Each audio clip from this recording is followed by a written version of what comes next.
Hello, welcome to the CAPA plenary. Great to see you all.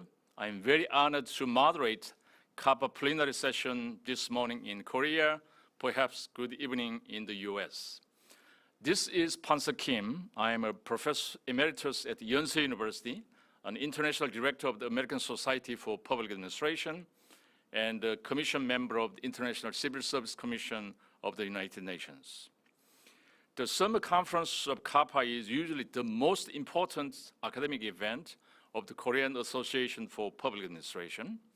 I'm proud of the scale of the presentation, as over 700 papers will be presented during this conference.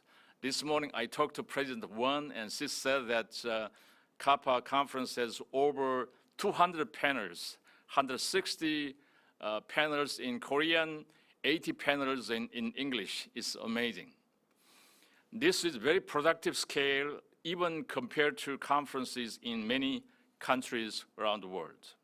So I hope that many Korean scholars will exchange actively with public administration societies in other regions, such as the US, Europe, the Middle East, Africa, and Latin America, as well as in the Asia-Pacific region, to raise the level of public administration as well as the quality of public administration. So I really hope that CAPA and Korean PhD scholars will play a leading role in teaching and research, not only at home, but also at the international level. Personally, I am very grateful for the leadership and cooperation of CAPA President Soo-Kyen Won, and also I'd like to express my gratitude Professor Sun-Man Hong, chair of the CAPA International Cooperation Committee, who actually designed and planned this session from the beginning. Professor Hong, thank you very much for your cooperation.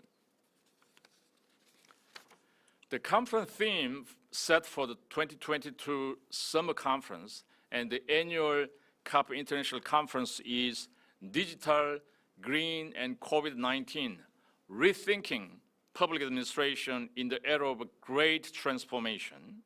So COVID-19 pandemic, which started in early 2020, has brought about profound change to our daily life and raised fundamental questions about the role of governments and leadership. Globally, as of today, more than 6 million deaths have been attributed to COVID-19. Accordingly, it poses many questions and challenges to government's crisis management, leadership, governance, public administration, and the public health policies. In addition, digital transformation, green economy, and climate change are important and unavoidable issues in this era of great transformation. Artificial intelligence, robots seen in SF movies are being materialized increasingly in the world. Moreover, it has become difficult to guarantee sustainable development and the future of humankind unless green transformation is carried out in consideration of severe climate change. Accordingly, I think the theme of this conference is very timely. By the way, there are not many experts who can give the keynote speeches on these topics, but two prominent domestic and foreign experts were invited as keynote speakers. The first keynote speaker is Professor Jay Hoyam, former president of Korea University, and the second keynote speaker is Professor Rosenbaum, president of the American Society for Public Administration, ASPA. On behalf of CAPA, I'd like to express my deepest gratitude to both of them for participating in this session. In today's keynote speech, President Jay Hoyam will give the presentation first, and then we will listen to the presentation by ASPA President Rosenbaum. As you can imagine, both of them have very long CVs, so it's difficult for me to mention all of their careers. Therefore, I'll briefly mention only a few of the main ones. Now, I'd like to introduce the first speaker, Professor Jay Hoyam, former president of Korea University. Professor Yam received his PhD degree in political science from Stanford University in 1989 and started his faculty career in the Department of Public Administration at his alma mater university, Korea University, and served for various administrative positions at Korea University, and then the president of Korea University from 2015 to 2019. He also served as the president of the Korean Association for Policy Studies and served in various advisory roles, not only in the administrative field, but also in the science and the technology areas.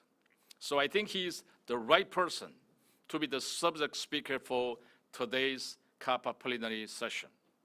He currently serves as the chairman of the SK Group Board of Directors and has involved in establishment of a Taizé University, which is similar to Minerva University in the US. Now, without further ado, may I invite President Jay Hoyam to deliver his keynote speech entitled Transformation of Civilization and Challenge to Public Administration. Professor Yam, floor is yours. Okay, thank you, Professor Kim, for your kind introduction. And good morning, everybody. It is my pleasure and honor to deliver a keynote speech in CAPA plenary session. Today, I'd like to discuss the transformation of civilization and challenge to public administration. The 21st century has entered the era of VUCA, the era of volatility. Yeah, the next slide, please. Volatility, uncertainty, complexity, and ambiguity. These terms are very famous in business administration. Now a great transformation in the history of civilization is taking place. Public administration must prepare for a new change. Early on, Ray Kurzweil predicted that humanity would encounter a singularity around 2045. In that case, a human race will become a totally different human being. The difference will be much greater than the difference between present-day humans and Neanderthals in 70,000 years ago. Even Yuval Harari, in a book called Homo Deus, predicted that by 2050, humans would almost enter the realm of gods. Time magazine predicted in 2015 that human lifespan will exceed 140 years, and it is also believed that a new era will be ushered in, which around half of the human body is equipped with machines. However, we who live in the 21st century are still living with the 20th century social DNA. Even though the new normal has appeared, we are still living in the old social framework. Singularity, life expectancy, and digital transformation are changing our lives. Now it is time to design a new social system for the 21st century. Even in the early 20th century, human life was changed by the new industrialization. As we well know, the mass production system resulting from division of labor and specialization became an opportunity for mankind to enjoy a prosperous life. The comparison of the former slide, please. The comparison of the Easter parade scene on Fifth Avenue in New York is famous. In 1900, most of the parades were lined with horses wagons. But if you look at the photos 13 years later, they've all been replaced by 40 cars. At this time, many people were worried about that if the carriage disappeared, the job of the horseman would disappear. But we know that the advent of automobiles has created more driver jobs. The new mission of public administration in the 21st century is to find the new field of public administration. After the emergence of the new public administration theory in the 1970s and the later public management theory, what public administration theory should we develop and what issues should we be interested in? The public administration must go beyond effectively enforcing laws and design new policies for the future society. It is worthwhile to do macro design instead of micromanagement. Now, the realm of time and space is greatly expanding for mankind. Therefore, the administration should pay attention to social innovation and imagination. Next slide, please. And next slide. The great transformation of our civilization is being largely influenced by four factors: globalization, climate change, digital transformation, and biorevolution. The global world of the 21st century is getting smaller and smaller. Global warming is a crisis for us, but it also presents new opportunities. For example, next slide, please. The sea route from Rotterdam in Europe to Busan in Korea is about 22,000 kilometers. Now, when the glacier begins to melt and the Arctic Sea route is opened, its length will change to 15,000 kilometers. That's about a third of the shortening of the 7,000 kilometers. So Russia is developing new harbors around the Arctic area. Changes in the transportation system should also be paid. Yeah, former slide, please. Changes in transportation system should also be paid attention to. In the Hyperloop project promoted by Elon Musk, a magnetic levitation train runs in a semi-vacuum tube at a speed of 1,200 kilometers per hour. Currently, the plane is flying at an average speed of 800 kilometers per hour. Hyperloop runs 1.5 times faster than airplane. When the Hyperloop is completed, it will take 20 minutes from Seoul to Busan. Furthermore, since Hyperloop does not use a lot of electricity, it is possible to run on that electricity by installing a solar panel alone on the tube. In this sense, rather than constructing a new National Assembly building in Sejong City, if you build the Hyperloop on a test basis, you can reach Sejong City from Yeouido in 5 minutes. There is still technology that needs to be improved, but looking at the current construction cost, it is said that it can be built at 600 billion won, which is the same cost of building the National Assembly new building in Sejong. It is said that UNIST in Korean Science and Technology University has already succeeded in testing at a speed of 1,000 kilometers per hour. Next, climate change and environmental issues are demanding new social changes. UN SDG and EU taxonomy and corporate ESG management, RE100 energy revolution, and that kind of activities predict new changes in our civilization. The spread of electric vehicles is expected to expand, next slide, and the hydrogen energy consumption is expected to surge. Companies are aware that if they do not take these environmental issues into consideration, they will face serious business crises. Next. Digital transformation and entry into a new network society are radically changing our lives. Subscription business and platform business such as YouTube, Netflix, and Uber are rapidly increasing. One interesting example, and prior slide, it is said that LG TV sales are increasing worldwide, but not only on the TV set alone, but also with remote control. You are familiar with to look at the remote control of the LG, just a TV sets. It is said that around $1 goes into LG to install a button for Netflix, YouTube, Amazon in remote control. And when the user pushes the button directly, the money goes to LG from Netflix, YouTube, and others. The system exactly resembles the system of karaoke room. The next slide. The smart city project called Woven City, promoted by Toyota, is dreaming of a pleasant urban environment. The project is centered on digitally connected small towns by overcoming inefficiencies in large cities. Smart healthcare, smart transportation, and telecommuting connected to the smart home will dramatically change our lives. Next, the bio-revolution will extend human life and increase the chances of curing diseases. Future medicine will change our lives by enabling gene therapy, personalized medicine, and telemedicine. The social challenges of this new normal require our imagination.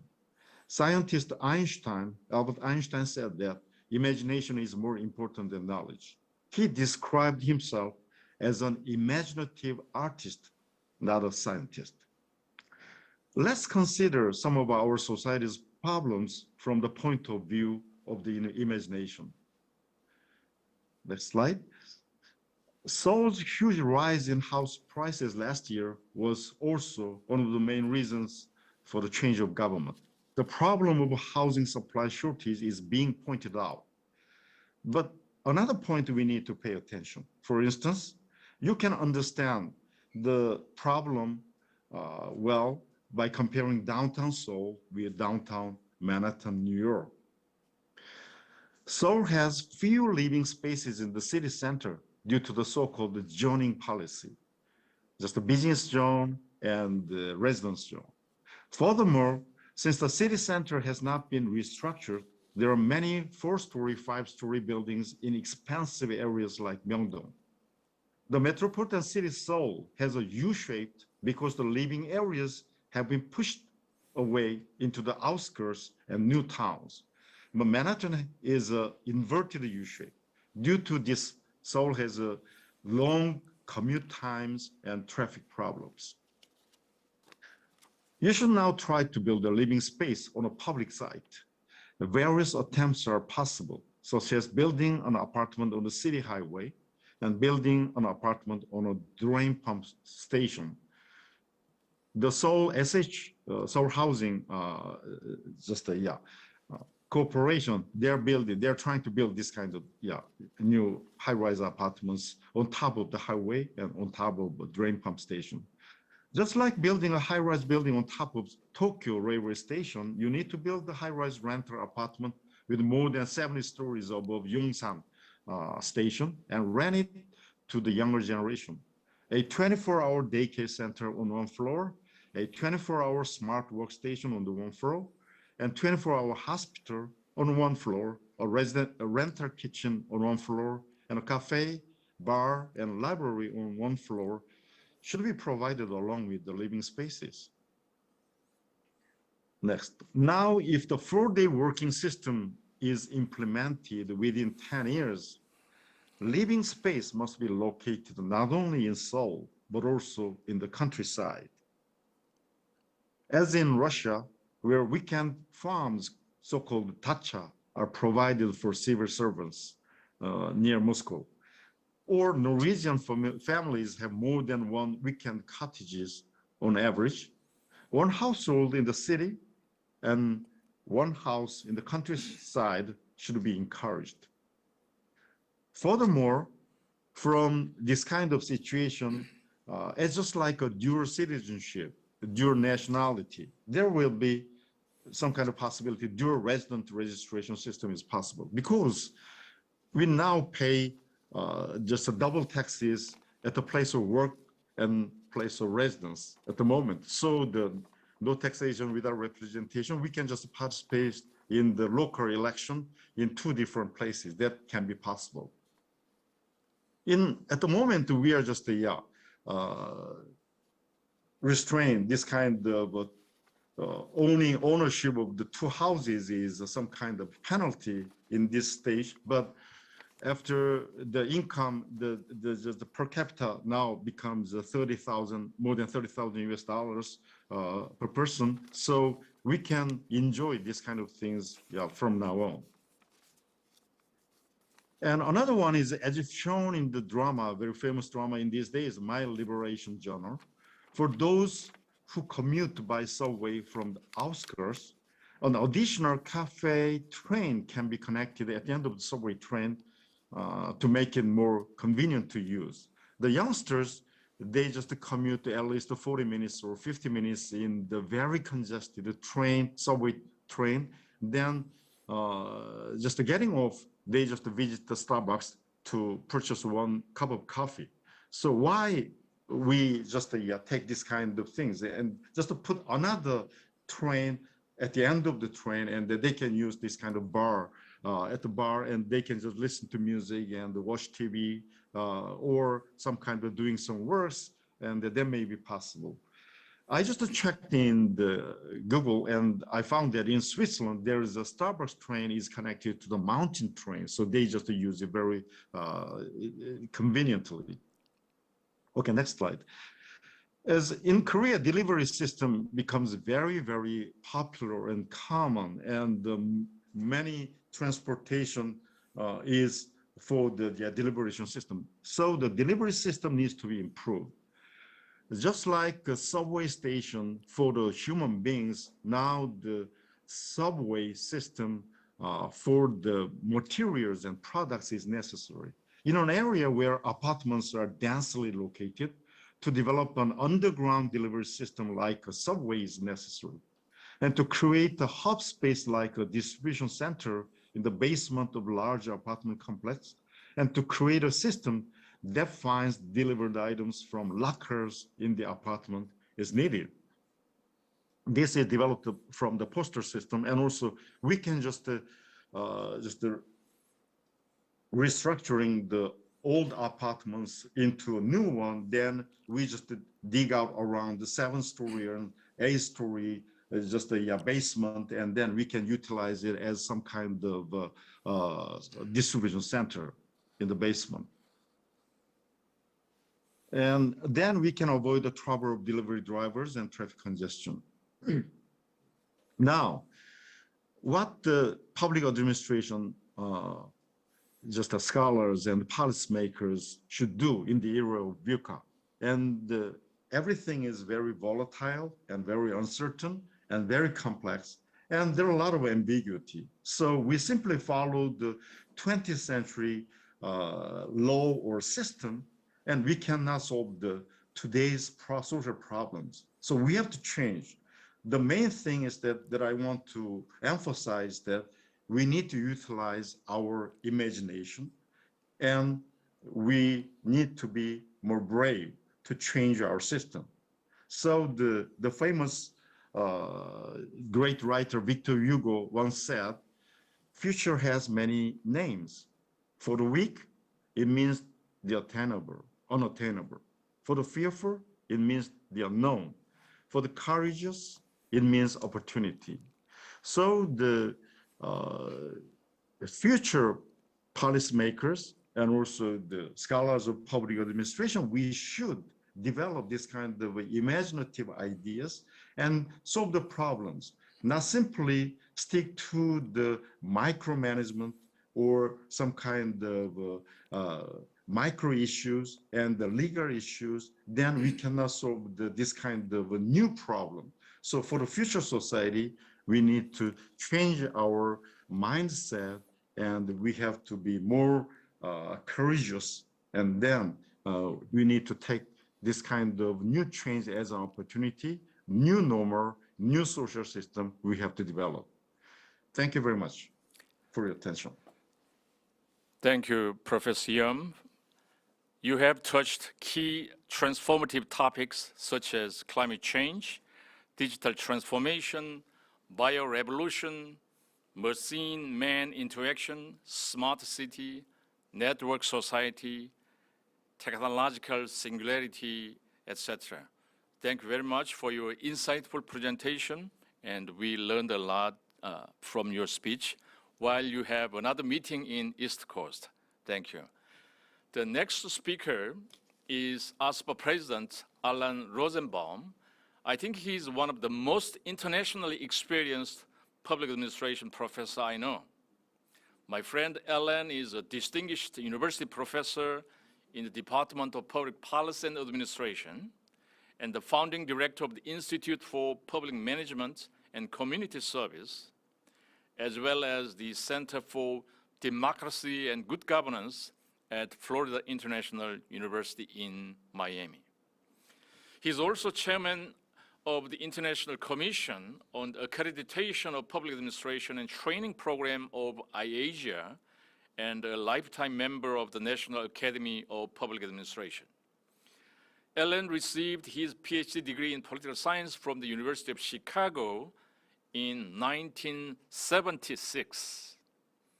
After that, he taught public policy and administration at the University of Maryland, Baltimore Graduate School, as well as the universities of Connecticut and Wisconsin.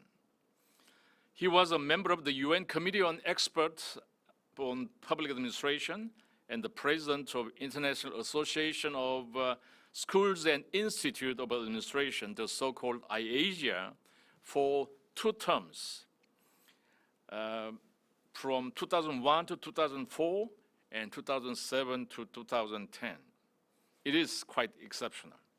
Ellen also served in the US federal government, dealing with executive branch and congressional relationships in the area of educational policy, as well as in state governments in Illinois as assistant to the senator minority leader.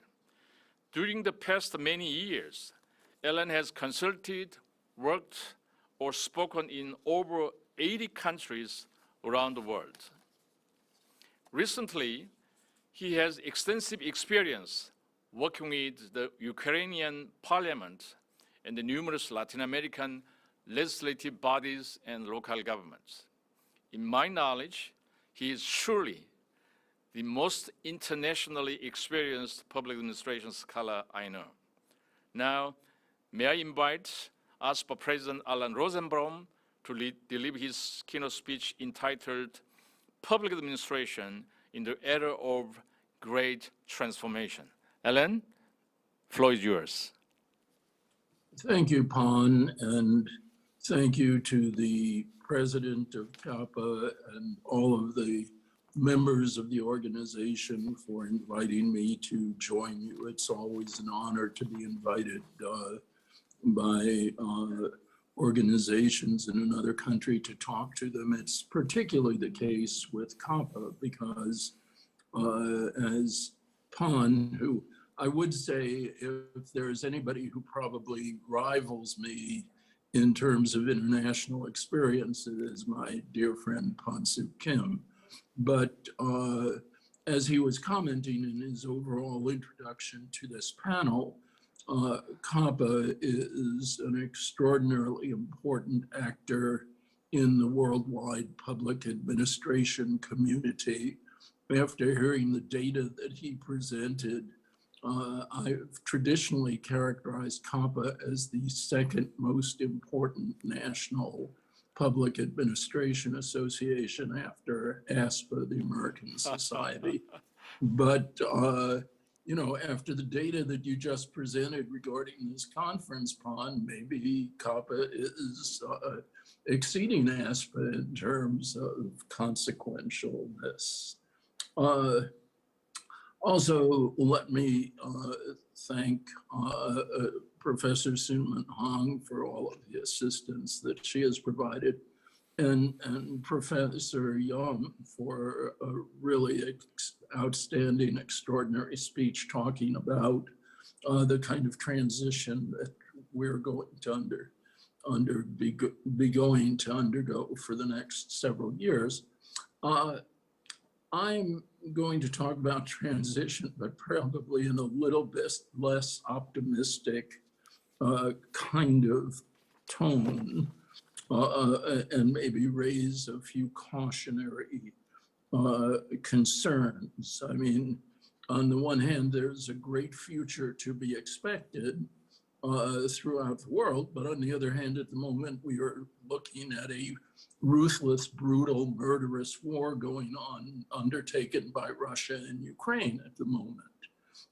We forget, because of the brutality of what's happening in Ukraine, that actually there are 10 wars currently still underway in the world in which over 300,000 people have died in each of those 10 wars that are currently. They're obviously much less violent today. They have They have declined somewhat, but they are still going on in all parts of the world. So, and at the same time, we are also seeing, great democratic backsliding in many parts of the world. China, Russia, obviously, my own country for that matter.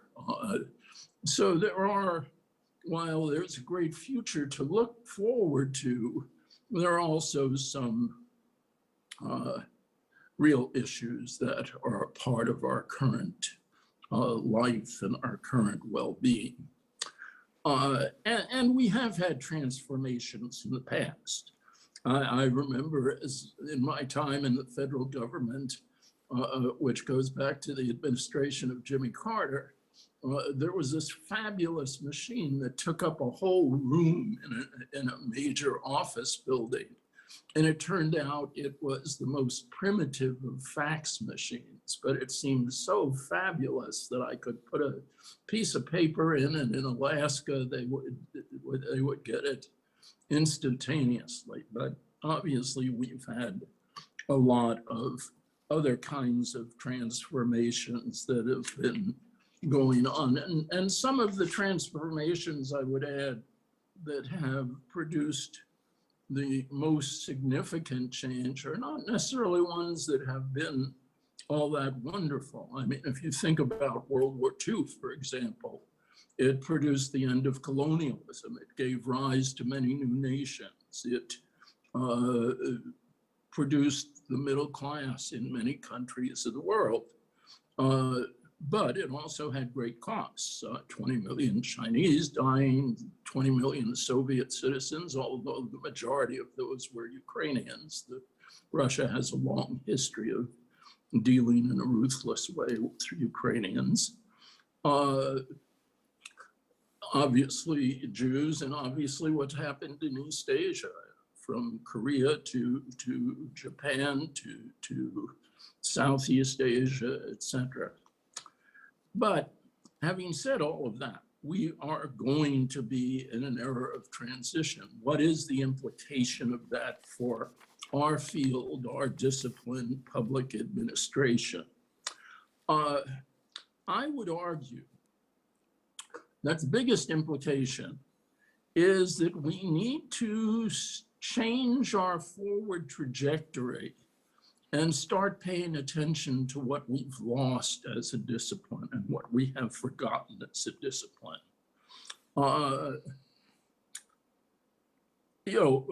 Obviously I've been introduced as the ASPA president. ASPA was created in 1939 as an organization with two fundamental purposes. One, to encourage professionalization within the field of public administration, but another also to encourage and promote reform through policy advocacy.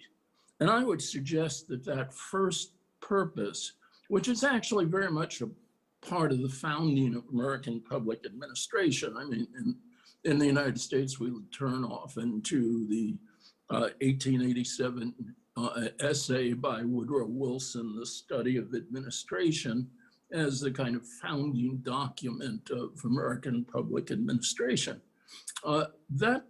That essay makes four really important points, a couple of which have been kind of forgotten over history.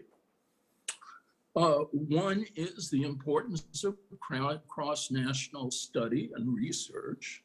The second is that public administration as a field must be built upon democratic values and a democratic foundation. The third and fourth get to the points of ASPA's creation in 1939, advocacy for civil service reform, actual policy advocacy that Wilson argues that public administrators need to engage in.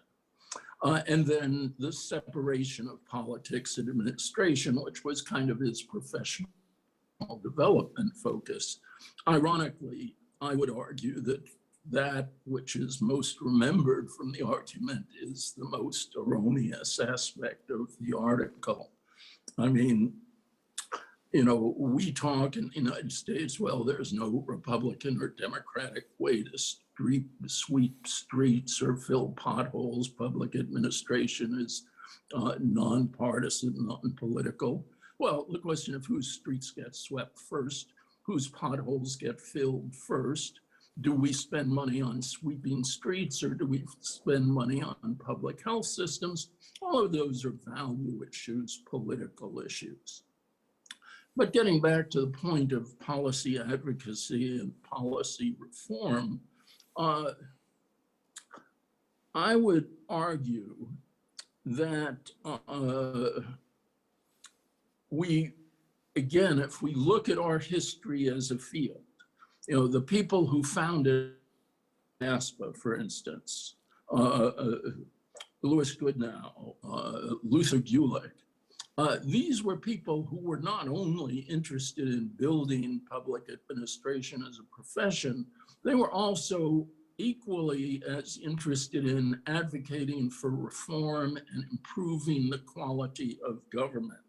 They were also people who actually devoted time to working in government in order to improve the quality of government.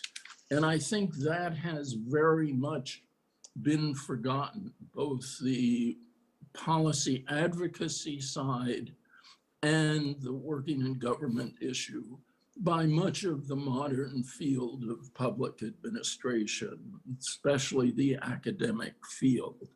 I mean, interestingly, Dwight Waldo used to argue, I had the good fortune of taking a seminar from him in his last year at Berkeley while I was getting my master's degree there.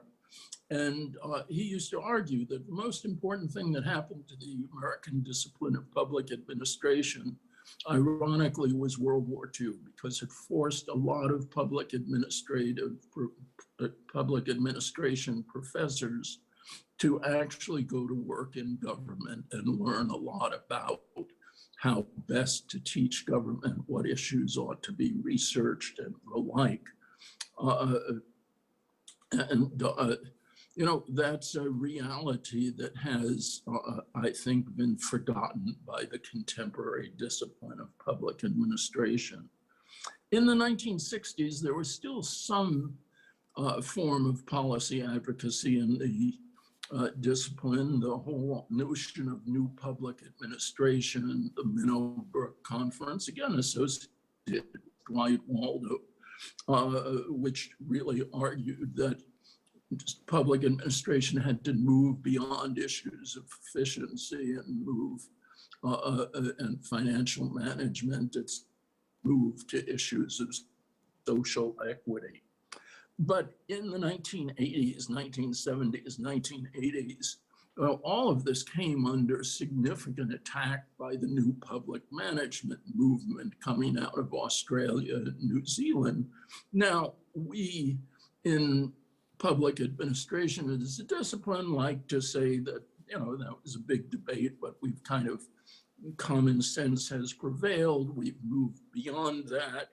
We talk now about things like new public governance, the neo-Weberian model, collaborative governance, postmodern theory, things that are not as crudely and crassly administratively focused as the new public. But the reality is that where at most the new public management won the day. I mean, we as academics sort of pretend it didn't. The reality is the Margaret Thatchers, the Ronald Reagans, they prevailed. And government, in terms of its actual operation, really reflects the triumph of the new public management. And we, I think, as professors of public administration, researchers in the field, have ignored that reality. And it has had a profound impact I mean, the famous French economist, Thomas Piketty, oversaw a team in 2018 that looked at issues of inequality around the world. One of the most interesting findings he came up with, or his research came up with, actually didn't have anything to do with inequality other than it very fundamental to explaining why inequality occurs. And that is that in 1978, 30% of the GDP of democratic countries in the world in the governmental sector, 70% of the GDP of democratic countries in the world, around the world in 1978 was in the private sector. By 2015, that had shifted dramatically so that only 10% of GDP in the world's democracies was within the public sector, 90% was within the private sector. Well, what is the implications of that? Obviously, it's had to do with the decline in taxes that we've seen around the world, the deregulation, and the vast private sector expansion, which has dramatically lessened the government's capacity to redress issues, to deal with improve public services, to deal with distribution. The consequences of that has been the production of vast inequality around the world. And from 1910 to literally, excuse me, pardon me.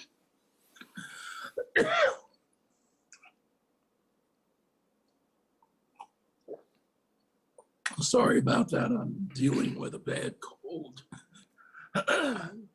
But from 1910 to about 1970, we saw dramatic declines in inequality in the world.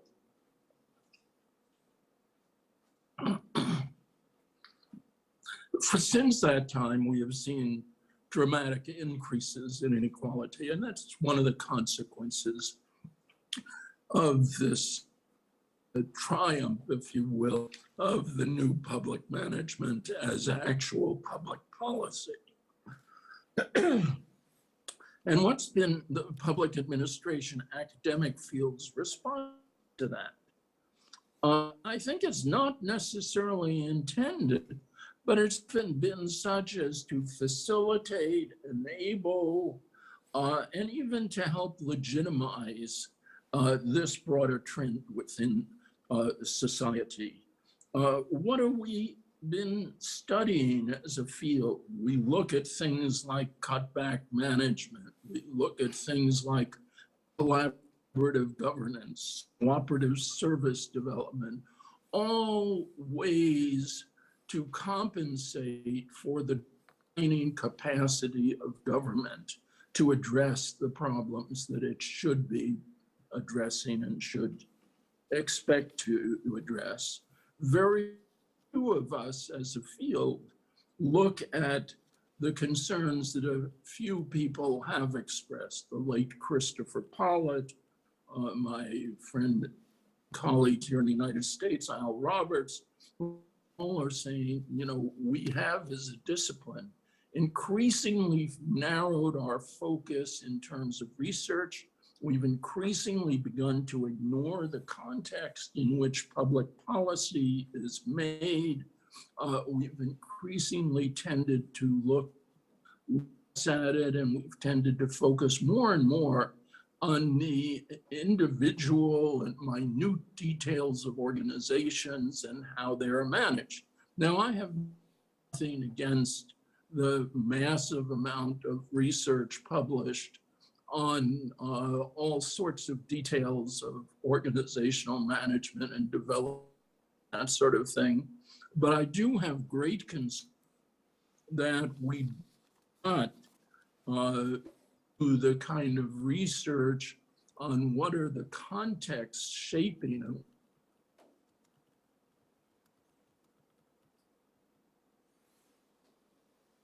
여기 지금 화면이 멈췄거든요. Hello, Ellen? Ellen, I think internet line is a little bit unstable. Ellen, Experiment. yeah, A maybe you can natural speak. experiment. Okay, go ahead.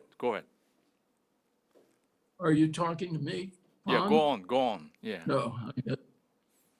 Okay, well, my own provides a wonderful natural experiment of the impact of effective, robust governance as opposed to the kind of governance we have contemporarily. From the 1930s to the 1970s, the United States had the highest tax rates in its history. It had great regulation factor. Dwight Waldo, for example, worked in something called the Office of Price Stabilization during World War II. That set prices on every item that people bought. We also had great government regulation and vast government involvement with the private sector. What was the result? Vast decline in inequality, dramatic growth in real income, creation of the American middle class, great expansion of government support for education and healthcare, and the most dynamic economic growth in our country's history. Since the late 1970s, we've essentially reversed that. We've cut back on taxes, limited government engagement with the private sector. We have deregulated. We have shrunk dramatically the federal government's role. And what's the consequence of that? Huge growth in inequality, not just states, but all around the world. Essentially stagnant personal income and economic growth for the past 40 years, and a significant undermining and declining of the middle class, not just in the United States, but in many countries. So what is to be done? Let me finish very quickly. It seems to me there are 3 points that I would make in that regard. Public administration as a field needs to return to its traditional engagement in reform initiatives, in government reform initiatives, engagement in policy advocacy, engagement in essentially the real world of government and politics. Second, in terms of our research, we do need to focus on these issues, tremendously terrible issues, inequality that are undermining democratic institutions all around the world. And finally, obviously, the last decade has shown us we do need to focus on ways to strengthen and sustain democratic institutions. So on that note, I will stop, say thank you very much for sharing this time with me. It's been a wonderful experience for me. Thank you, Ellen, for your wisdom on big public administration questions. I know you have just returned from a long-distance international travel, and you may not feel well, but you managed well. Thank you very much. And as you said, the number of panels and number of papers at this COP conference this year seems to be larger than the 2022 ASPA Jacksonville conference. Is quite interesting. Yeah, thank you, Ellen. Now I'd like to raise a question to each speaker. Let me start with Professor Yum. Based on your experience and expertise, I'd like to ask President Yum a question about your latest involvement with Taizé University.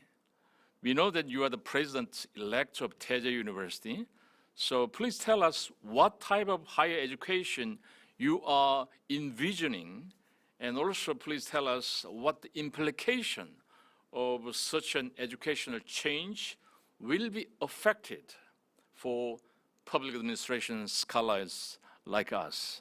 Professor Yum? Yeah, I'm just getting involved in the new establishment of the new university, that is Taizé University in Korea.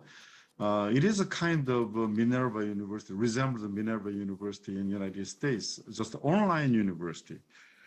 The two things that I'm just to consider seriously, that is our 21st century education, higher education needs to be changed because 20th century higher education is a kind of mass production, and the mass students gather in a big university, they just receiving some kind of class teaching from professors. It is necessary for the highly specialized and the division of labor for the mass production, and the specific major is necessary for the 20th century. But in the 21st century, we have to solve the problem more, as I just presented in the previous speech, and more complex issues, more uncertain issues pops up in a society. So we have to solve it in a different way. So, and also another thing is that the big famous prestigious university turns into from the education institution to the research institution. So the graduate level, graduate programs are more important than the undergraduate program. So in a sense, they just leave our undergraduate students alone and what they're doing, and simply teaching the introductory courses of the graduate level majors. So I have to change this system. So in the 21st century, because of the digital transformation and also some kind of globalization, we need to change our undergraduate program. For example, I'm not focusing on the majors, and some, just like a public administration major, should be taught in the graduate level, not in the undergraduate level. Undergraduate level, they need to just develop some kind of a knowledge muscle to solve the problem. So our Taizé University, in the first year, we are totally changing our general education system, not history, philosophy, and that kind of things, but focus on the six the student competency. The first one is critical thinking, creative thinking, and communication, and interaction, and global issues, and the diversity and empathy. And there, and also our pedagogy is a little bit different from the traditional world. We don't teach anything at all. And this, just like a graduate seminar, they should prepare in advance, read, and just watch some of the documentaries or something like that. Then we just propose some kind of issues before the class. They have to just write an essay in advance and then participate in the class only for the discussion. The teachers, the professors should not teach at all, but simply they are the facilitator, and they prepare a syllabus in advance very nicely, just like a scenario for movie. From the start by the end, they just design what kind of questions professors should ask to the students, and how they just manage it or something like that. And then second year, for the second year of this, the first semester of second year, we are just focusing on the 2 second languages and one computer language, the Python. And then from the second semester of the second year, they should go out 4 different countries, just United States for 1 semester, Japan, and China and Russia.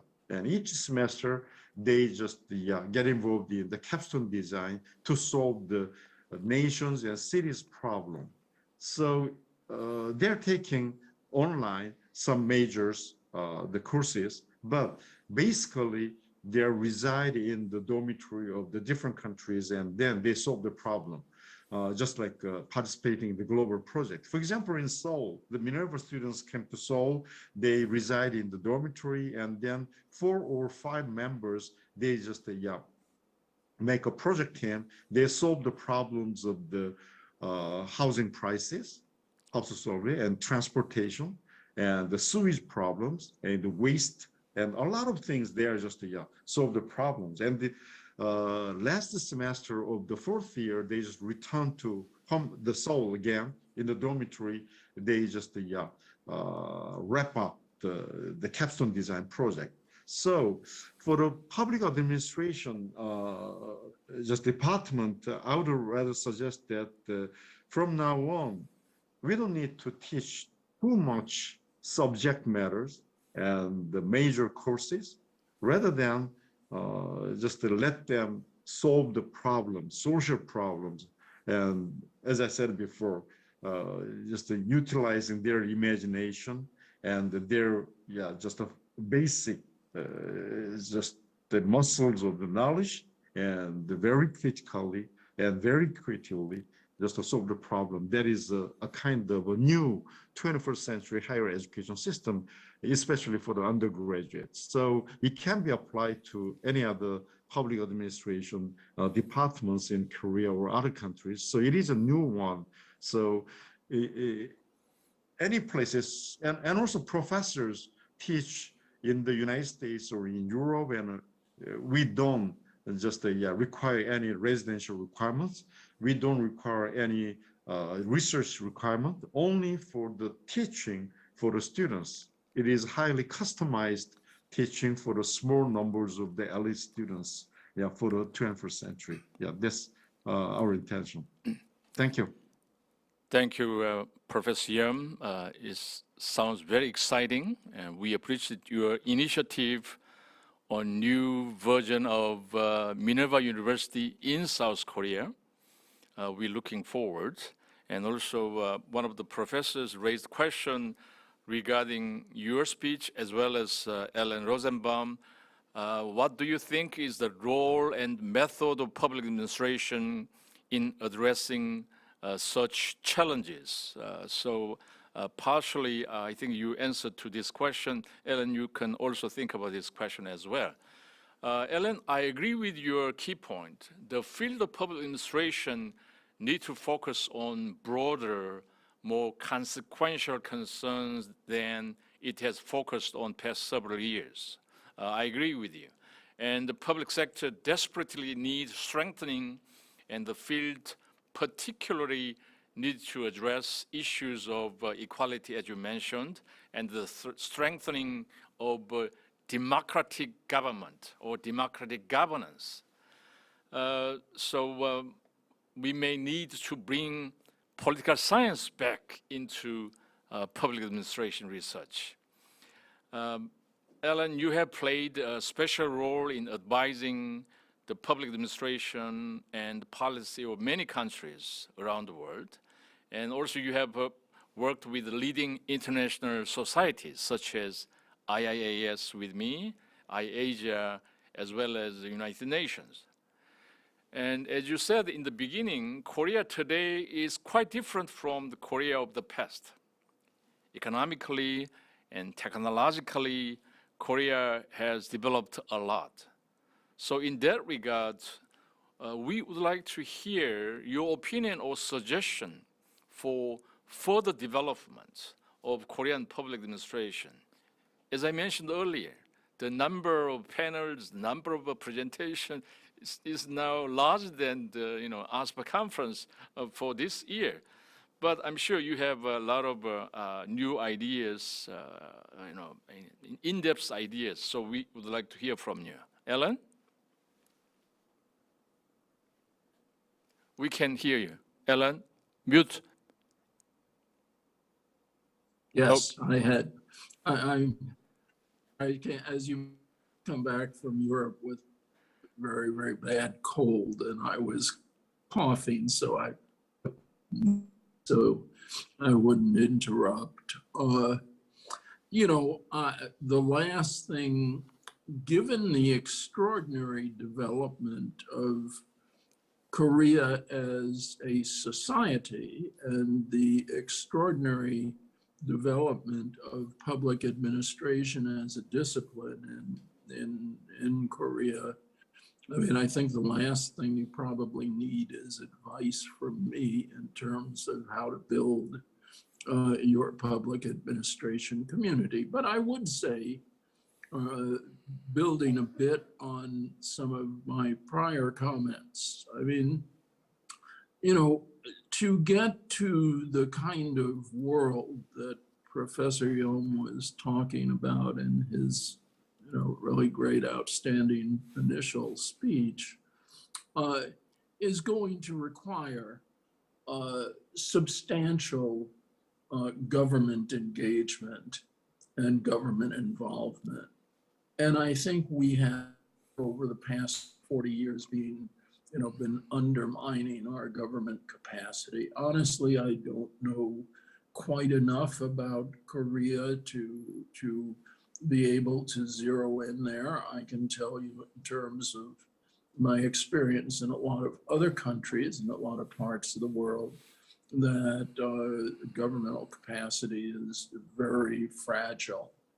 And so I think the whole notion of strengthening governmental capacity is one that's critical in many places, and particularly the fact that government has lost much of its capacity to, not lost, I mean, it's been policy determinations made, but it has undermined much of government's ability to counterbalance the excesses of the private sector.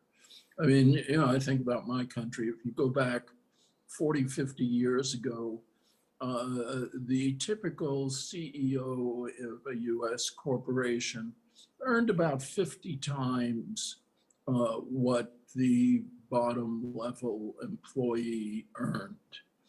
Today, that figure is more like 350 times that the CIO earns compared to the bottom level employee.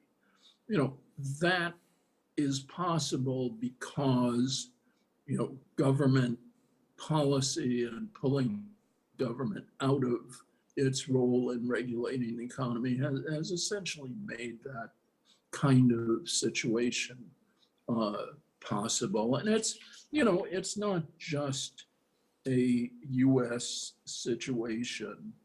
It's a worldwide situation. The top 20% of the world's population consumes 80% of the world's goods and services, 90% of the world's automobiles. The bottom 20% consumes 1.5% of the world's goods and services and 1% of the world's automobiles. Now, you know, there's something wrong with a worldwide system where 20% of the population control 90% of the automobiles, the top 20%, and the bottom 1%, bottom 20% access to 1% of the world's automobiles. And would argue that, you know, the whole issue of robust government, I would add to that our responsibility as public administration scholars. We need to re-engage in the arena. We need, I mean, if not us, who? I mean, who is better equipped, better knowledgeable to enter into government service and to advise government policymakers than we are. And we need to do more of that. And I think our academic, I mean, I was very interested in Professor Hoyam and your conceptions for this new university, because I really do think part of what has led the field of public administration astray over the past 40 years are the kind of requirements that universities have begun to, you know, have developed, faculty within universities for the granting of tenure and that sort of thing. Thank you. Thank you, Alan. Now, may I invite Professor Suman Hong for your observation, comments, or questions? Professor Hong, he's in the US now. First of all, on behalf of CAPA, I would like to thank both Professor Rosenbaum and Professor Hoyam for sharing your insights. Thank you very much. As I actually have a specific question to Professor Yum. As you suggested, the pandemic has greatly accelerated the process of VUCA. And as some of other participants already asked similar questions, but as a scholar of public administration, I came to wonder how the required competencies of public servants may change in response of such new trend. For example, Korea is still recruiting public servants using 행정고시, which is designed a very long time ago. So I'd like to hear a little bit about your opinion about how the recruiting system of public servants may or should change in the future. Okay, I also received one more question to Professor Yum. BK, I don't know what the initial represents. BK asked a question as follows. What would be the additional focus areas of public administration in terms of teaching, research, and practice in the post-2030 UN SDGs? I think he raised big question, but you are expert on this science and technology, so you might be able to respond to this question as well. Professor Yum? Okay, thank you for your very interesting question. The first one, the Professor Hong raised the issue, what is the examination, civil servant examination, or probably it is related to our course teaching in the graduate program or undergraduate as well. Basically, I just mentioned in this example, for example, in 1960s in Korea, only 6% goes to college of the younger generation. But now 80% goes to just the colleges. And in my age around, by the end of 1970s, only less than 20% went to colleges. So today's undergraduate level just looks like some kind of junior level or of the high school level in the 1960s. So it is not they're not a professional, they're generalists. So we have to train them as generalists. There's a reason I just changed our general education from the history or just like a major related one to the more different way. That is well designed by the Stephen Koslin, the former Harvard University professor, and he's emphasizing the active learning or the cognitive science and how to change our brain into more well adapted to the future challenges and that kind of thing. So that is the main part is we have to develop the critical thinking, and it needs to be well prepared for the logical thinking and that kind of things. And another one is that the creative thinking based on the imagination, and also the communication is a very important one. And we are doing our job in a group in these days, just like a project, problem solving, that kind of. So interaction is very important. The four things are important. And from Teza University, I just add two more things, that is diversity and empathy, and the global mind. So the future examination, we have to focus on that, and also related to teaching and the courses, probably we have to redesign our public administration courses. Probably we have a little bit of advantage because the public administration field is a kind of a problem solving, a kind of the pure sciences, more the applied sciences. So, for example, in the introductory courses of public administration, I already mentioned in this way, what is the characteristics of public administration? And the students don't answer that kind of things. But I would say that it is a science of design.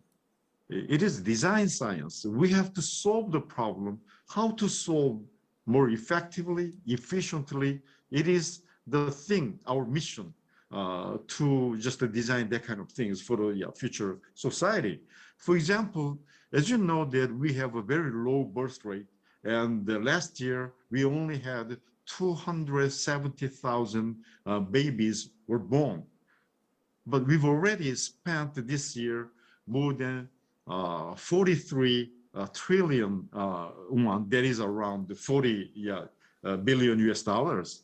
Then it means that it is just a waste of money. And if we just allocate around, almost just 200 million won, for each child, that is possible. So this kind of thing. Another thing is that we just think about what is the problem, not simply implement the given practices to the students or the people. For example, Canada just to compensate some kind of pandemic issues, COVID-19 problems for the small and minor, just the merchant and that kind of corporations. But in Korea, we don't have that kind of system. We simply give the whole people just 1 million won to spend. But the younger generation, they just invested money to the stock market, in the stock, and so there's no way how to just compensate for the problems of the small markets. But in Canadian cases, they just simply calculate by way of tax and how much tax they just paid for the last year. Then they just calculate how much the sales they just produced last year. They just compensate all the money.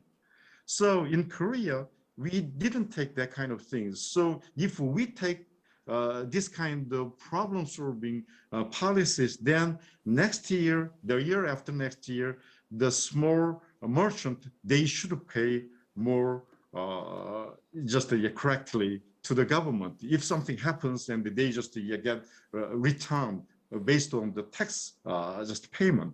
So this kind of thing is a kind of new just imaginative ideas, and public policymakers should be more clever than ordinary people. So this kind of design thing, probably we may just bring the ideas of the architecture departments or the art department, and how to make this kind of imaginative new ideas. It is a very important thing. I just want to mention. Thank you very much. Ellen, do you have any thought on these particular questions? Remind me of the question again. I'm sorry. We covered a lot of technological issues, challenges, and in terms of teaching research, what kind of methodology we can utilize, etc. Well, I guess I would say, in one sense, I do agree with Professor Hoyam when he talks about the need for certain kinds of skills and abilities. But I would also say, I think the topics that we talk about in much of the curriculum is fairly important. Having said that, if I had put a priority on anything, I think would be two areas. One, broad context of the relationship between government and society in whatever country you're teaching. And second, the importance of effective communication. Those would be the two where I would put the highest priority. I would not obviously want to ignore things like budgeting and personnel management and organizational behavior. But I think maybe we could lessen a bit the emphasis in those areas and really strengthen both the teaching of skills, as well as the broader relationship of government and society and communication.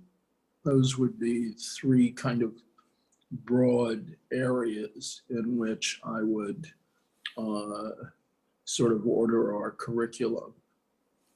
Thank you, Alan. I do see a number of participants from the UN Project Office of Governance. Now, may I invite Dr. Pravin Maharajan? Pravin? Yes, Professor. Thank you, Professor Alan and Professor Yam, for your insightful presentation. So I have two questions for Professor Alan.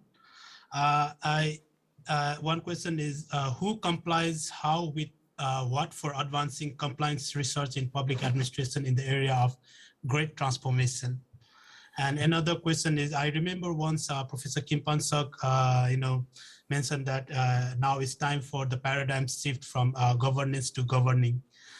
Can you please let us know where does this, governance is heading in this, in this transformation area? And another question for Professor Yam is, you mentioned about VUCA wall. So I think one of the biggest challenges of managing, in a VUCA wall is like the public officials, especially in the public institution. So they resist change, and they may refuse to accept that the wall has evolved, want to stick with tried and tested methods, or simply fail to see the full picture. So they might even be paralyzed by fear and fail to take action. So can you please recommend how to overcome those challenges? Thank you. Thank you, Pravin. Professor Yam first. Okay, it is a very challenging issue. And yeah, surely I understand it is very difficult to just solve the resistance to change or something like that. So that is a reason why public administration needs reform almost every year. Or if you just look at the Japanese public administration in these days, they cannot solve the problem without just like a major restoration.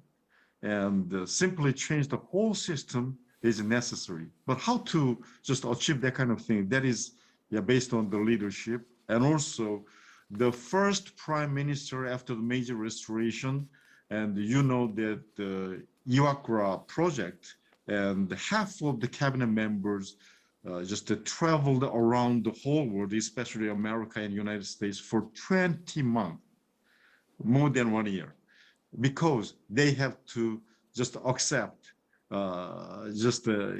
European ideas and thoughts and methods because they are advanced. So this kind of massive change is necessary.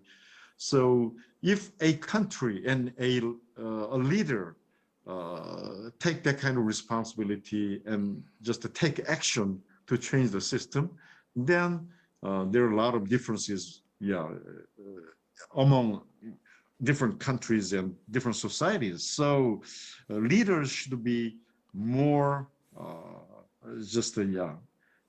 brave and have courage to pursue this kind of change. Yeah. Okay. Alan? Well, regarding the second question, the question of governance as a paradigm or government as a paradigm, I would argue that and I know it was done for good purposes, but one of the unfortunate actions taken by many of the international organizations, the World Bank, the United Nations, the regional development banks, was the, beginning 25, 30 years ago, the movement, this kind of shifting of focus from government to governance. And I know at the time it was being done, many of the especially the international funding agencies felt that government was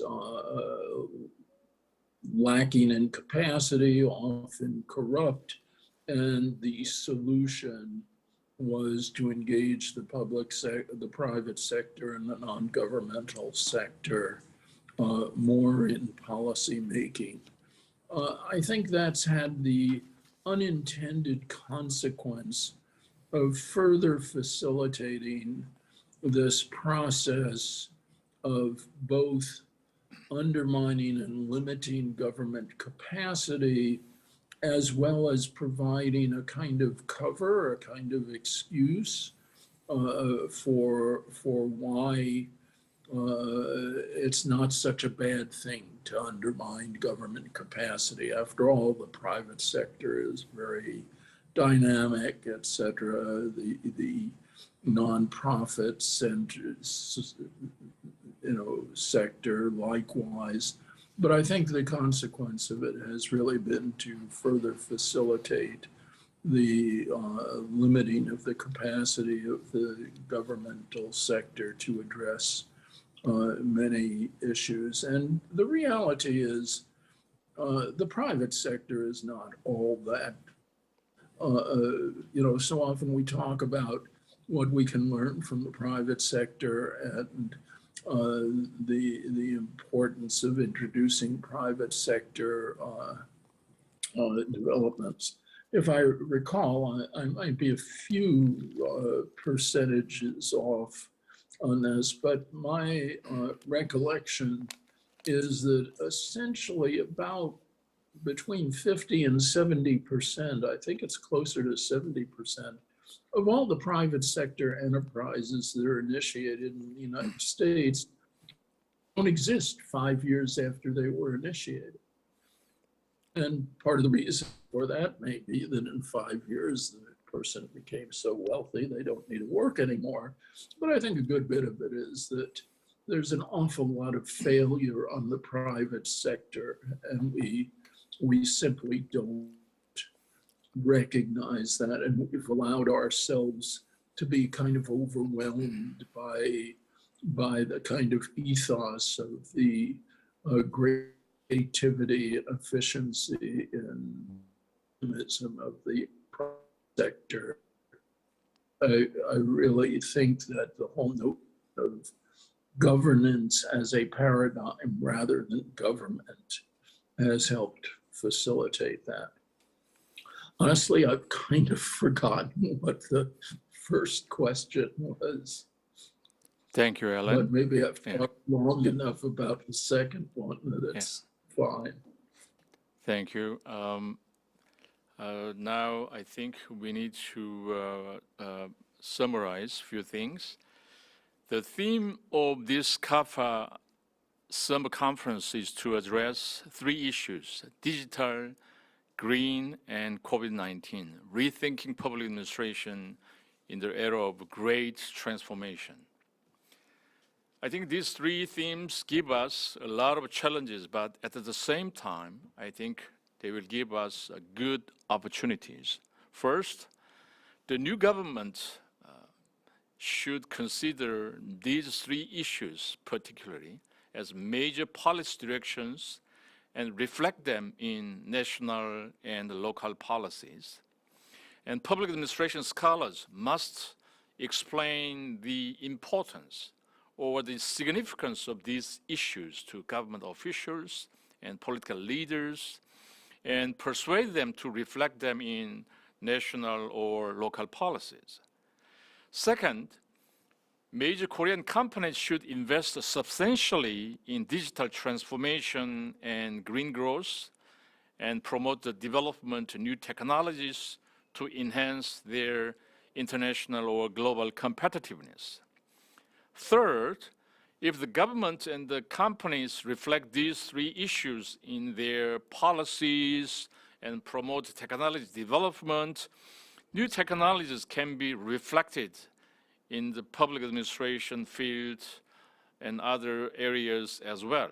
So in doing so, I think that the Korean public administration in the field, as well as public administration theory, will develop at the same time. In summary, the three topics we covered today poses many challenges to public administration. As Professor Yam quoted Victor Hugo's future names, it was quite interesting. Again, but it is true that it gives us a good opportunity for all of us.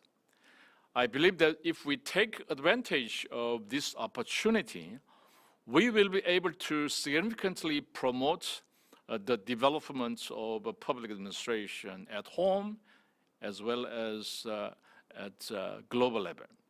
Once again, I'd like to thank Professor Jay Hoyam, former president of Korean University, president-elect of Taizé University, and Professor Alan Rosenbaum, president of the American Society of Public Administration, for giving great keynote speech today. Eastern time and the US and Korea time are almost opposite. So the local time in Miami will be over 9 p.m. or what time is it in Ellen? 9:26. Okay, yeah, thank you for... Just time to go have dinner. Thank you very much for staying with us in the late evening. Say hello to Judy as well. Finally, I'd like to thank many participants and Zoom meeting viewers, not only in South Korea, but also around the world.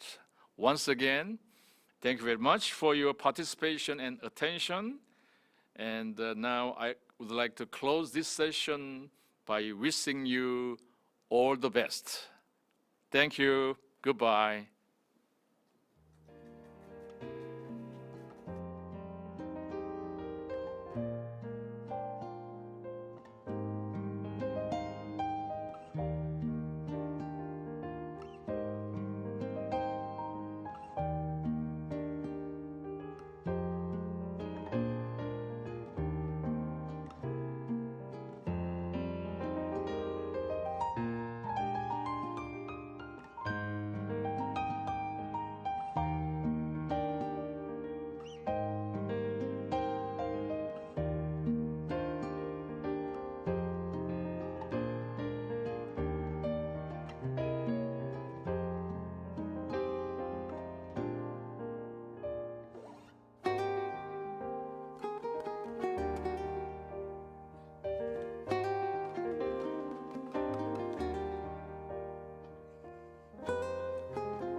morning, everyone.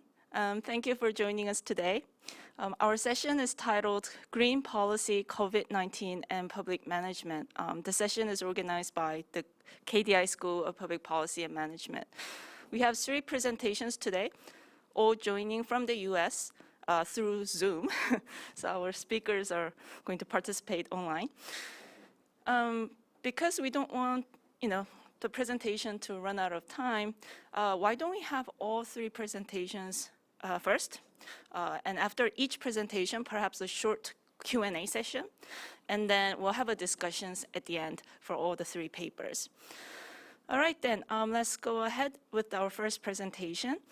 We have Professor Angela Park from the Kansas State University, and her presentation is titled, What Drives Data-Driven Management, Sustainability Management, Empirical Evidence from the US Cities. Okay, can you hear me okay? Yes. Okay, let me share my screen.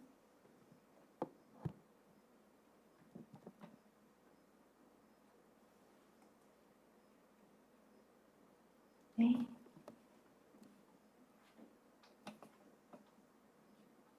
Okay, can you all see my screen? The presentation slides?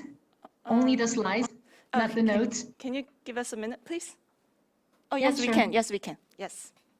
Good. All right, thank you. Hi, okay, let's try to minimize everyone.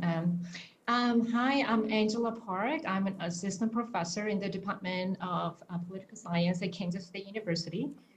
First of all, I'd like to thank you all for the opportunity to present my work. In this research, I explore how US local governments are measuring and also using the performance information of their sustainability programs and how, if at all, we can design an institutional context for advancing the practice, so that we can help them with their performance management efforts.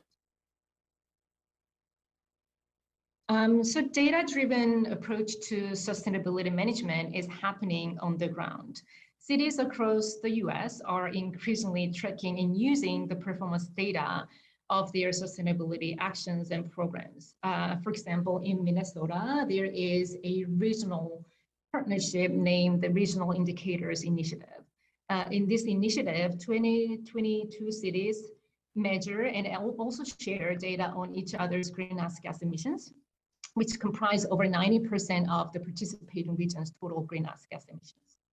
Also, a recent nationwide survey reveals that many US cities actually engage in sustainability performance monitoring.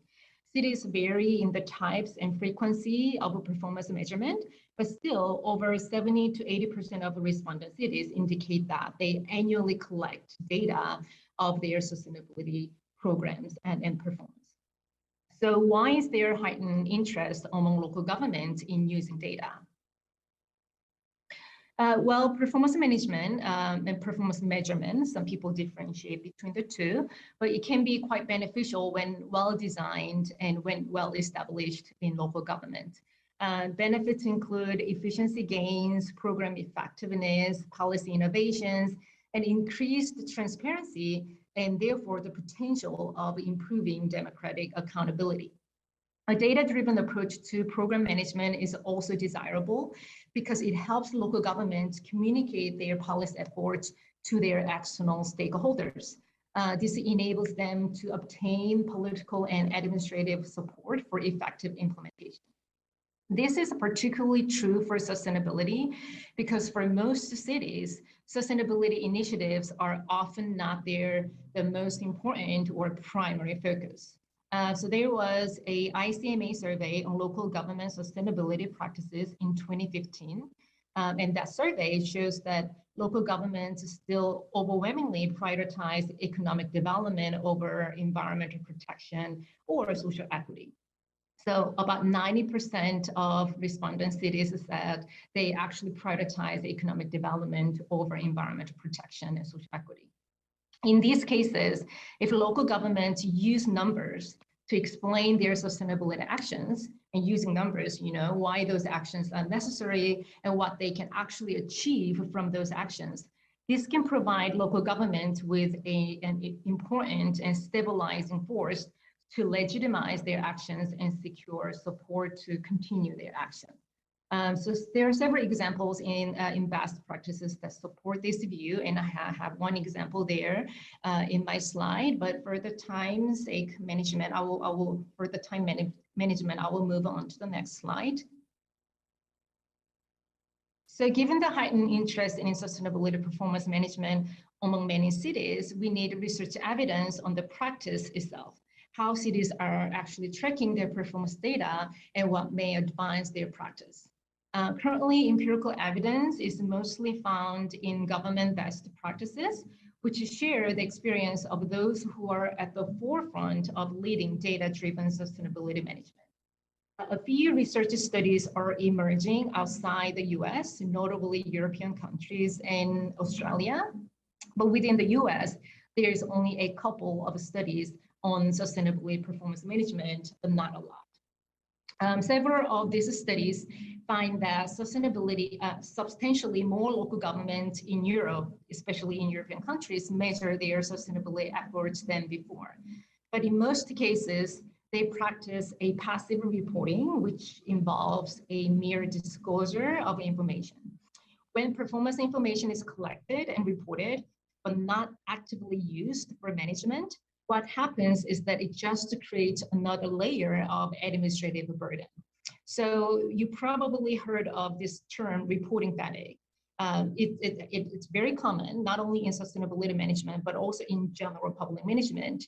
This reporting fatigue develops, and then the performance management practices discontinues, or at best, it just becomes a mere outlet for greenwashing. So there I have this. Reporting fatigue and greenwashing. So this is actually a common problem, like I said, in public management. What we have learned from decades of research in public management is that simply adopting a performance measurement system does not necessarily lead to either proper use or performance improvement. Performance management research argues that the problem is that many will adopt the system and measure the performance, but fail to use the information generated by the system. So this limited use of collected data is the missing link between the measurement system adoption and performance improvement. So if we are to fully realize the benefits that measurement system supposedly delivers, the data generated by the system must be interpreted and contemplated and incorporated into program management. This is why my research grapples with this question of how we can actually design the local institutional context where data use becomes a norm rather than an exception in sustainability management.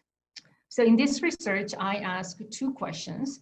The first is how, if at all, do US local governments use not just to measure or track, but actually use their sustainability performance data? In public management research, there is especially two types of uses. One is managerial, or some people call it purposeful use of data. Don Moihinian is the person who named this as purposeful, but generally many call it managerial use versus political use of performance data. There are the two types of the effects that performance research largely identifies as major effects that we can expect from using performance information. So managerial use is concerned with impacting on organizations' internal management, such as goal setting or program evaluation and improvement, while political use is primarily interested in improving an organization's external communication or public responsiveness and accountability. Managerial use has received the most research attention because it is seen as having the greatest potential for meeting the positive expectations and promises promoted by performance reforms. So this is the first question that I ask, if local governments are actually tracking their performance information, how they are actually using it. And then I look at how institutional conditions are related to each type of this information use and what might actually further the practice. So really briefly, there is a general agreement in the literature that institutional conditions matter for fostering performance information use. Nonetheless, disagreement persists over the specifics of what and when and how they matter. Two major schools of thought that explain organizational behavior actually advances our understanding of this question. One is rational choice and the other is sociological institutionalism. So from the perspective of rational choice theory, institutions that improve organizational rationality is the key to making information use as a routine. So it focuses on former institutions such as capacity building, infrastructure, clear goal that advances, that enhances the employee's ability to process and analyze information. On the other hand, sociological institutionalism, so I just showed you, I'm showing you the independent variables, IVs, that I'm using for the rational choice institutionalism. And then on the other hand, sociological institutionalism sees organizations as social actors, where actions need to be explained in cultural terms and their surrounding context, not just pure rationality, but also by the norm and culture surrounding them. So what's likely to shape institutional behavior are value-laden or value-reinforcing institutions such as culture, norms, and belief systems. The key stakeholders portray performance information as important and desirable. So based on this literature, for rational factors, I have matrix quality, a comprehensive measurement, goal clarity, and data analytics capacity to measure the rationality of their organization. And for sociological factors, I have organizational culture and leadership support, public employee engagement in developing and refining the matrix.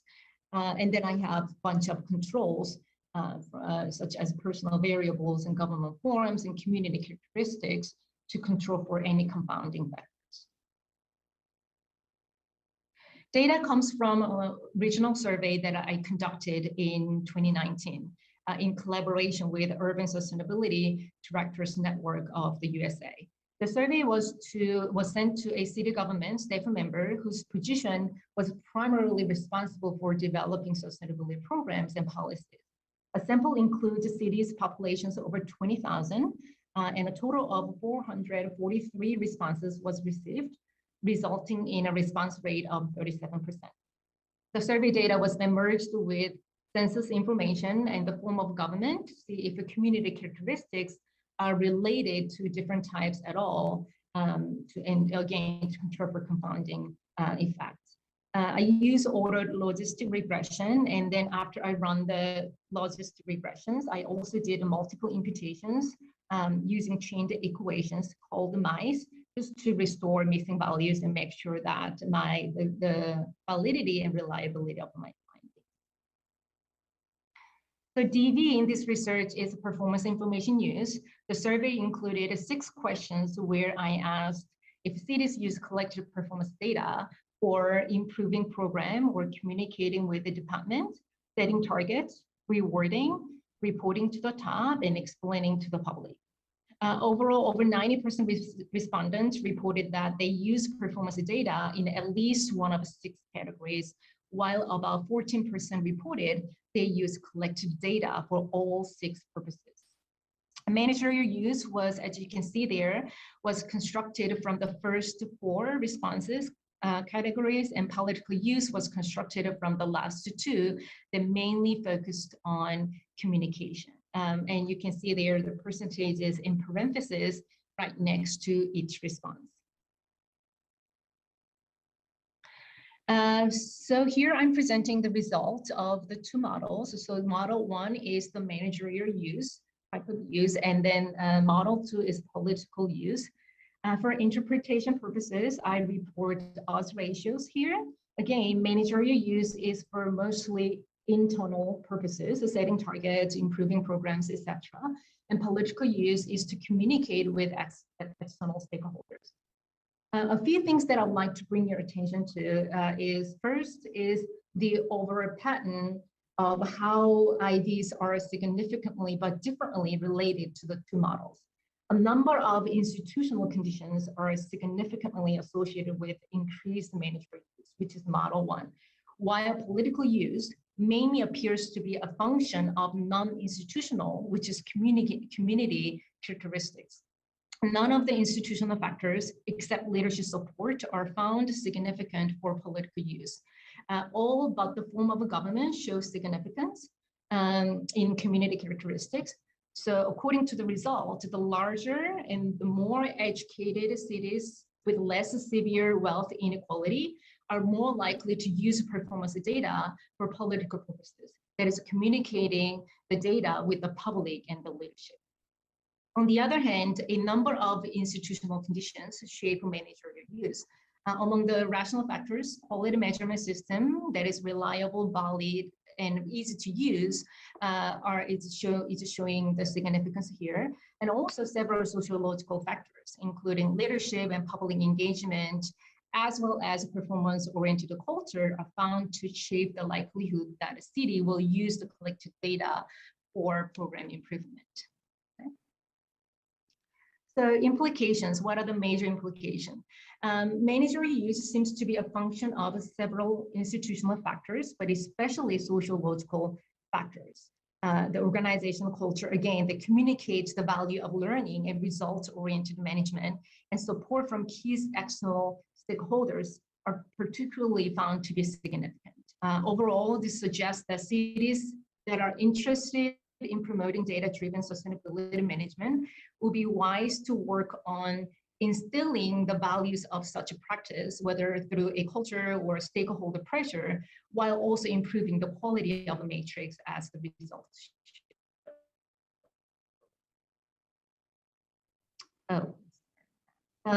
Another major implication that I draw is, given the significance of leadership and the public, the results once again confirm the importance of political support and legitimacy concern underlying public organizations. But since we are already aware of this major implication coming from not only from mine, but also from others, I will jump to the last implication that I found interesting in this research, is that the patterns across managerial and political models. Since the political use is mainly a public-facing effort, its significant relationship with the community characteristics is plausible. But certainly, future research is desirable for generalizability and what implications these different uses have on public management. One major implication that I can think of is the main benefit of a political use. The main benefit of a political use is to increase the democratic responsiveness and also accountability by reporting and sharing data on government performance and connecting with the public. This research finds that political use is more frequent in the larger and more educated cities with less income inequality. This raises some equity questions. What it means for communities without those characteristics, what it means for those communities who are underprivileged in terms of education and also income wealth. So this is something that I would like to ponder and think more in the future research. So much, Professor Angela Park.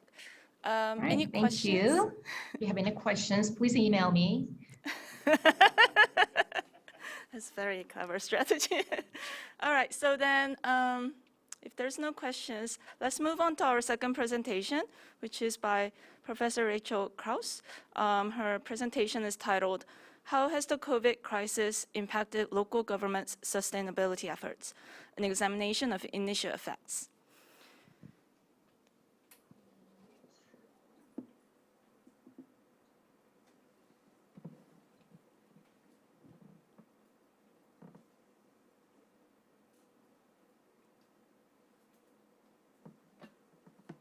Okay, I just want to make sure that you can see the slides and not my notes here. Yes, we can only see your slides, yes. Great, excellent.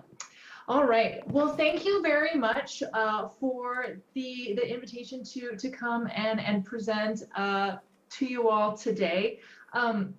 As mentioned, I'm going to be presenting a paper that I'm co-authoring with Angela Park and with another colleague, Chris Hawkins, that is looking at how COVID, how the pandemic has impacted local government's sustainability efforts.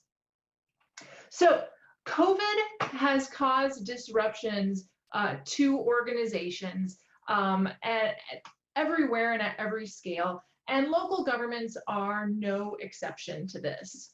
Broadly speaking, local governments have experienced three general types of disruptions resulting from the pandemic. Disruptions to revenue streams and overall financial uncertainty, disruption to workforce, including the abrupt shift to remote work, and finally, disruptions to perceptions of top priorities as new needs have become created and new vulnerabilities exposed. And these types of disruptions likely affected just about every department, program, and objective across city governments. In this context, even the continuation of basic services and fundamental responsibilities often became challenging. And so given this, it's likely that non-traditional or non-core local objectives were particularly susceptible to retrenchment or change. And so in this study, we examine how one of these kind of non-traditional local government objectives, namely sustainability, was affected by the pandemic, and we assess how cities' pandemic experiences has influenced how sustainability has been carried out in local governments. So I'm going to proceed with just a very brief primer on the history of sustainability as a local government objective.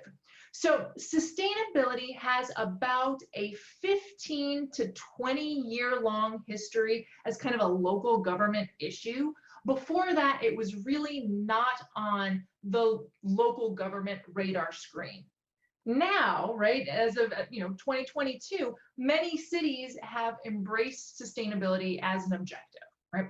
But at the same time, despite this greater adoption and embrace of sustainability as an objective, at the same time, it is still viewed by many of the people who are working in city government as extra, right?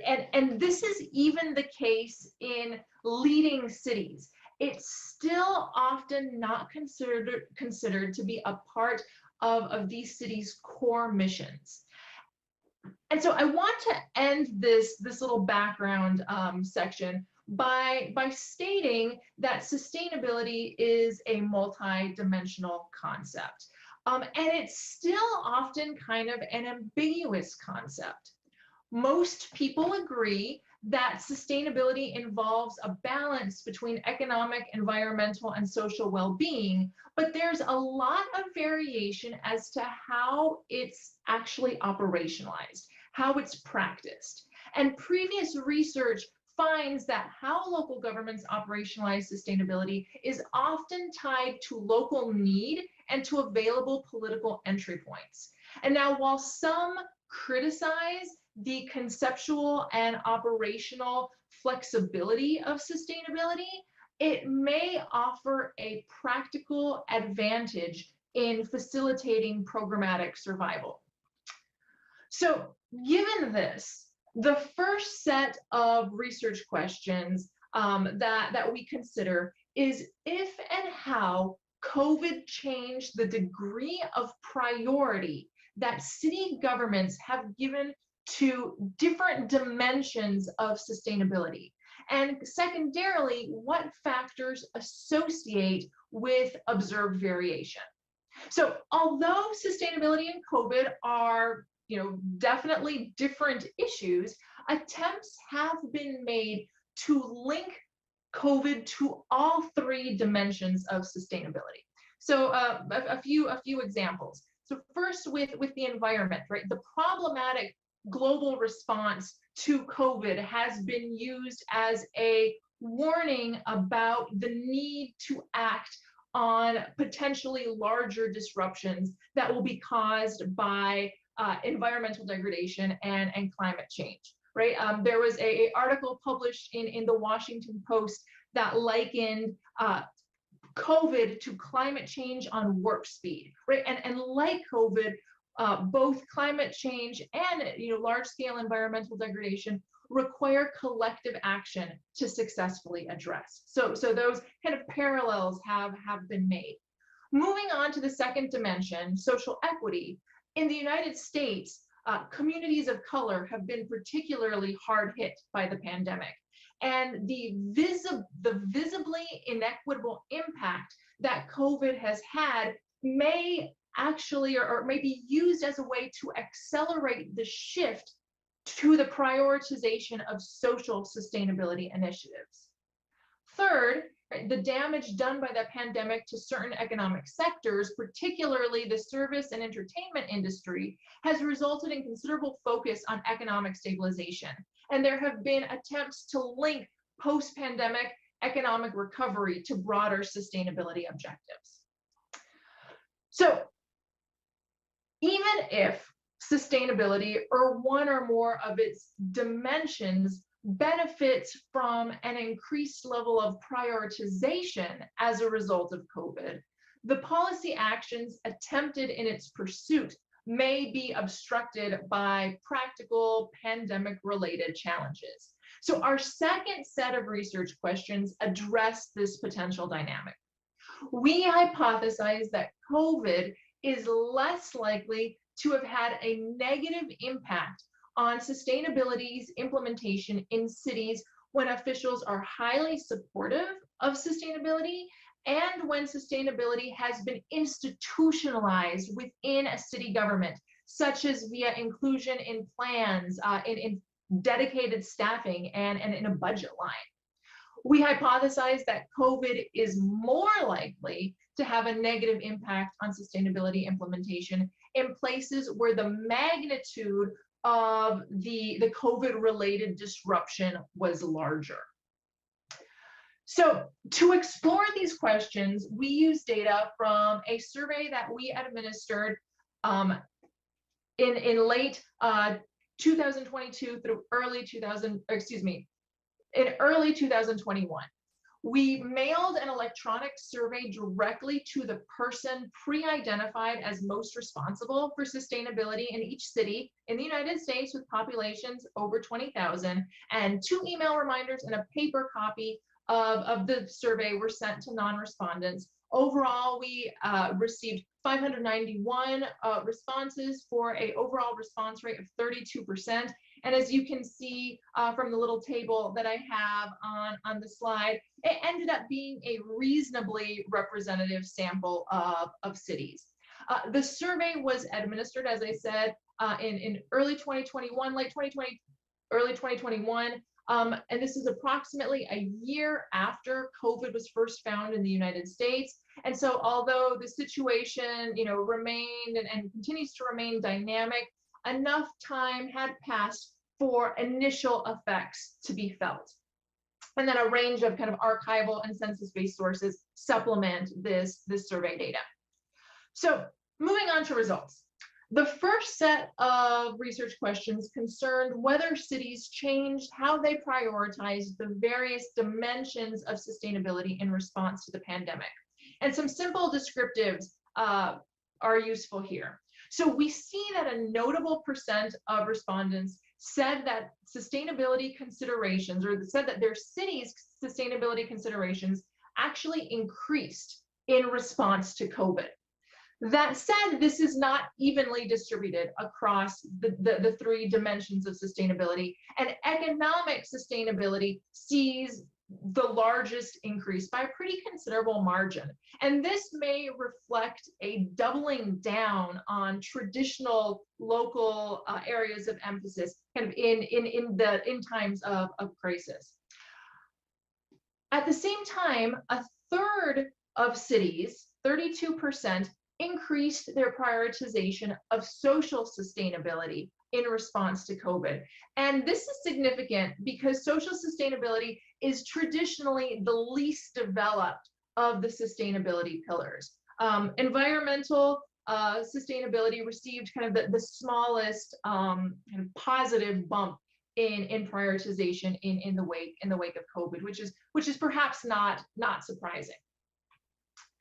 So Now I shift to an examination of the factors that associate with these variations. And I think it's important to note that because of kind of the cross-sectional and preliminary nature of this study, I'm interpreting the results explicitly as associations, no claims about causality. So the first thing to note in these results is kind of looking at the variables under, or the independent variables under support for sustainability. We note an uneven but consistently positive association between our three support variables and the prioritization of the different dimensions of sustainability. Moving down to the institutionalization variables, they are largely insignificant, with the exception of dedicated staff being associated with an elevation of the social equity dimension. So far, all of this is as would be predicted. Several of the COVID vulnerability variables are also significant, and the percent of jobs in the service industry, which indicates a local economic vulnerability to COVID, is associated with an increased prioritization of all three sustainability dimensions. And this is more or less expected, although frankly, I would have expected kind of the most significant and substantively largest impact to be with increasing the prioritization of economic sustainability. But overall, that's more or less expected. However, there is one result that is unexpected, and that is the result that cities with higher Black and Hispanic populations are less likely to prioritize both the social and economic dimensions of sustainability. And this is surprising, and frankly, I don't have a good explanation for this one particular result. So moving on to the second set of research questions, which considers COVID's impact on programmatic functioning related to sustainability. So we consider this in terms of program implementation, the effect that COVID had on program implementation, impact to staffing, and impact to sustainability funding. And the results here present a bit of a challenging picture for cities. 49% of our survey respondents said that COVID had a negative impact on their implementation of sustainability initiatives. That's not great. But at the same time, I guess if we take a glass half full approach, that means that in 51% of cities, sustainability operations were not perceived to be negatively affected by COVID. And in fact, in a small number, those represented in the green column in the slide, they were even helped by, by pandemic-related experiences. The negative impact was less, but still significant for sustainability funding, and the lowest overall negative effect was seen on the impact on staffing. So now we look at factors associated with this variation across cities. First, interestingly, although liberal political ideologies were associated in the previous set of results with a greater prioritization of sustainability dimensions, here we see them associated with the experience of more programmatic challenges. Now, I can only speculate on the reason behind this, but I think it's likely because more liberal cities took greater precautions against COVID, and so the programmatic disruptions they experienced may have been larger. Moving down to our institutionalization variables, several of these variables are significant and also in a negative direction. Now, despite this being different from what we originally hypothesized, I think there is a logical explanation. So originally we hypothesized that having a sustainability plan or a dedicated staff would help cities kind of better weather the storm brought around by COVID, but this does not appear to be the case. Instead, we think that this negative association is the result of greater sensitivity to problems enabled by having a plan or a staff who are paying attention. So thinking specifically about the a sustainability plan, if we think about a plan as a roadmap, then having one can make it easier to see when you're veering off path. And we think that's likely what's happening here. Finally, COVID vulnerabilities have limited and sporadic significance, but once again, the observed association with the percent of Black and Hispanic residents and that negative association with staffing for sustainability is challenging to explain. So as a summary of key takeaways, this research started with the premise that local government functions, which are not a part of its core mission, may be particularly susceptible to retrenchment or change in times of crisis. Our findings suggest that the pandemic has been a mixed bag for local sustainability initiatives. On the positive side, 60% of cities increased their prioritization of at least one dimension of sustainability, with 27% increasing, either two or all three of increasing the attention that they give to either two or all three of the sustainability dimensions. So that's on the positive side. However, on the more negative side, almost half of cities said that COVID had a negative impact on their implementation of sustainability initiatives. Fewer said that COVID had a negative impact on sustainability staffing and funding, but these have the potential to have longer-term effects. The COVID-induced shifts in how cities operationalize sustainability suggest a practical benefit to the objective's somewhat fuzzy nature. These adjustments can be a tool to help match pressing needs and in turn assist programmatic survival during times of crisis. And finally, I'd like to reiterate the finding that cities with sustainability plans were more likely to report implementation and resource difficulties as a result of COVID. I think that this offers an interesting avenue for future research. There are many scholars out there who are examining different aspects of climate action or sustainability plans and exploring how these plans enable or perhaps fail to enable the continuation of activities during times of disruption could be a valuable question to explore. So with that, thank you very much. Thank you very much, Professor Rachel Krauss. All right, our final so are there any questions from the floor? No? Okay. Email. All right, so if you have questions, please email Rachel. All right, then let's move on to the final presenter. And I'm going to apologize in advance because I'm going to probably pronounce your name wrongly. So we have Professor Tima Modogaziev from Penn State University. And the presentation is titled Support for the Environment Post-Transition, Material Concerns and Policy Trade-offs. Good morning. I hope you can hear me well.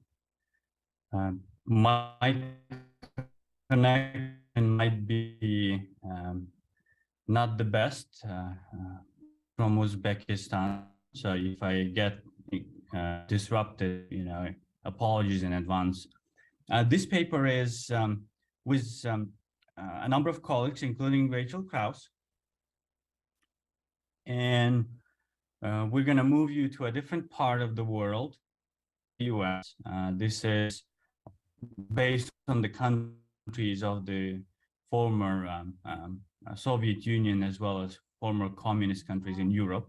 And so So the idea is to revisit the insight by Englehart and colleagues about the shift really in communities with regards to the improvements in their economic welfare, both communities and individual, and whether a number of outcomes become more relevant and more desirable as lives improve in those communities. So briefly, Englehart and Norris back in the 90s have argued that as the Western European and North American countries were getting ahead in terms of their economic development, as people's lives were improving, their material concerns were becoming less relevant for their daily lives, but also in terms of policy choices at the community and country levels. And so they argued that issues like perhaps arts and recreation and including the support for the environment would be now on the agenda for these communities.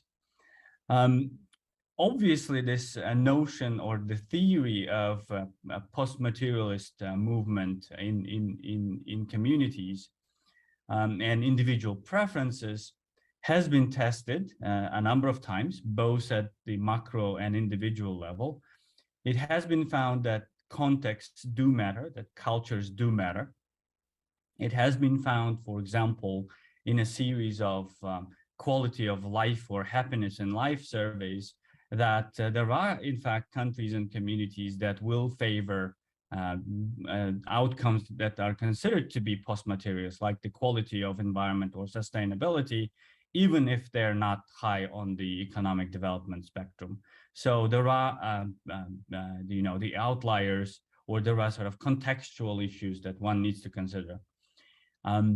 Englehart and co-authors also tested the same theories from the 80s and 90s very recently, and they have found that, in fact, the increasing populism in the West, including partisanship and partisan divisions in Europe, are actually eating away from post-materialist shift. So not everyone is moving towards sort of these choices of supporting the environment or supporting, the category of public goods, even in advanced industrial democracies. So, however, there seems to be a set of generalizable, findings from around the world that as lives improve, as the economies change for the better, there tends to be more effort to address environmental policy issues. There tends to be more willingness to commit resources towards tackling climate change issues. So with that, though, what we wanted to see is how does this play out in non-Western contexts, right? So as sort of a large sample, multi-country comparative analysis of Englehart and colleagues' proposition about the relationship between individual wealth, community wealth, and support for the environment. And we think that the context of post-communist countries is very interesting because actually not all of them are developed or have reached that stage of post-materialist development as Englehart and colleagues would argue. And even those that have been more fortunate than others in this group, and also discuss what I mean by this group in the next slide, even those that are advanced economically have high income inequalities compared to the rest of the world. In fact, a large proportion of people within, Central European, Northern European countries, former communists that are now members of the European Union, have lost their life savings and pensions and so on during the years of transition. So materialist values are likely to remain very high on the sort of wish lists, on the preferences of many of the citizens, despite the sort of better fortunes of the recent years, despite the benefits of being the member of the European Union. And even so, we have been observing in specifically in these post-communist European countries, a form of populism or even democratic backsliding. So this has been discussed extensively in political science literature on the European Union, with Hungary, Poland, sort of getting more nationalistic, and specifically in Hungary, maybe even becoming more authoritarian or illiberal, as they say. So there are several dynamics in post-communist countries in terms of both diversity within the region, but there are also tendencies towards sort of moving, to contexts that are less conducive towards what Engelhardt and colleagues would argue, sort of an environment for post-materialist values prevailing versus materialist ones. So what is the world of post-communist countries? This is sort of the map. Generally, these are 15 former Soviet countries. These are also the ones that are less developed, certainly the ones in Central Asia and the Caucasus. They largely depend on Russia voluntarily, and sometimes we see involuntarily as well. As you can the context of this data collection, at least for this research, was 2015, 2016. This was just a year after annexation of some parts of Ukraine by Russia. The current context is different, but I suppose that sort of explains one cluster. The other cluster is obviously the Central European former communist countries who are largely members of the European Union. So for the past 15 to 20 years, some of them were really benefiting from not only transfer of resources from the Western European countries, members of the European Union, but also they have been rapidly developing. So in fact, countries like Estonia or perhaps Czech Republic are even by various economic indicators, they are probably wealthier than some other members, the older members of the European Union, such as Portugal and Spain and so on. And so the third cluster is a group of countries from the Balkans. These are largely countries that were a part of Yugoslavia. Some of them are advanced in terms of, in terms of their economic wealth. They're even members of the European Union, but some others just emerged from the Balkan Wars. Perhaps you have heard about those. And some tensions continue to fester, but for them, they're like an intermediate category because membership in the European Union is sort of that carrot that has been used to sort of encourage their development toward democratic institutions, but also, connecting their economies to the European Union. Now, what does all this mean? This basically means we have a group of about 29 countries, including Mongolia, who are very diverse in terms of their economic development. And so testing the propositions by Engelhardt and colleagues, it seems to be the right and sort of context for that. All right, so the argument that there are policy trade-offs potentially, both in terms of public spending, but also individual preferences at the level of individual pocketbook is not new, right? So the variations of the guns and butter, or guns versus butter arguments, we've heard about these probably since from middle school. But there is also evidence that the policy trade-offs don't have to be mutually exclusive. In fact, there might be some complementarities between different policy areas. In fact, in the area of environmental policy, food safety and sustainability have been sort of linked as not necessarily policy trade-offs, but policy areas that can go in the same direction, more or less, with a certain level of correlation, right? But the policy trade-offs we look at, we believe, based on the review of existing literature, is more of a mutually exclusive kind than a complementary kind. And so the arguments in Engelhardt and colleagues were that material issues will become less of a concern with economic development.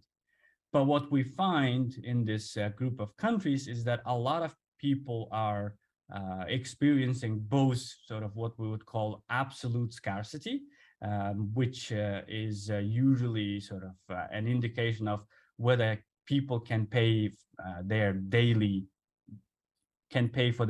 needs, such as, you know, affording a food basket or housing or sort of basic clothing items, versus more or less perceived indicators of, you know, placing oneself on sort of an income scale or perceiving themselves of being middle class or not, and so on. So there's quite a bit of research on in this area, both in Western and non-Western contexts. What we're interested here, though, is with large proportions of populations in the former communist group of countries, where the material scarcity concerns at the individual level will actually relate, and we sort of suspect the relationship is going to be negative with individual support for the environment or spending for the environment.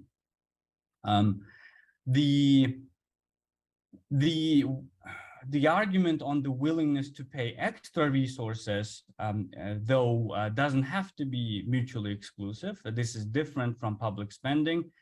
It's not about allocating sort of a finite budget at the country level or at the community level. This is more of, if you were willing, if you had resources, would you be willing to pay extra for sort of a number of policy areas?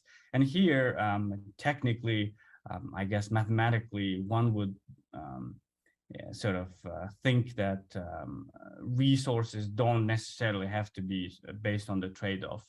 The allocation of extra resources doesn't have to be based on the trade-offs. So I guess with this introduction on materialism and post-materialism, let's get back into the actual data set. What we use for this research project is a survey from the European Bank of Reconstruction and Development. They did several waves. This particular one is the third wave of the survey from 15 and 16, and the last one. And sort of the neat aspect of this is that they have built in policy preferences for a number of areas of public spending, but also sort of individual willingness to pay, aspects for a number of policy areas as well. So specifically, we have 29 countries, about 1,500 respondents from each pretty large sample. The survey also includes 5 non-post-communist countries. I'm happy to discuss the findings or the differences between non-post-communist and post-communist, but for the purposes of this particular presentation, they're not the focus. The 5 non-post-communists are not the focus. So the outcomes of interest are binary measures, really. We're using the question, questions which we think give us the taste for the trade-offs. The first question is, which of these, and the areas are sort of a list of policy areas, should be the first and second priorities for extra government spending? The choices that we're interested in is the extra government spending for the poor, which seems to be 23% on average, versus the environment, which is 2%. So you can see right away that support for excess government spending for the poor is much larger than support for the environment. In fact, support for government spending on the environment is pretty low in this group of countries. The second question is actually beyond government spending. This is from individual pocketbooks. The question reads as, would you be willing to give part of your income or more taxes if you were sure that the extra money was going to be used for And sort of the two choices that we're interested in is help the needy versus tackle climate change issues. And here, willingness to pay to the poor or the needy, as it's sort of worded here, is again larger than the willingness to pay for climate change. But now the numbers are, obviously much higher than 2% in terms of just spending versus willingness to pay extra. You could argue, and this is probably the limitation in terms of findings, you could argue that the second question is a bit more loaded because it has that term, if you were sure, because prior research has shown that trust in government institutions in specifically former communist countries is important for any, supporting any spending in any number of, policy areas, and specifically environmental spending as well. As you can imagine, some of these countries in the list tend to rank high on corruption, quality of governance, indicators, and so on. So we need to be sort of taking the findings with a grain of salt here.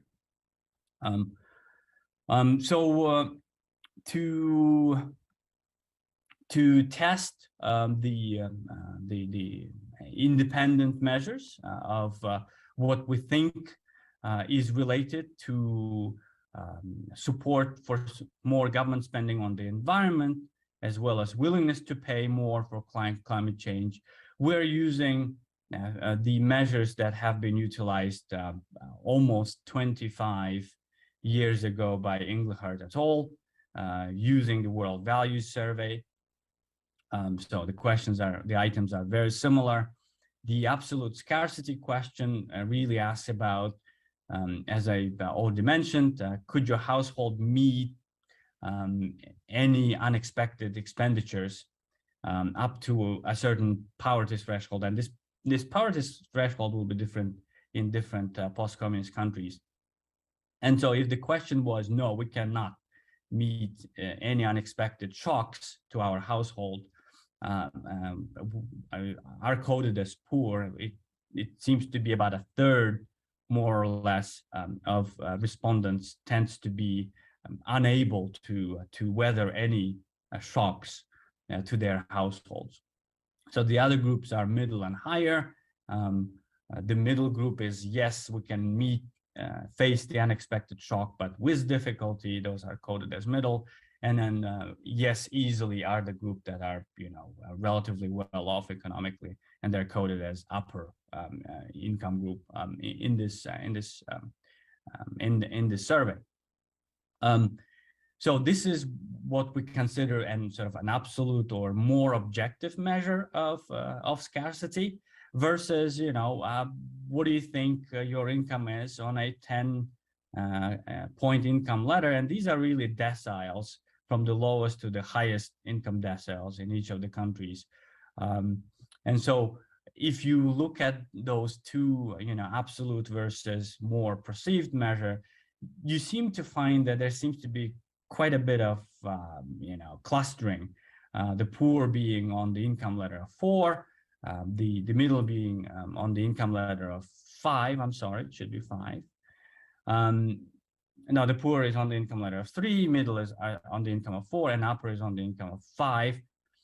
But these are all sort of middle income categories in EBRD measures. So everyone seems to be more or less middle income, with sort of not really nice way of separating them along their sort of individual wealth categories. The other independent variables that we're interested in is cross elasticities. What I mean by these is that if an individual is willing to or is likely to support spending on the poor, are they also willing to pay more from their pocket, extra resources, to help the needy? And are they less likely to offer more resources to tackle climate change? So whether that preferences on the spending side, whether they also transfer on the revenue side of the equation. There are a number of controls As I mentioned, the studies have evaluated previous 2 waves of the life and transition surveys, and they have found generally that individual attitudes, political and otherwise, cultural, individual trust measures, they tend to be important for preferences towards government spending and willingness to pay extra, willingness to commit extra resources to tackle whatever community problems there are. Just to jump directly to results, the most relevant ones in terms of our focus. The first outcome is the willingness to support more environmental spending. And since these are from binary regression results, we've created plots, the average marginal effects plots. These show not only the significance of the relationships, but also the magnitude of the relationships in terms of the major covariates of willingness to support extra spending on the environment. As you can see, the measure, the more absolute measure of scarcity, which is being poor, in this case, seems to be a very significant indicator or a measure variable of whether one will be willing to support extra spending on the environment. So if you're poor, obviously you don't have the extra resources to be willing to allocate more public resources. The variable of interest here that's also is significant, which is if one thinks that the governments should be spending more on helping the poor or alleviate poverty, they seem to be also far significantly less likely to say that environmental spending should be a priority. So not only individual status of poverty, but sort of policy preference for more support to alleviate poverty, they're both related negatively with the likelihood of supporting more environmental spending. So that's the first outcome measure. The second outcome measure is the willingness to pay extra to tackle climate change in this particular case. And we find again that being poor is related or is associated with a lower likelihood of sort of willing to pay more for climate action. And sort of we feel that this absolute scarcity plays out again. I mean, these are households that are unable to meet even basic needs of their households in cases of a shock. But what we find sort of perhaps encouraging for people engaged in environmental policy and climate change policy is that those that think that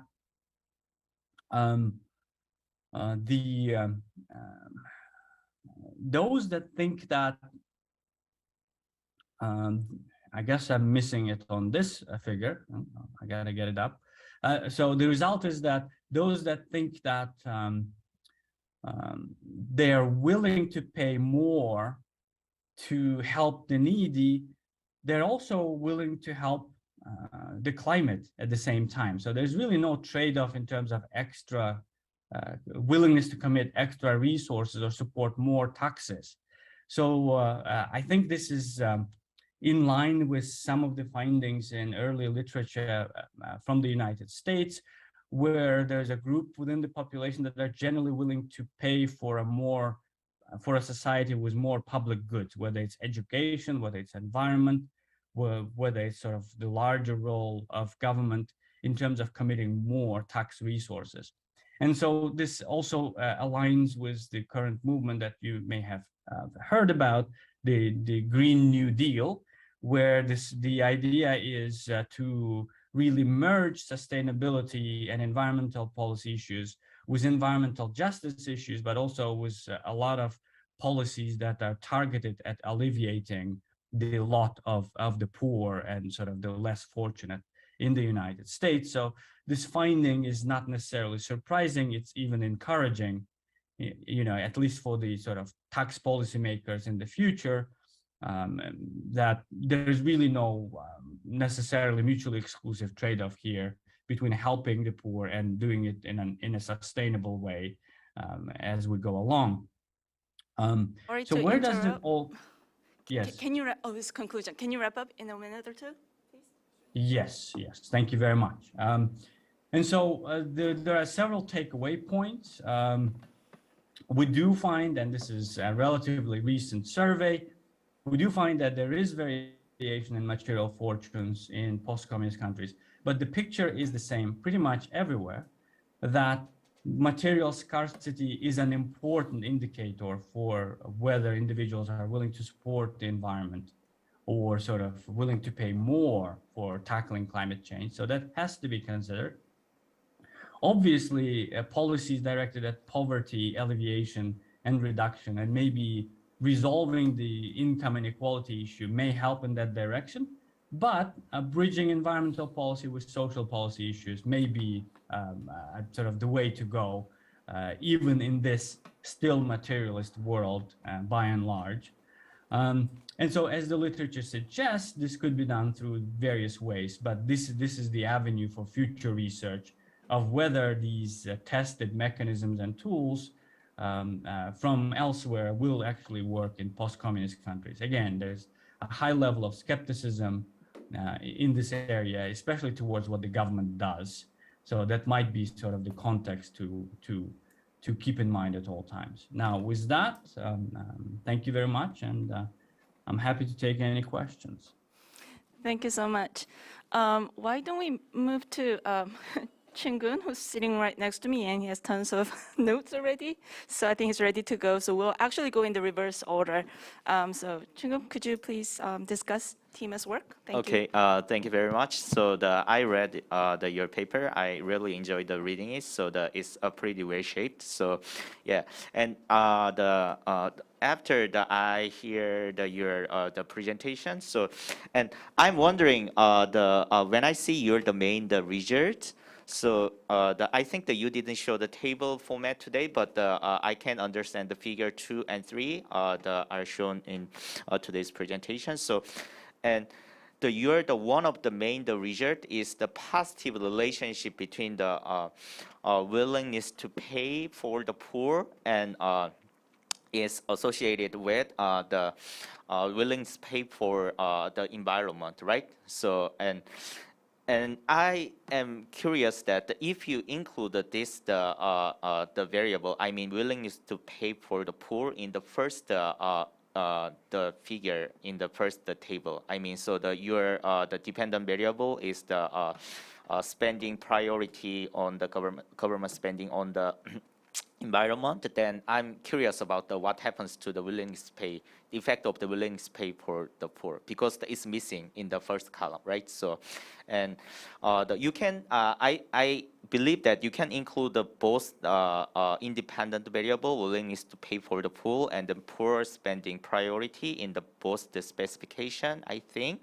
Then we can say some the gap between them. And yeah, I expect that you can also find the positive effect or the the willingness to pay for the poor. So I think that you can improve this specification. And also I have a couple of other comments, and then I think one of the things that you can easily do that is so your results are driven by the post-communist economies, right? And then your sample include the non-post-communist economies. And when I read the paper and then abstract, the appendix, you already explained that all results are caused by the post-communist economies. So, and I think you can add one sentence, or you can I mean, in the abstract or in the title, I mean, you can emphasize it. I mean, so your introduction and then your explanation, so that I can see that. But I didn't catch it at the beginning. So you can say and then give them insight on your material list in post-communist economy. And yeah, that's all about my discussion. All right, thank you so much, Chungun. Due to the time constraint, let's also hear from Professor Junsu Lee on Rachel's paper. Okay. Can you hear me? Okay, thank you. Because I have written so many things for questions and comments, but we run out of time, so I changed my mind. I just want to share just a general thought about sustainability.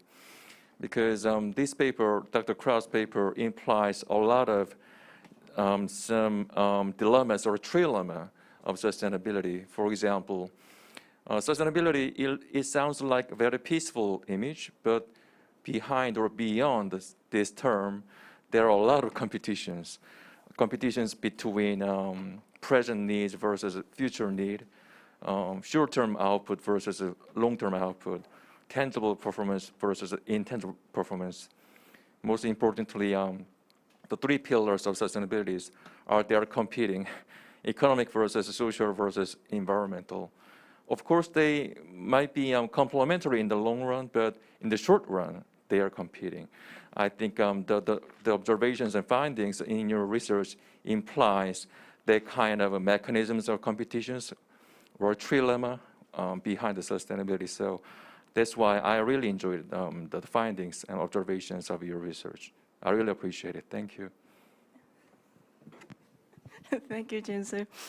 So I'm a discussant for Angela's paper, and I really appreciated this work because we always talk about these sustainability indicators, measurement, performance review, and whatnot. But what does it really add to? And I think your work actually tries to answer that question, right? How all these performance measures in sustainability are used so that it's not, asking whether it's another layer of administrative work or does it really add to something.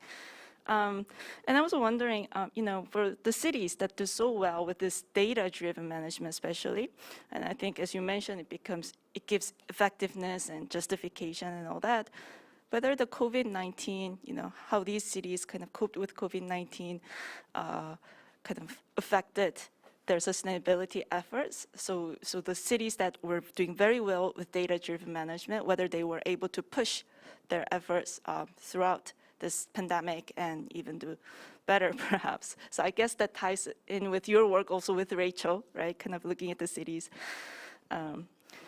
after the COVID-19. And then I was also wondering whether you'll be interested in looking at the geographical pattern of your outcomes, because sometimes I wonder whether there are kind of peer pressures or peer learning from one another when it comes to adopting this data-driven management and sustainability, and also whether the political ideology also has some impact on how they pursue the sustainability issues. So those were just some of my thoughts on your work. I would like to thank all the three presenters very much for your wonderful presentation. We learned a lot on sustainability issues, the local government, especially COVID-19. Is there any responses to the discussion, last minute answers to the questions, or no? Again, thank you very much for your recommendations. It makes sense. The comparison enhancing communist versus non-post-communist probably will give us a little bit more detail as well. So thank you very much. We'll look into it. All right. Any last comments from Angela or Rachel? I just want to say thank you so much for the suggestion as well. I do agree that there was something that I hadn't thought of, but honestly, the suggestion that you made, it's something that I can actually, I and Rachel, we can do by merging the two data sets and see if there's really any impact of data-driven management on actually, reducing some of the negative impacts from the pandemic. So just want to say thank you for the suggestion, and I'm happy that that's something that we can answer, right, Rachel? And I guess I will just echo my thanks to the discussants, and I think that was an insightful kind of description that kind of underneath the surface of kind of sustainability, this notion that sometimes just encompasses all things good, right? That there is in fact a competition for resources and for time in terms of how and when related initiatives will be able to be implemented. So I think that's a really great observation. And you mentioned that you have a bunch of notes and questions, and if they happen to be already all typed up on your computer, I would very much appreciate if you could email them to me, because this is an in-progress paper, and I would love to get more detail on your feedback. So thank you so much. All right. I would like to thank everyone for joining us today. I forgot to mention that this session has been largely organized by Professor Cho Liu at the KDI School of Public Policy and Management. Unfortunately, he couldn't join us today due to his scheduling conflict. And again, thank you very much to all the three presenters. Please join me in giving a round of hands.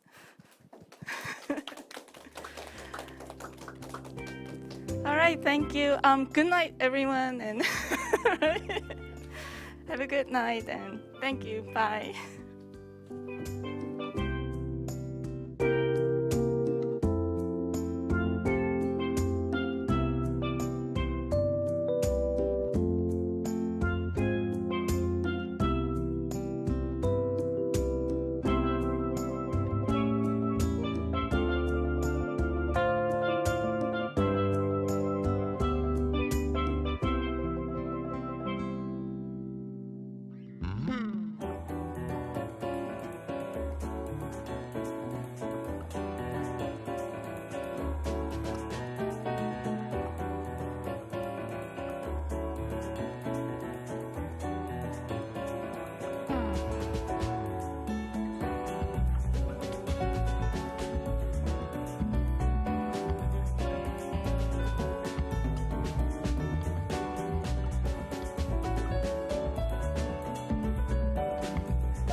천년이 지나도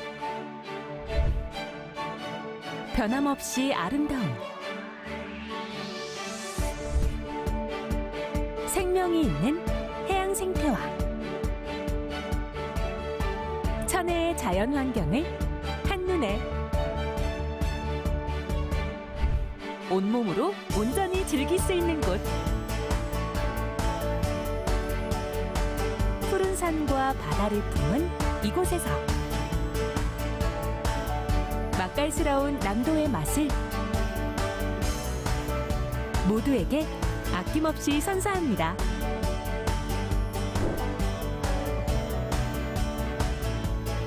자연과 함께하는 웰니스의 성지. 모두가 행복하고 소중한 추억을 만들 수 있는 곳.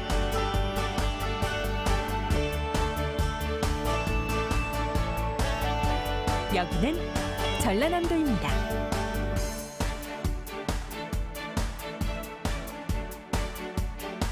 (2022-2023) 전라남도 방문의 해. 당신을 기다립니다.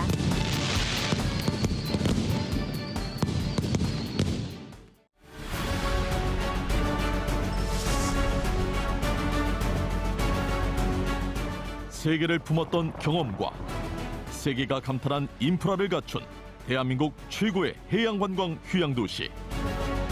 365개의 섬만큼이나 다채롭고 파도에처럼 눈부신 블루오션을 꿈꿀 수 있는 도시.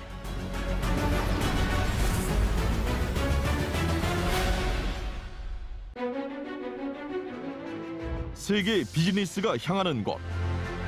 퍼니크 데스티네이션 글로벌 마이스 시티 여수. 이곳에서는 비즈니스가 휴양이 됩니다. 바다와 섬이 어우러진 매력적인 풍광, 다양한 엔터테인먼트, 다채로운 산업과 문화의 만남, 여유로운 휴식과 충전의 공간들은 관광이 곧 비즈니스가 되는 놀라운 시간을 선물할 것입니다.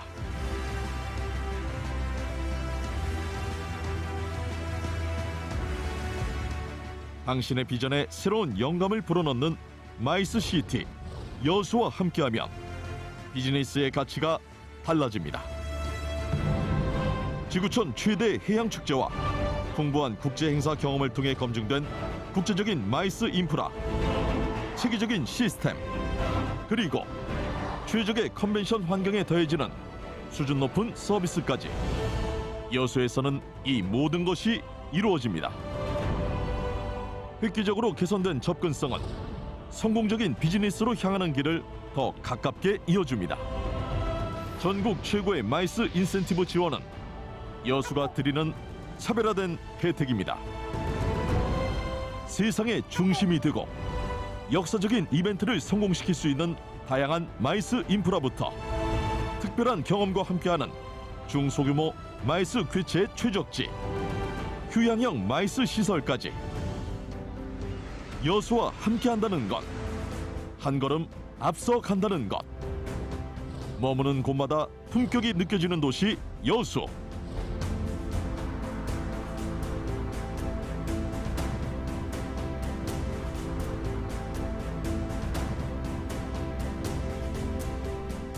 맛보는 것마다 추억이 되는 도시 여수. 이 도시에서의 시간은 새로움을 넘어 특별함이 됩니다. 당신의 휴식에 건강한 활력을 더하고 당신의 비즈니스에 감동을 더합니다. 색다른 즐거움을 더합니다. 국내 최초의 마이스 인증도시 여수.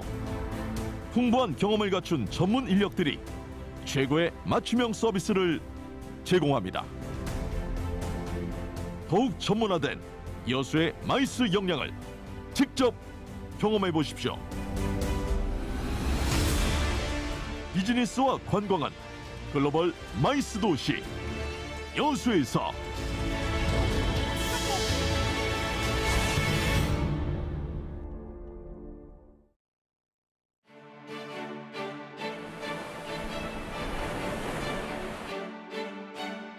천년이 지나도 변함없이 아름다움, 생명이 있는 해양 생태와 천혜의 자연 환경을 한눈에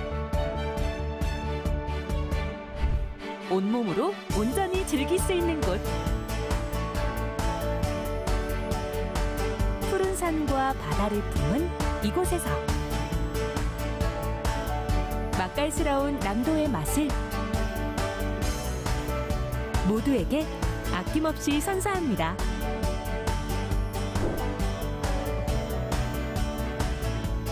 자연과 함께하는 웰니스의 성지.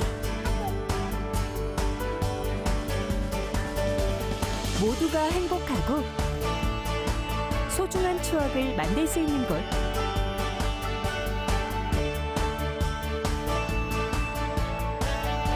여기는 전라남도입니다.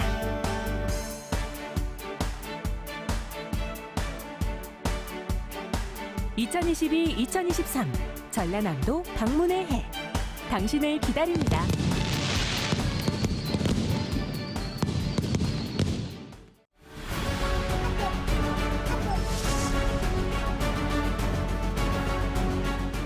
세계를 품었던 경험과 세계가 감탄한 인프라를 갖춘 대한민국 최고의 해양관광 휴양도시.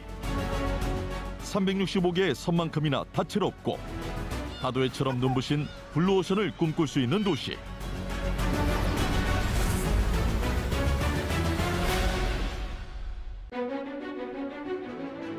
세계의 비즈니스가 향하는 곳.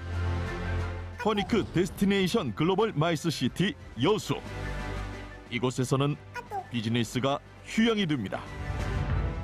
바다와 섬이 어우러진 매력적인 풍광, 다양한 엔터테인먼트, 다채로운 산업과 문화의 만남, 여유로운 휴식과 충전의 공간들은 관광이 곧 비즈니스가 되는 놀라운 시간을 선물할 것입니다.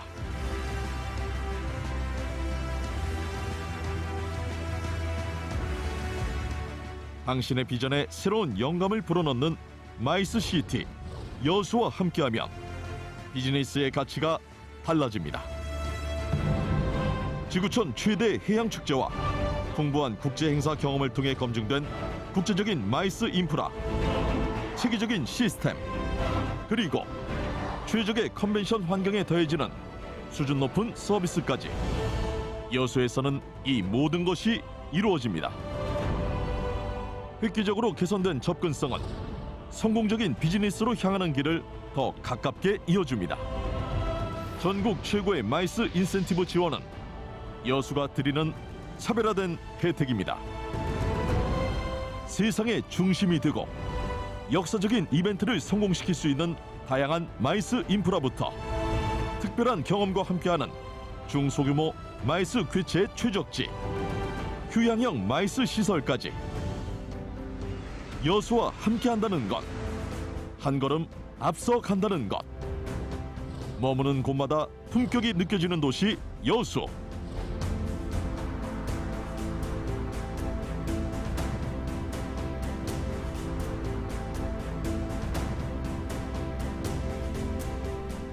맛보는 것마다 추억이 되는 도시 여수. 이 도시에서의 시간은 새로움을 넘어 특별함이 됩니다.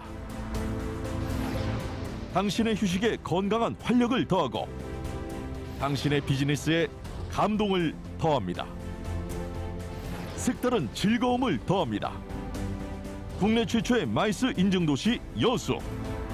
풍부한 경험을 갖춘 전문 인력들이 최고의 맞춤형 서비스를 제공합니다.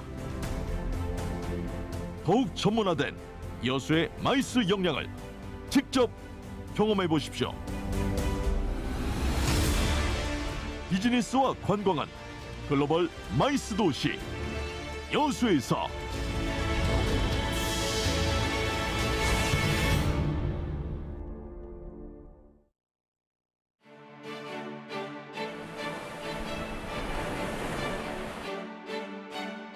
천년이 지나도 변함없이 아름다움,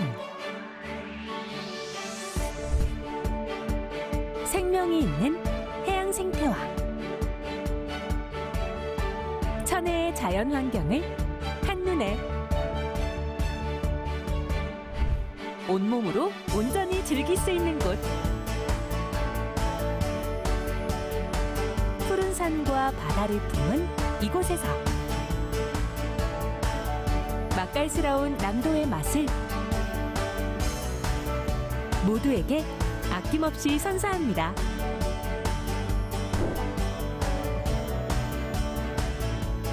자연과 함께하는 웰니스의 성지.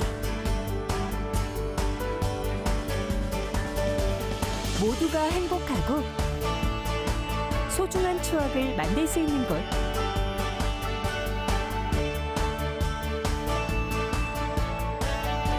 여기는 전라남도입니다.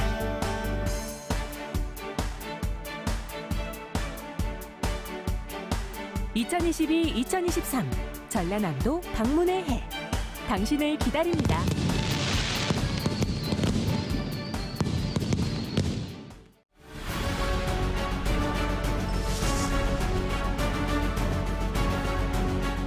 세계를 품었던 경험과 세계가 감탄한 인프라를 갖춘 대한민국 최고의 해양관광 휴양도시. 365개의 섬만큼이나 다채롭고 다도해처럼 눈부신 블루오션을 꿈꿀 수 있는 도시.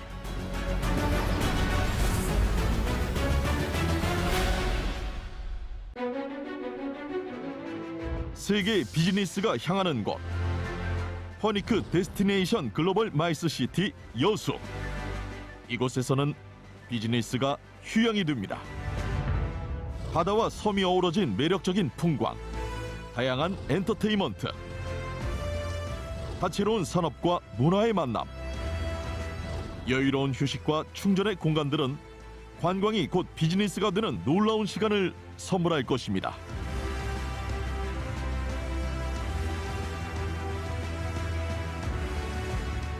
당신의 비전에 새로운 영감을 불어넣는 마이스시티 여수와 함께하면 비즈니스의 가치가 달라집니다. 지구촌 최대 해양 축제와 풍부한 국제 행사 경험을 통해 검증된 국제적인 마이스 인프라, 체계적인 시스템, 그리고 최적의 컨벤션 환경에 더해지는 수준 높은 서비스까지 여수에서는 이 모든 것이 이루어집니다. 획기적으로 개선된 접근성은 성공적인 비즈니스로 향하는 길을 더 가깝게 이어줍니다. 전국 최고의 마이스 인센티브 지원은 여수가 드리는 차별화된 혜택입니다. 세상의 중심이 되고 역사적인 이벤트를 성공시킬 수 있는 다양한 마이스 인프라부터 특별한 경험과 함께하는 중소규모 마이스 괴체 최적지, 휴양형 마이스 시설까지 여수와 함께한다는 것, 한 걸음 앞서 간다는 것. 머무는 곳마다 품격이 느껴지는 도시 여수.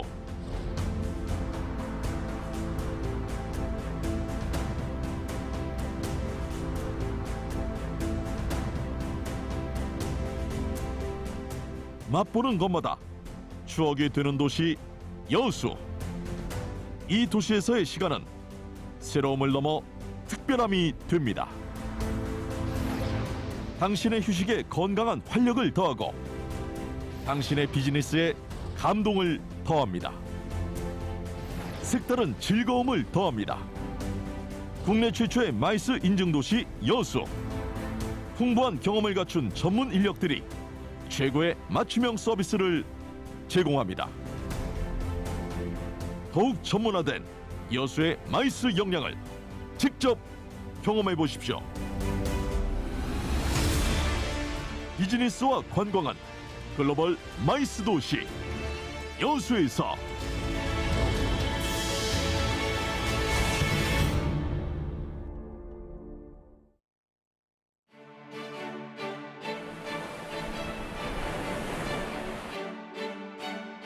천년이 지나도 변함없이 아름다움, 생명이 있는 해양 생태와 천혜의 자연 환경을 한눈에 온몸으로 온전히 즐길 수 있는 곳. 푸른 산과 바다를 품은 이곳에서 맛깔스러운 남도의 맛을 모두에게 아낌없이 선사합니다.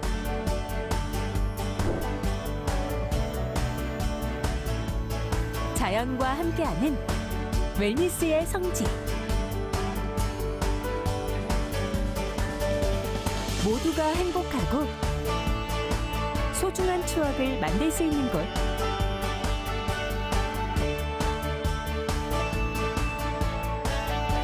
여기는 전라남도입니다.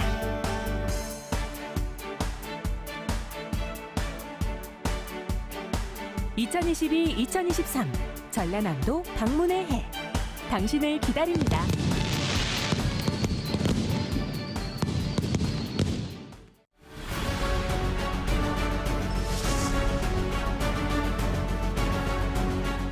세계를 품었던 경험과 세계가 감탄한 인프라를 갖춘 대한민국 최고의 해양관광 휴양도시. 365개의 섬만큼이나 다채롭고 다도해처럼 눈부신 블루오션을 꿈꿀 수 있는 도시.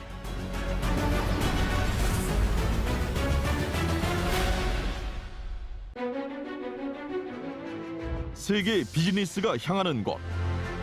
허니크 데스티네이션 글로벌 마이스 시티 여수. 이곳에서는 비즈니스가 휴양이 됩니다.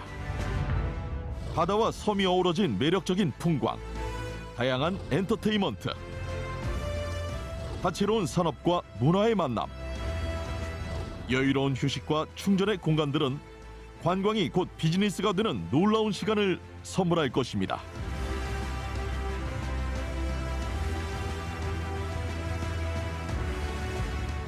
당신의 비전에 새로운 영감을 불어넣는 마이스 시티 여수와 함께하면 비즈니스의 가치가 달라집니다. 지구촌 최대 해양 축제와 풍부한 국제 행사 경험을 통해 검증된 국제적인 마이스 인프라, 체계적인 시스템, 그리고 최적의 컨벤션 환경에 더해지는 수준 높은 서비스까지 여수에서는 이 모든 것이 이루어집니다. 획기적으로 개선된 접근성은 성공적인 비즈니스로 향하는 길을 더 가깝게 이어줍니다.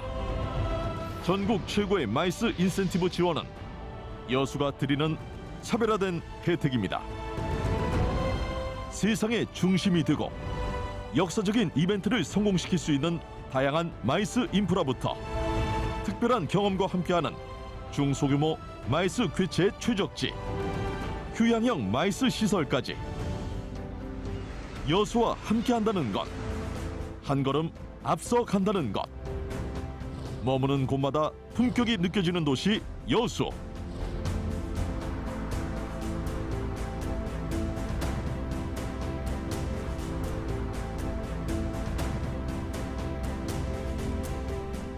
맛보는 것마다 추억이 되는 도시 여수. 이 도시에서의 시간은 새로움을 넘어 특별함이 됩니다. 당신의 휴식에 건강한 활력을 더하고 당신의 비즈니스에 감동을 더합니다. 색다른 즐거움을 더합니다. 국내 최초의 마이스 인증도시 여수. 풍부한 경험을 갖춘 전문 인력들이 최고의 맞춤형 서비스를 제공합니다. 더욱 전문화된 여수의 마이스 역량을 직접 경험해 보십시오. 비즈니스와 관광은 글로벌 마이스 도시 여수에서.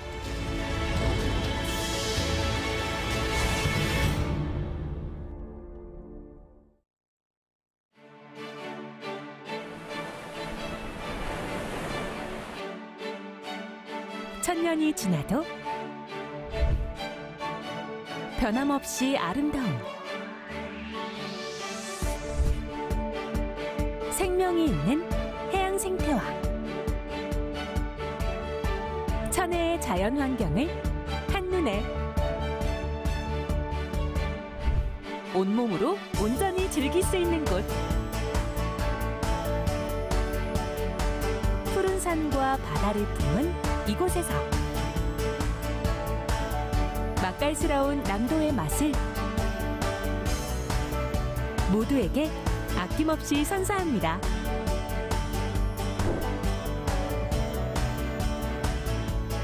자연과 함께하는 웰니스의 성지. 모두가 행복하고 소중한 추억을 만들 수 있는 곳.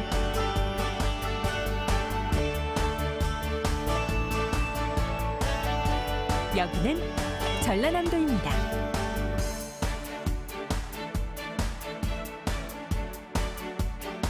(2022-2023) 전라남도 방문의 해. 당신을 기다립니다.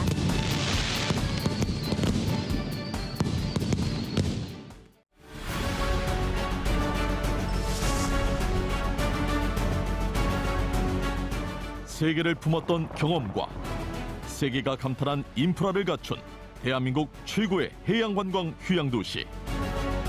365개의 섬만큼이나 다채롭고 다도해처럼 눈부신 블루오션을 꿈꿀 수 있는 도시.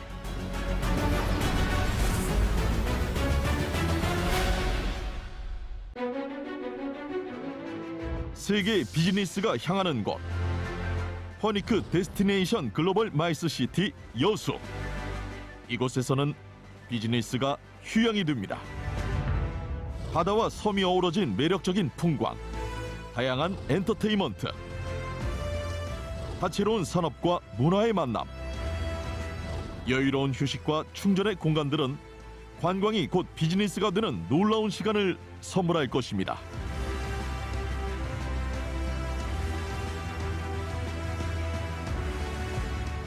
당신의 비전에 새로운 영감을 불어넣는 마이스 시티 여수와 함께하면 비즈니스의 가치가 달라집니다.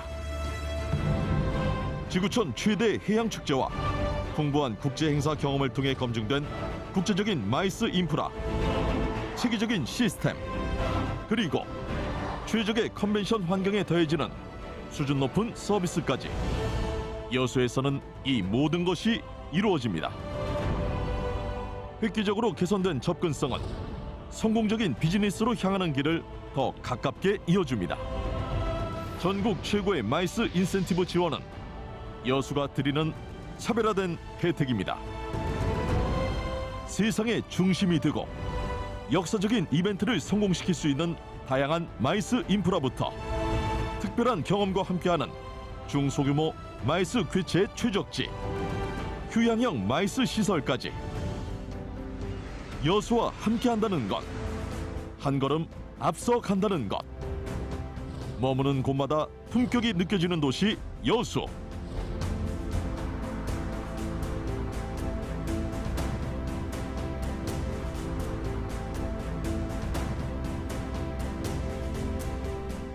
맛보는 것마다 추억이 되는 도시 여수. 이 도시에서의 시간은 새로움을 넘어 특별함이 됩니다. 당신의 휴식에 건강한 활력을 더하고 당신의 비즈니스에 감동을 더합니다. 색다른 즐거움을 더합니다. 국내 최초의 마이스 인증도시 여수. 풍부한 경험을 갖춘 전문 인력들이 최고의 맞춤형 서비스를 제공합니다. 더욱 전문화된 여수의 마이스 역량을 직접 경험해 보십시오.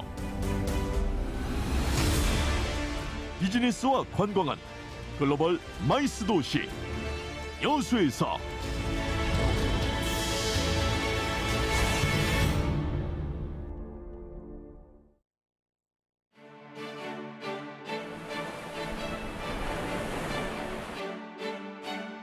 천년이 지나도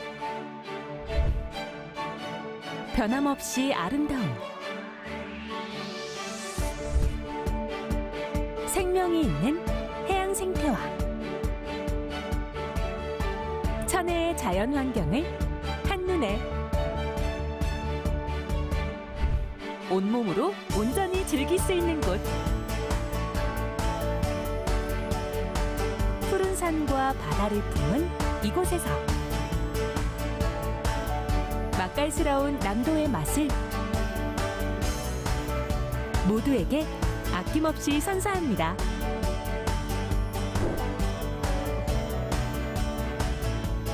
자연과 함께하는 웰니스의 성지. 모두가 행복하고 소중한 추억을 만들 수 있는 곳.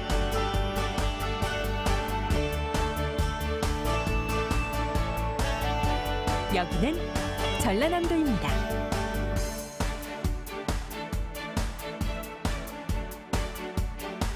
(2022-2023) 전라남도 방문의 해. 당신을 기다립니다.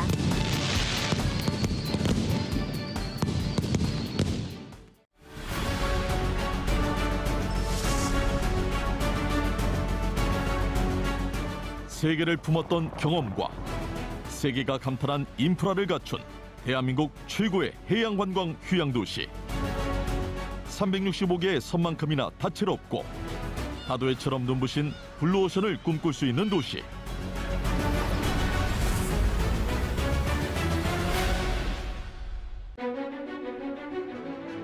세계 비즈니스가 향하는 곳. 퍼니크 데스티네이션 글로벌 마이스 시티 여수. 이곳에서는 비즈니스가 휴양이 됩니다. 바다와 섬이 어우러진 매력적인 풍광, 다양한 엔터테인먼트, 다채로운 산업과 문화의 만남, 여유로운 휴식과 충전의 공간들은 관광이 곧 비즈니스가 되는 놀라운 시간을 선물할 것입니다.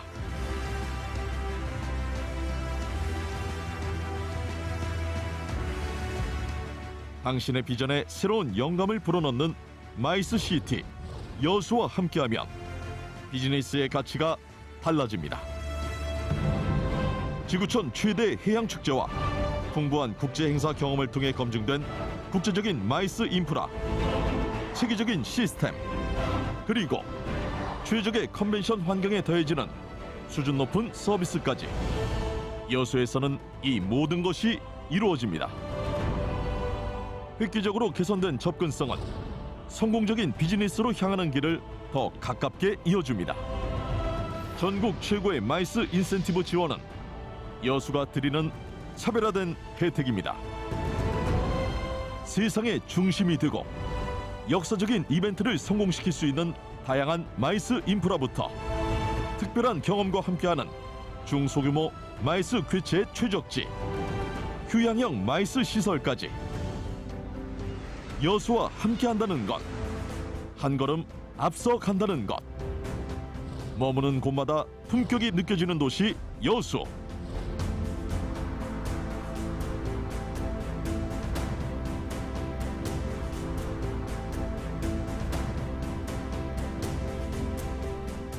맛보는 것마다 추억이 되는 도시 여수.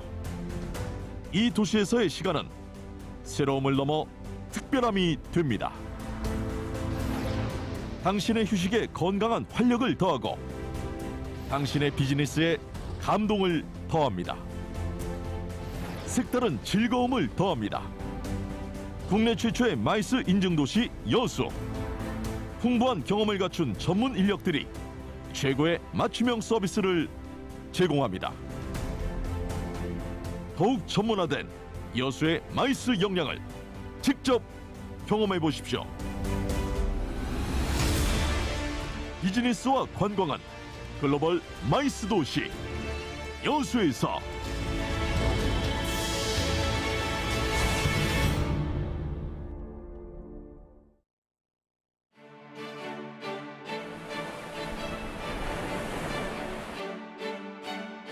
천년이 지나도 변함없이 아름다움, 생명이 있는 해양 생태와 천혜의 자연 환경을 한눈에 온몸으로 온전히 즐길 수 있는 곳. 푸른 산과 바다를 품은 이곳에서 맛깔스러운 남도의 맛을 모두에게 아낌없이 선사합니다.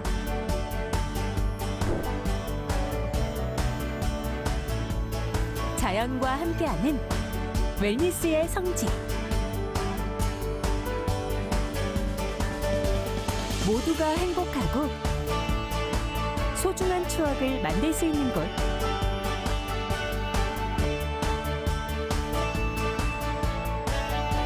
여기는 전라남도입니다.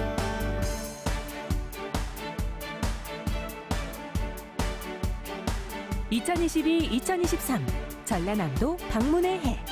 당신을 기다립니다.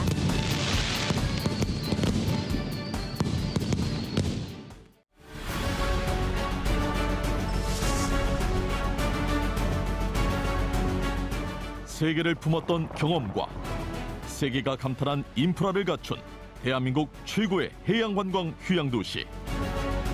365개의 섬만큼이나 다채롭고 다도해처럼 눈부신 블루오션을 꿈꿀 수 있는 도시.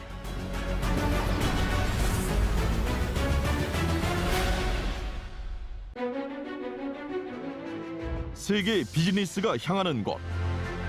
퍼니크 데스티네이션 글로벌 마이스 시티 여수. 이곳에서는 비즈니스가 휴양이 됩니다.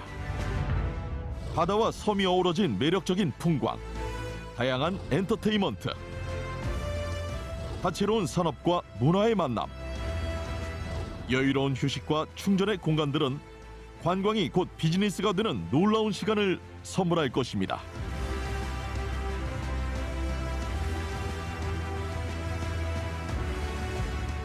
당신의 비전에 새로운 영감을 불어넣는 마이스 시티 여수와 함께하면 비즈니스의 가치가 달라집니다. 지구촌 최대 해양 축제와 풍부한 국제 행사 경험을 통해 검증된 국제적인 마이스 인프라, 체계적인 시스템, 그리고 최적의 컨벤션 환경에 더해지는 수준 높은 서비스까지 여수에서는 이 모든 것이 이루어집니다. 획기적으로 개선된 접근성은 성공적인 비즈니스로 향하는 길을 더 가깝게 이어줍니다. 전국 최고의 마이스 인센티브 지원은 여수가 드리는 차별화된 혜택입니다. 세상의 중심이 되고 역사적인 이벤트를 성공시킬 수 있는 다양한 마이스 인프라부터 특별한 경험과 함께하는 중소규모 마이스 개최 최적지, 휴양형 마이스 시설까지 여수와 함께한다는 것, 한 걸음 앞서 간다는 것. 머무는 곳마다 품격이 느껴지는 도시 여수.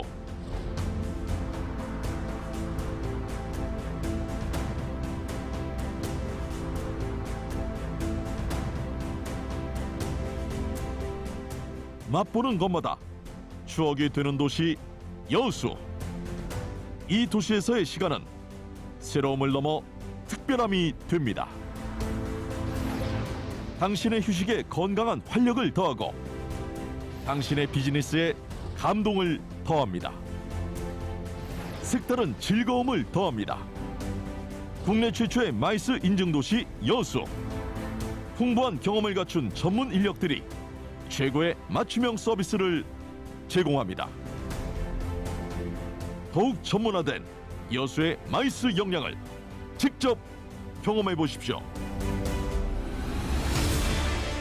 비즈니스와 관광은 글로벌 마이스 도시 여수에서.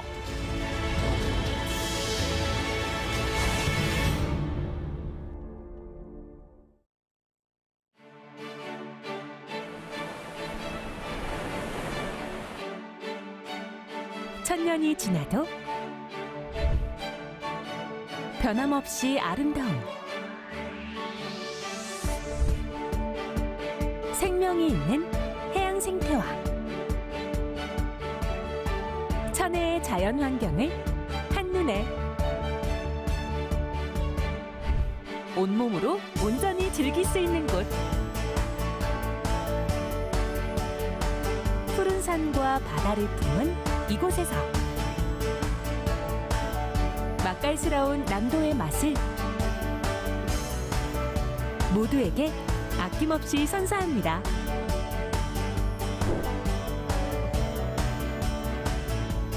자연과 함께하는 웰니스의 성지. 모두가 행복하고 소중한 추억을 만들 수 있는 곳.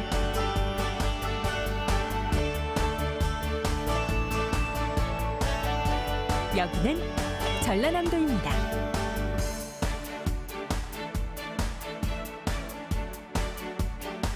(2022-2023) 전라남도 방문의 해. 당신을 기다립니다.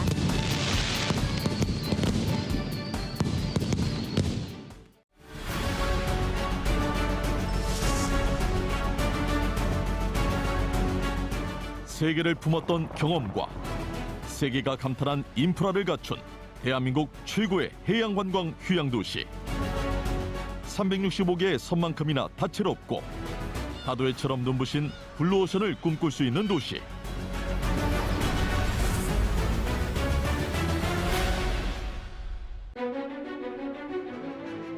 세계 비즈니스가 향하는 곳, 퍼니크 데스티네이션 글로벌 마이스 시티 여수.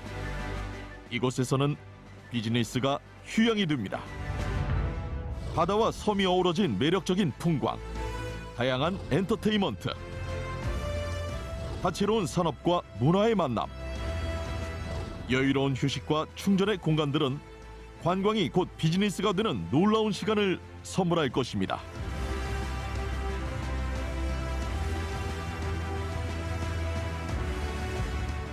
당신의 비전에 새로운 영감을 불어넣는 마이스 시티 여수와 함께하면 비즈니스의 가치가 달라집니다. 지구촌 최대 해양 축제와 풍부한 국제 행사 경험을 통해 검증된 국제적인 마이스 인프라, 체계적인 시스템, 그리고 최적의 컨벤션 환경에 더해지는 수준 높은 서비스까지 여수에서는 이 모든 것이 이루어집니다. 획기적으로 개선된 접근성은 성공적인 비즈니스로 향하는 길을 더 가깝게 이어줍니다. 전국 최고의 마이스 인센티브 지원은 여수가 드리는 차별화된 혜택입니다.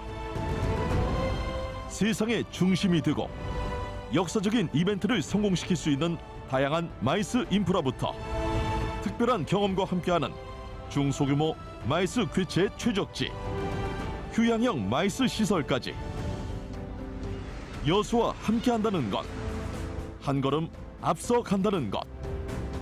머무는 곳마다 품격이 느껴지는 도시 여수.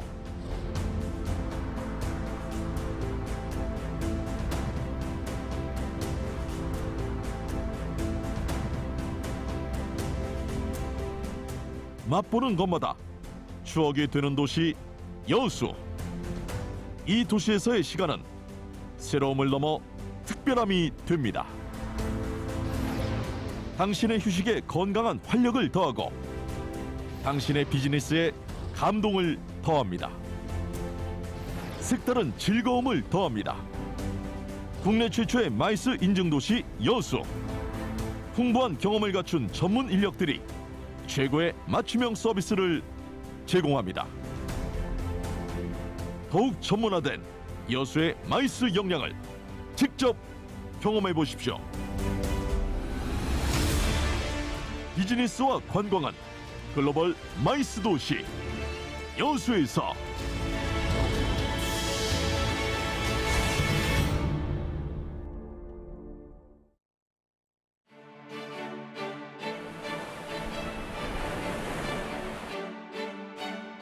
천년이 지나도 변함없이 아름다움,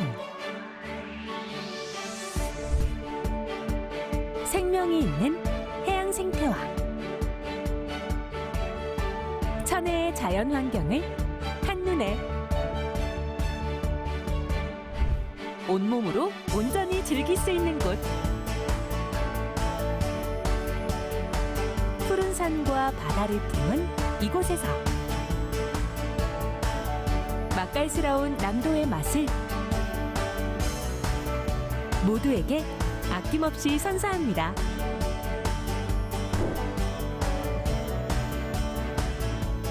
자연과 함께하는 웰니스의 성지. 모두가 행복하고 소중한 추억을 만들 수 있는 곳.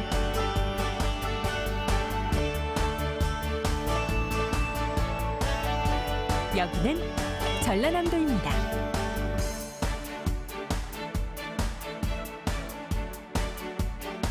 (2022-2023) 전라남도 방문의 해. 당신을 기다립니다.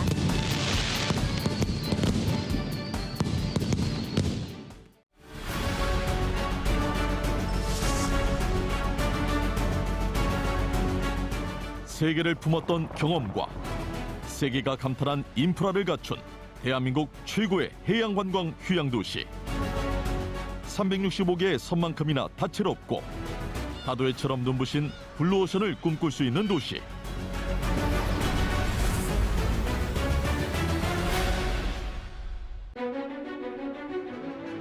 세계 비즈니스가 향하는 곳, 퍼니크 데스티네이션 글로벌 마이스 시티 여수.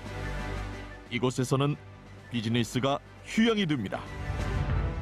바다와 섬이 어우러진 매력적인 풍광, 다양한 엔터테인먼트, 다채로운 산업과 문화의 만남, 여유로운 휴식과 충전의 공간들은 관광이 곧 비즈니스가 되는 놀라운 시간을 선물할 것입니다.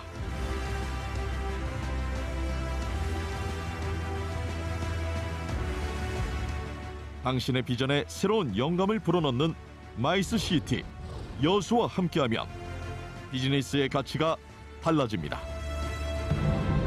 지구촌 최대 해양축제와 풍부한 국제행사 경험을 통해 검증된 국제적인 마이스 인프라, 체계적인 시스템, 그리고 최적의 컨벤션 환경에 더해지는 수준 높은 서비스까지 여수에서는 이 모든 것이 이루어집니다.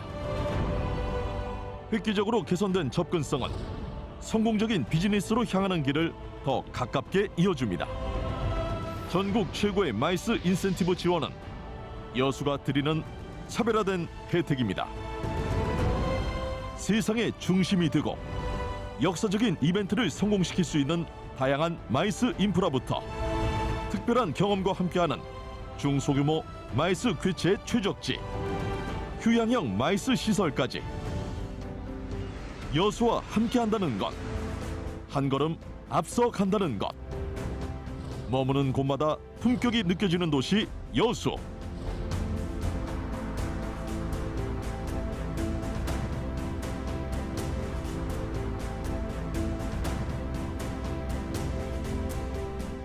맛보는 것마다 추억이 되는 도시 여수. 이 도시에서의 시간은 새로움을 넘어 특별함이 됩니다. 당신의 휴식에 건강한 활력을 더하고 당신의 비즈니스에 감동을 더합니다. 색다른 즐거움을 더합니다. 국내 최초의 마이스 인증도시 여수. 풍부한 경험을 갖춘 전문 인력들이 최고의 맞춤형 서비스를 제공합니다. 더욱 전문화된 여수의 마이스 역량을 직접 경험해 보십시오. 비즈니스와 관광은 글로벌 마이스 도시 여수에서.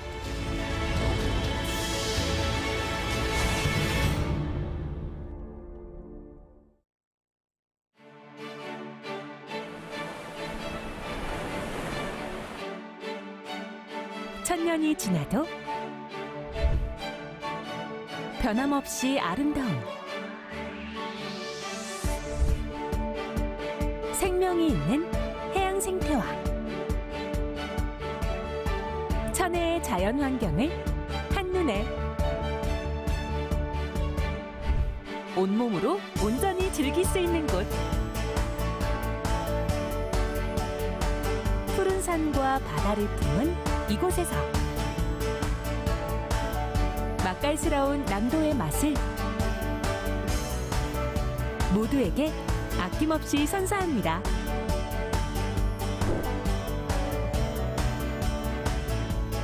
자연과 함께하는 웰니스의 성지.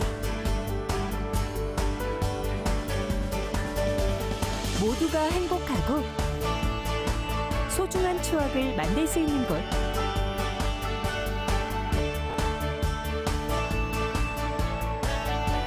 여기는 전라남도입니다.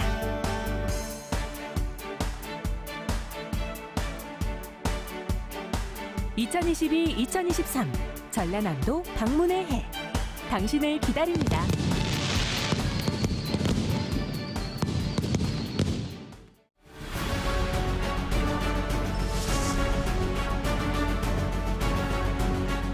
세계를 품었던 경험과 세계가 감탄한 인프라를 갖춘 대한민국 최고의 해양관광 휴양도시.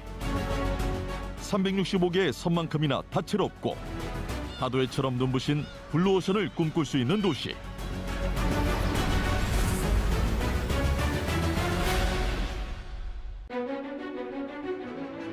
세계 비즈니스가 향하는 곳. 퍼니크 데스티네이션 글로벌 마이스시티 여수. 이곳에서는 비즈니스가 휴양이 됩니다.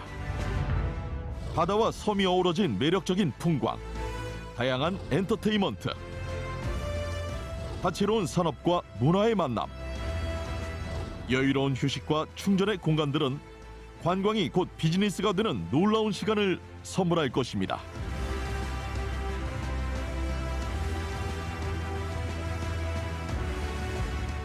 당신의 비전에 새로운 영감을 불어넣는 마이스시티, 여수와 함께하면 비즈니스의 가치가 달라집니다. 지구촌 최대 해양축제와 풍부한 국제행사 경험을 통해 검증된 국제적인 마이스 인프라, 체계적인 시스템, 그리고 최적의 컨벤션 환경에 더해지는 수준 높은 서비스까지 여수에서는 이 모든 것이 이루어집니다. 획기적으로 개선된 접근성은 성공적인 비즈니스로 향하는 길을 더 가깝게 이어줍니다. 전국 최고의 마이스 인센티브 지원은 여수가 드리는 차별화된 혜택입니다. 세상의 중심이 되고 역사적인 이벤트를 성공시킬 수 있는 다양한 마이스 인프라부터 특별한 경험과 함께하는 중소규모 마이스 괴체 최적지, 휴양형 마이스 시설까지 여수와 함께한다는 것, 한 걸음 앞서 간다는 것. 머무는 곳마다 품격이 느껴지는 도시 여수.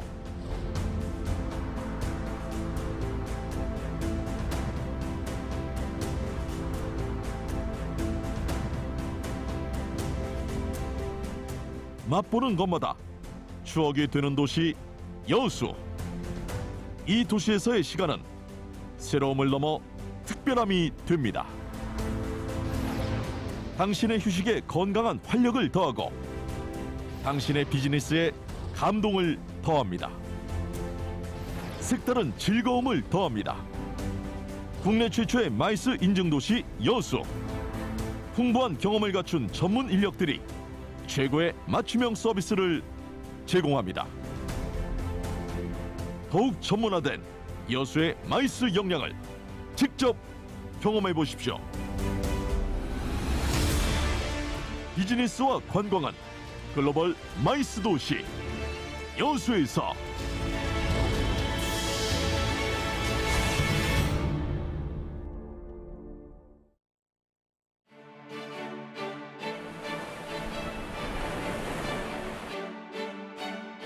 천년이 지나도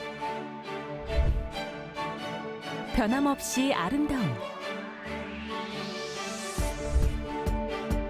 생명이 있는 해양 생태화, 천혜의 자연 환경을 한눈에 온몸으로 온전히 즐길 수 있는 곳. 푸른 산과 바다를 품은 이곳에서 맛깔스러운 남도의 맛을 모두에게 아낌없이 선사합니다.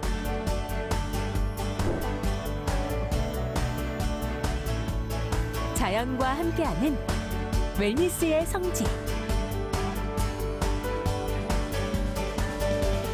모두가 행복하고 소중한 추억을 만들 수 있는 곳.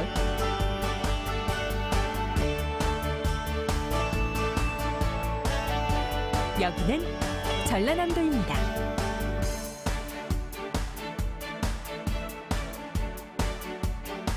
(2022-2023) 전라남도 방문의 해. 당신을 기다립니다.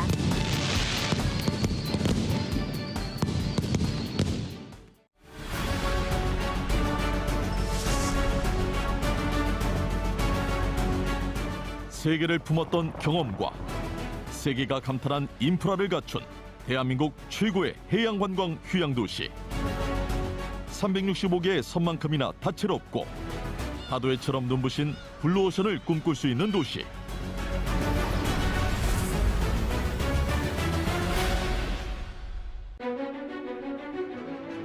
세계 비즈니스가 향하는 곳. 허니크 데스티네이션 글로벌 마이스 시티 여수. 이곳에서는 비즈니스가 휴양이 됩니다. 바다와 섬이 어우러진 매력적인 풍광, 다양한 엔터테인먼트, 다채로운 산업과 문화의 만남, 여유로운 휴식과 충전의 공간들은 관광이 곧 비즈니스가 되는 놀라운 시간을 선물할 것입니다.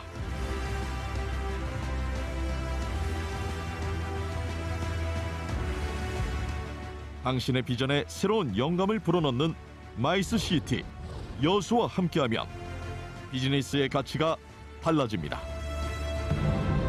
지구촌 최대 해양축제와 풍부한 국제행사 경험을 통해 검증된 국제적인 마이스 인프라, 체계적인 시스템, 그리고 최적의 컨벤션 환경에 더해지는 수준 높은 서비스까지 여수에서는 이 모든 것이 이루어집니다. 획기적으로 개선된 접근성은 성공적인 비즈니스로 향하는 길을 더 가깝게 이어줍니다. 전국 최고의 마이스 인센티브 지원은 여수가 드리는 차별화된 혜택입니다. 세상의 중심이 되고 역사적인 이벤트를 성공시킬 수 있는 다양한 마이스 인프라부터 특별한 경험과 함께하는 중소규모 마이스 개최 최적지, 휴양형 마이스 시설까지 여수와 함께한다는 것, 한 걸음 앞서 간다는 것. 머무는 곳마다 품격이 느껴지는 도시 여수.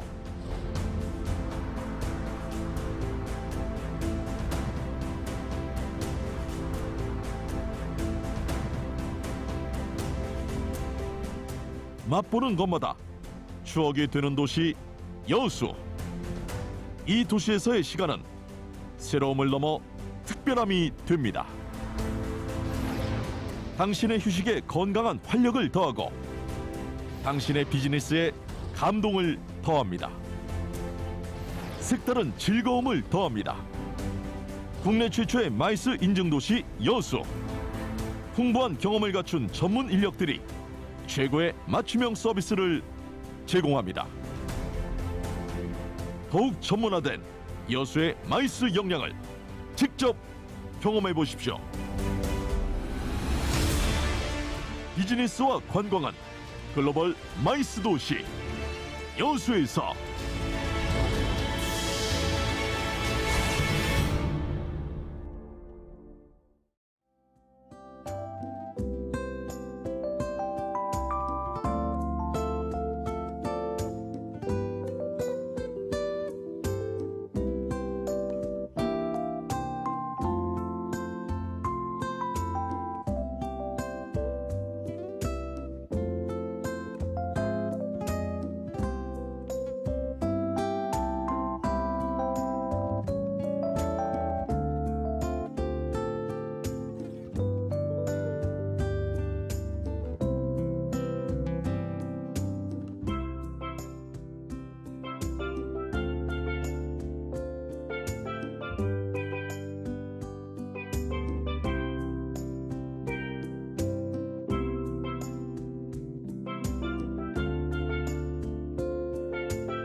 governance and collaborative innovation at the local level. My title is a bit changed. I now try to focus at the local level.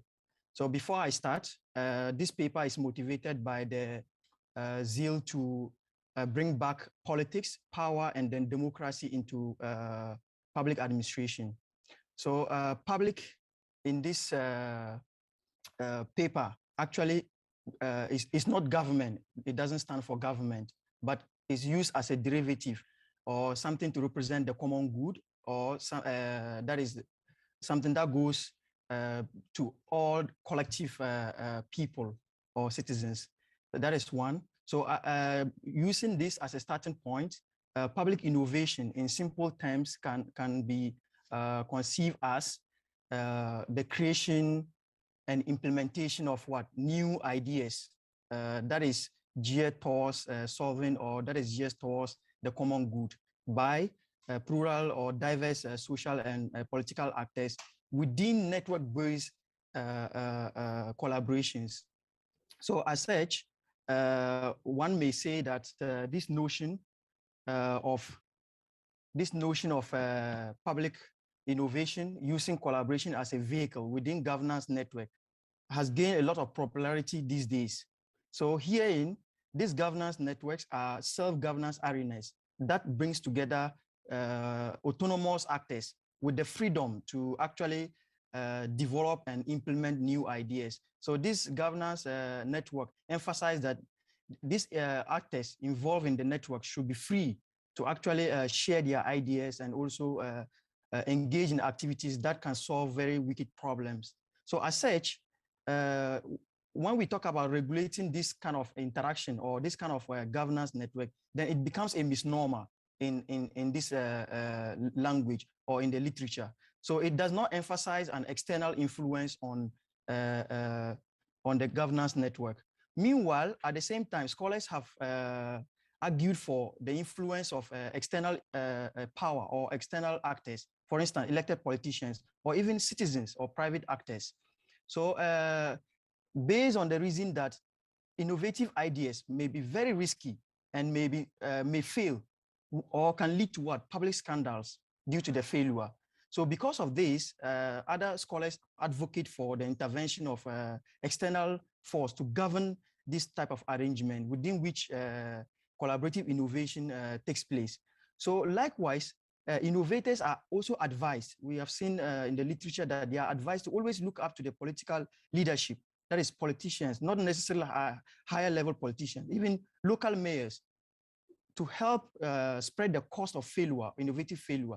Like I said, innovative ideas are very risky and sometimes spark public scandals. So as such, governance network again emphasize the control or influence of these arenas within which innovation takes place. So we therefore have some kind of a puzzle on our hands. That is one aspect which emphasizes that governance networks should be free, or actors should be free to innovate. And another one which emphasizes the control, that is minimum control, not necessarily maximum control or reverting to the traditional form of hierarchy and control. No, this is just a minimal control over using different strategies, which I will explain later. So again, we've seen that the separation of political science and public administration, if we trace the history from Woodrow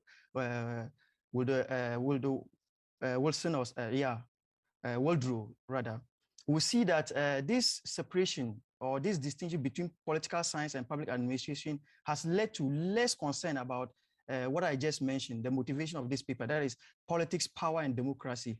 And it has actually made public administration scholars to relegate the study of external influence like elected politicians into the other field. They do not pay much attention to this alternative explanation of public administration variables like innovation. So this paper, in this paper, we actually aim to unpack and also empirically demonstrate how and why elected politicians may influence innovation at the local level. So here we are focusing at the local level and not other levels. So this paper first, we discuss and test the assertion that influence over joint arrangement, which some emphasize that they should be free or they should be self-governed, may be essential to facilitate the creation of new ideas or new solutions. Also, we argue that, and also we go further to test the importance of local authority, power. And we argue that this authority may be contingent on some important conditions of what? Collaborative innovation. That is, on some important conditions that are outlined by those who emphasize self-governance arrangements. So we've seen, or these days we hear about innovation everywhere. What actually accounts for this rise in innovation in public sector? So innovation is actually popular these days because of what our current transformation, or the current transformation in our society, which includes the kind of crisis, budget cuts, even globalization and increasing citizen demand that has actually made innovation inevitable and even ubiquitous. It's everywhere in the public domain these days. So accordingly, public innovation has emerged as a lender of last resort and an attractive strategy to respond to this crisis and also the citizen demand. Hence, the process of innovation and also the political context, the context in which innovation takes place, becomes a very suitable case for us to actually diagnose here. So we are saying that we should not turn a blind eye on this phenomena which is happening, or the reality which is happening now. We have to find a way of explaining why this is actually mushrooming and why it is very important. So to proceed, I would like to go through the process of innovation within the public domain. Broadly, and for the sake of empirical analysis, we just break down the process into 5 categories for the sake of easy understanding. And that is, first, the process involves identifying problems and challenges, and also recognizing what? Opportunities. First, the actors or the people must recognize that there's a problem, and this problem needs current or immediate intervention or solution before, and that is the starting point of innovation. Then second, there should be what? A conscious effort to generate new ideas and innovative solutions that can challenge the dominant practices which is currently being used. And the third phase in the process is to what? Select the most promising. So after the new idea is generated, then there should be testing and then selection. So this stage actually resembles the traditional policy-making process where different alternative solutions are examined based on results. So through the testing, it can be in vitro testing, that is lab setting testing, or just pilot testing, to see which of these ideas or solutions are promising. Then the fourth stage in the process is to what? Implement this innovative idea or solution in practice that is beyond the lab setting. Then the final one is to diffuse the newly implemented and practice idea. But why do we kind of see collaborative arenas or even governance network arenas to be suitable for innovation? So first, the current issues, that is the crisis, budget cuts, globalization, even citizen demand, have tend to put innovation, like I explained in the previous slide, on some kind of high on the public agenda in the quest to actually pursue performance and quality service delivery. So as such, many strategies are actually out there. There are a lot of strategies to pursue this endeavor, that is innovation. And these are just few strategies. That is the authoritative strategy, the competitive strategy. We have the procurement, you name it. There are a lot of strategies to actually spur innovation within public sector. So, but among these strategies, collaborative innovation, that is innovation using multi-actor partnership, is actually seen superior to the other strategies. And I will explain why. First, when we consider the traditional approach, or that is the traditional public administration approach to innovation, it emphasizes that managers in higher positions, it emphasizes that they should be entrepreneurial in defining the problem and also identifying solutions to this. But they tend to get it wrong by their inability to get exactly the best and most feasible solution to the real problem.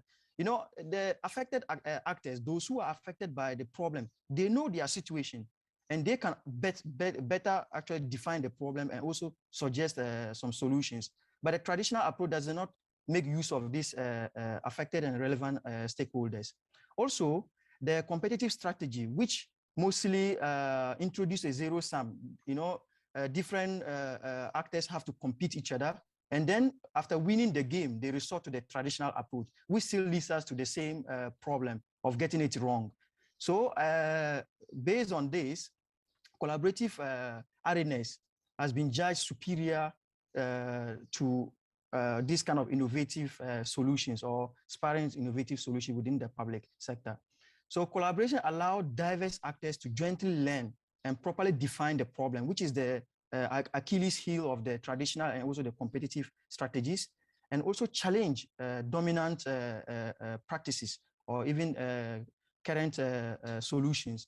And also it permits what? Widespread ownership and support of the newly invented idea. So collaborative arenas encourage dialogue based on reasoned argumentation and willingness to listen to one another. It also emphasizes that actors within this arrangement should put themselves within in each other's shoes and feel like the other. So this actually is very important in bringing out the best in these actors and also improving their self-efficacy. So as such, collaborative innovation, that is innovation using collaborative arenas, is probably the most suitable. This is probably the more suitable, but this process is very complex and messy, and it comes with a lot of issues. So first, we'll see how the process from inclusion to innovation, how it takes place in order to appreciate the whole process. So first, including diverse actors, that is social and plural, this is social and political actors in governance network, enables these collaborative arenas to facilitate social interaction. There's actually social interaction and dialogue between these diverse actors. Also, it facilitates what? Informal. As the social interaction, it facilitates trust and also informal communication between these kind of diverse actors, which engenders joint fact-finding. So as actors trust each other, they tend to what? Engage in joint fact-finding and also mutual learning in order to develop new ideas. So this mutual trust and learning that is brought together or that is brought to life by the inclusion of diverse actors and the social interaction stimulate the development of bold solutions and also the co-design of ideas. So the second way is actually collaborative arenas facilitate diverse actors to mutually interdepend on each other. You know, these diverse actors come to these arenas with various types of resources. They have different competencies, different skills, and different knowledge. So by coming together as one, they are able to interdepend on each other, share their knowledge, integrate this knowledge to spur through mutual learning and also to co-design solutions. However, the risk, this is where our political variable or the other aspect comes in, the risk of failure and also resistance to innovative ideas. You know, public administration, mostly employees are very, very reluctant to adopting new ideas, solutions that they don't know, they don't want to try this type of solution. So because of this, scholars have actually, they advocate for the intervention of an external force, for instance, the local elected officials, to influence employees or even people to adopt innovative ideas and also share the cost, the benefit, and also the failure. But how can... Professor? Please. You have 5 minutes. Okay, Professor, thank you. So how then can we meta-govern or influence? How then can politicians influence this? So there are actually basically 4 strategies. First, they can strategically design the institutional arrangement, that is the governance network within which actors collaborate. They can also frame the political narrative and also the discourse. They can manage these arenas by reducing the transaction costs and also reducing tensions. They can also engage these elected officials or external actors can also engage as what? Actors themselves. They can also participate.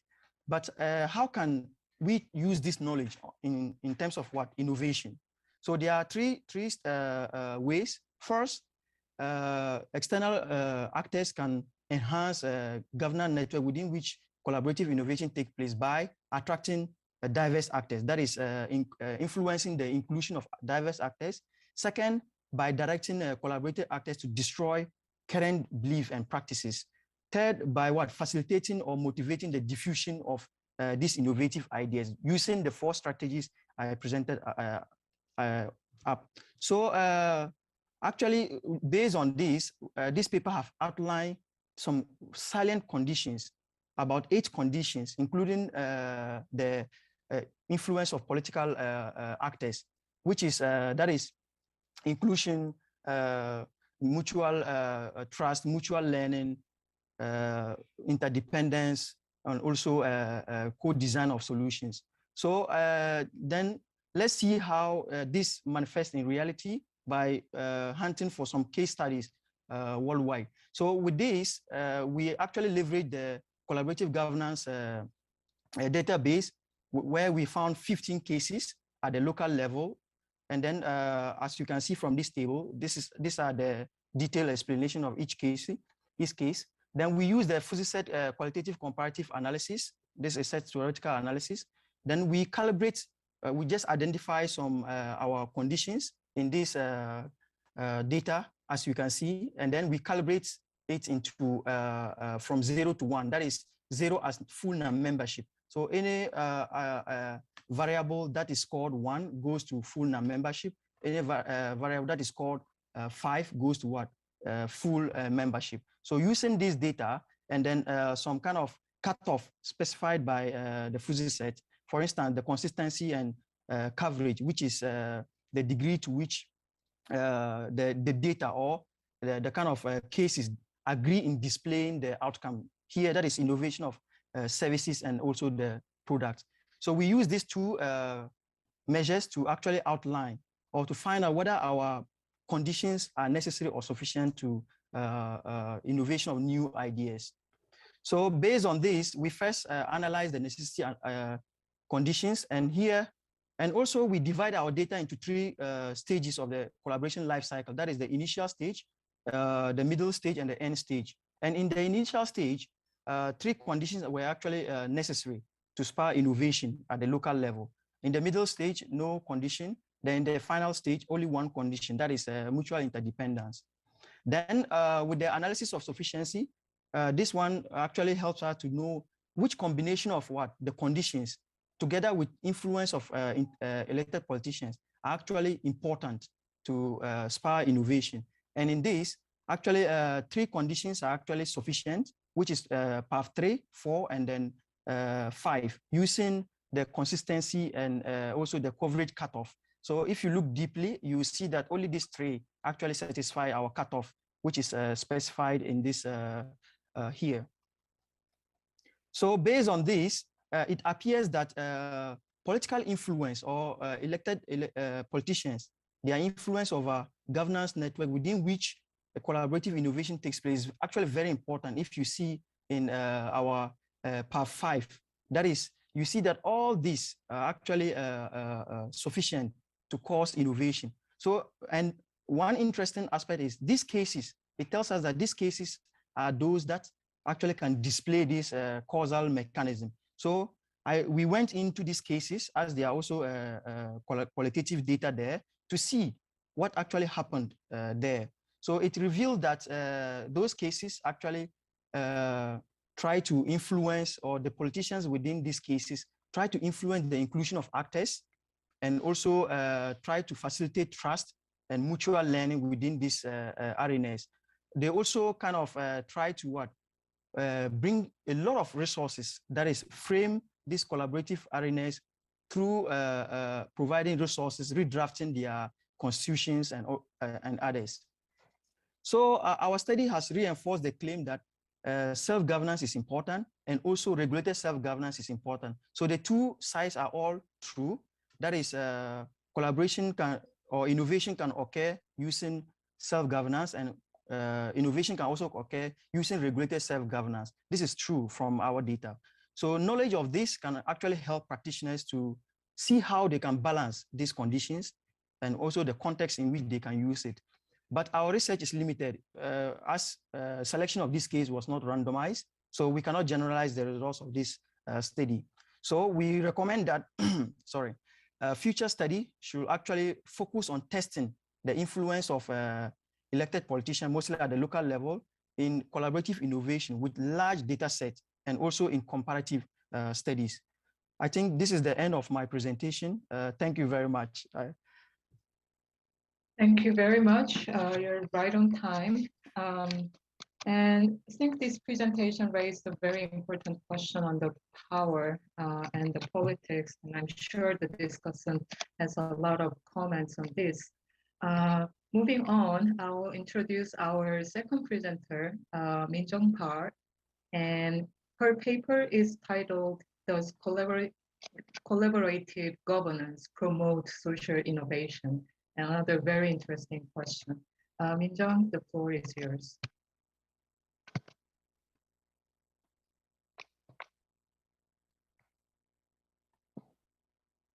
Thank you, Professor, for your introduction. Good afternoon, Professor Seno. My name is Min-Jung Park. I'm a PhD candidate at Yonsei University. Today, I'm going to make a presentation on the paper titled, Does Collaborative Governance Promote Social Innovation? In order to answer this question, I will explain my research based on this list of contents. Collaborative governance, especially a cross-sectoral collaboration between public and non-profit actors, has been increasingly emphasized as an important factor for social innovation that creates new solutions to diverse social problems and improves individuals' well-being. This intersectoral collaboration is expected to promote social innovation through an exchange of resources, information, knowledge, and expertise that cannot be developed and utilized within a single sector. More specifically, it is expected that each stage of social innovation, such as understanding social problems, developing new ideas, testing and implementing a selected solution, and diffusing the innovation, can be more fostered and can generate more broad impact beyond the single sector through the collaboration. However, social innovation sometimes emerges without collaboration between different sectors, and the cross-sectoral collaboration creates negative outcomes. So this paper explores whether and how cross-sectoral collaboration affects social innovation. There are two paradigms in social innovation literature. These are an Anglo-American entrepreneurship tradition, and the other one is Euro-Canadian social economy tradition. The first one, that is the Anglo-American entrepreneurship tradition, is based on business and organizational management, understands social innovation as a response to economic crisis. It emphasized the role of private actors, especially business organizations, as innovators to develop and disperse innovative solutions within a current economic system. However, on the contrary, the Euro-Canadian social economy tradition is based on an emancipatory tradition that emphasizes empowerment and solidarity, pursues to change the current economic structures that create social exclusion and inequality. While it acknowledges the role of government in promoting social innovation, it also stresses communities' participation. As such, this perspective adopts governance strategies, including governments and communities, to develop social innovation. However, beyond this dichotomous perspective on social innovation, the innovation emerges both as a new solution to meet social needs and as a transformation of systems. In accordance with this situation, social innovation literature has started to move its focus from individuals called as social entrepreneurs to processes of social innovation. Moreover, an additional shift also appears in social innovation literature as scholars emphasize cross-sector collaborations rather than market-oriented approaches to innovation. This study, in line with this situation, conceptualized social innovation both as a new solution to meet social needs and as a transformative change through governance between government and local community. On one hand, the social innovation characterized as a solution to address social problems in a new way produces tangible economic and social outputs, in turn results in outcomes that are the effects of outputs on environmental and social conditions. The improved economic and social situation in a local community can improve residents' the quality of life. On the other hand, social innovation as transformative change emerges through the cross-sector collaboration between local governments and local community. They invest their diverse resources, including financial, human, and policy resources and infrastructures. The local community, especially social economy organizations, also develop social innovation by following several steps from prompts, proposals, prototyping, and to sustaining. This process leads to change in their relationship and creates impact. In the process of social innovation, collaborative governance, especially cross-sector collaboration, is regarded as a necessary means. As actors from different sectors are involved in the process of social innovation, they can share diverse resources, information, knowledge, and expertise that cannot be created within one sector. Moreover, the collaboration develops joint ownership of a new solution and shared motives for the solution that in turn can help successfully implement and diffuse the innovation. In practice, most case studies illustrate social innovation promoted by cross-sectoral collaboration in the local community. However, there are several cases of successful social innovation without intersectoral collaboration between local government and social economy organizations. These confounding results require more additional exhaustive studies. Although the existing studies offer different findings in diverse regions, we cannot deny that social innovation is sustainable cross-sector collaboration to create and disseminate socially innovative solutions. So we hypothesize that cross-sector collaboration between local government and social economy organizations may affect social innovation. Next, trust has been regarded as one of the most important elements in the collaborative governance process, as collaboration involves trust among stakeholders beyond the negotiation. Collaboration is referred to as a process of building and increasing the stock of trust. So, collaborative trust refers to an individual perception that is the product of one's assessments, experiences, and dispositions in which one believes and is willing to act on the words, actions, and decisions of others. Trust can foster social innovation as it facilitates the exchange of knowledge and information between collaborative partners, promotes problem-solving capacity and innovative capacity, and in turn leads to positive outcomes. As stakeholders maintain their cohesion, manage potential conflicts, and foster needed cooperation based on trust, they can achieve positive outcomes in cross-sector collaborative activities. Participants should take a risk for being involved in the innovation process because the profit is unclear and unforeseeable, but the risk is large. Trust can foster innovation by reducing the uncertainty about opportunistic behavior and making vertical integration less necessary. So in this paper, we hypothesize that trust between local government and local community may affect social innovation. In addition, involved citizens networks in the collaborative governance process can play a significant role in social innovation. Social innovation can be developed and diffused through social networks of involved people in the non-profits or social economy organizations. Using their networks, they can generate ideas for social innovation by identifying social needs based on the interactions with multiple actors inside and outside their organizations, and they can disperse the innovation as well-informed ambassadors. So we hypothesize that networks of residents who are engaged in collaborative governance are related to social innovation.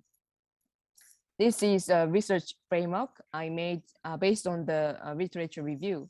The study employs micro-macro multi-level analysis to analyze how collaborative governance affects social innovation. This is because social innovation at the group level is predicted by variables at both individual and group levels. The micro-macro model is different from the usually used macro-micro multi-level analysis that level 2 independent variables predict a level 1 independent variable. After eliminating issues of multicollinearity through the variance inflation factor for each independent variable, I conduct the micro-macro analysis using R software. At the group level, the cross-sectoral collaboration and local government's trust in local community may affect social innovation, and at individual level, local communities' trust in local government and local communities' network through social economy organizations may affect social innovation. In order to measure the social innovation, we use social innovation index, that is a composite index comprised of input, process, output, and outcome of social innovation to assess the extent to which a local community develops social innovation. First, the input includes financial, human, and policy resources and infrastructures for social innovation. Second, the process includes a proposal, prototyping, and sustaining the capacity of social enterprises to create services, products, and models to run their businesses. And the output indicates innovation performance, such as the organization's contribution to the local community through increasing local income, local finance, startup, and employment, and decreasing the poverty ratio. And the outcome refers to the quality of life of residents measured by 3 items: their happiness, their perception of good place to live, and satisfaction with the local community. This is descriptive statistics. And among the control variables, such as local creative culture and norms shared in local community, are measured by using exploratory factor analysis. So this table shows the result of exploratory factor analysis.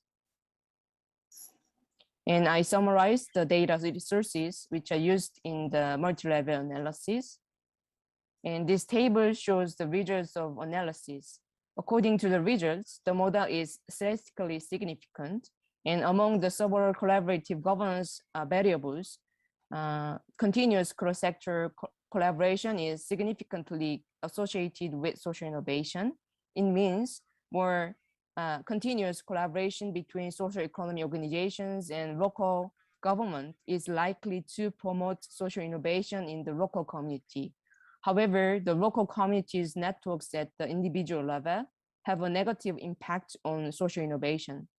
And the last variable among the independent variables, the local government trust in the local community and local communities trust in the local government are not significantly related to the social innovation.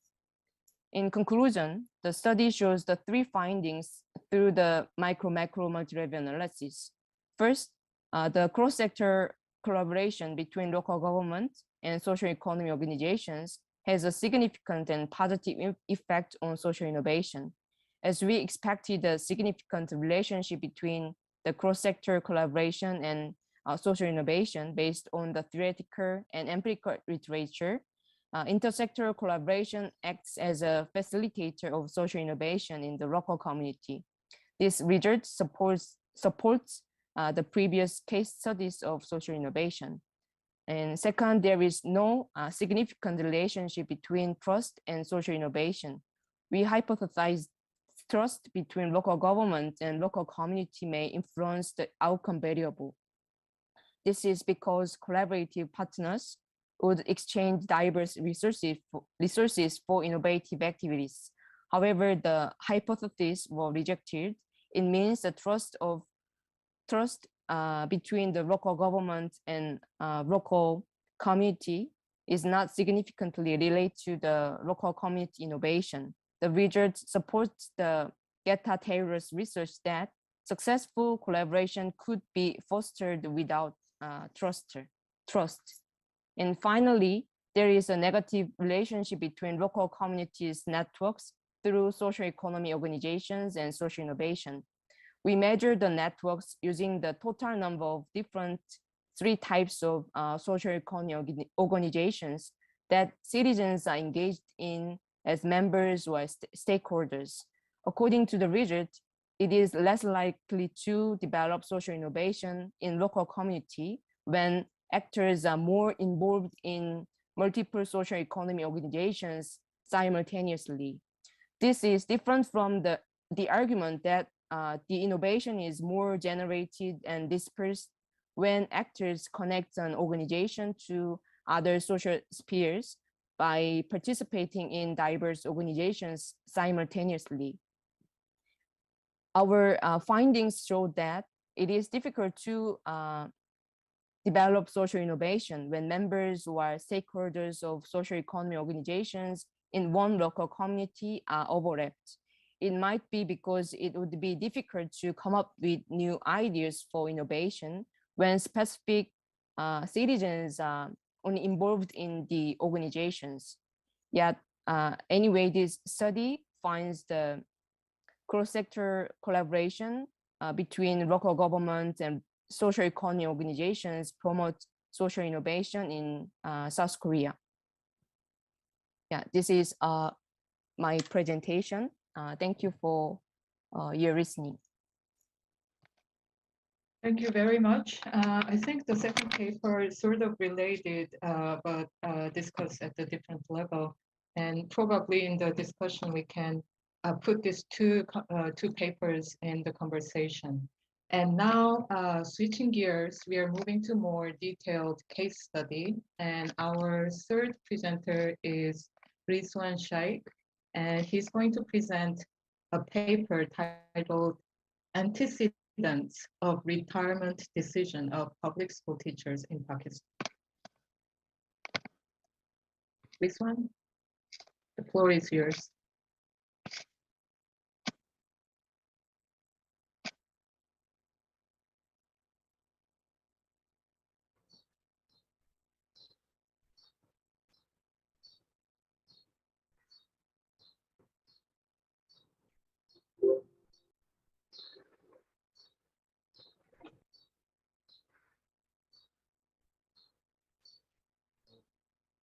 Thank you, Professor. I hope everyone can see my presentation there and you can listen to this. So the purpose of this paper was basically I am already conducting one research, and for CAPA paper or CAPA conference, I especially prepared this one, this paper to get more feedback on my ongoing research. So I conducted this research with public school teachers, around 6, and I interviewed them based on their level of experience and age group. So all 6 were beyond the age of 50 or above.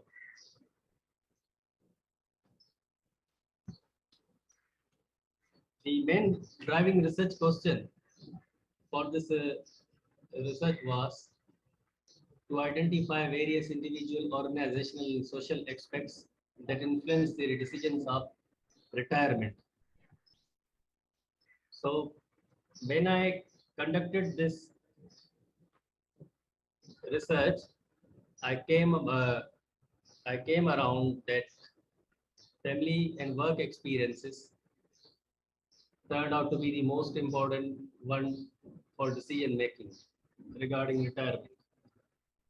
When we look into the context of developed countries, we find that mostly retirement is studied in the context of private sector, and retirement policy is looked from the perspective of either recruiting, retaining the employees.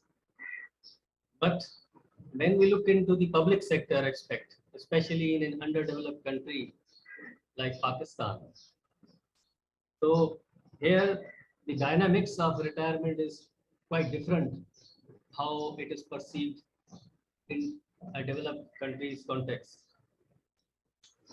So a question also came in my mind that when we talk about innovation in organization,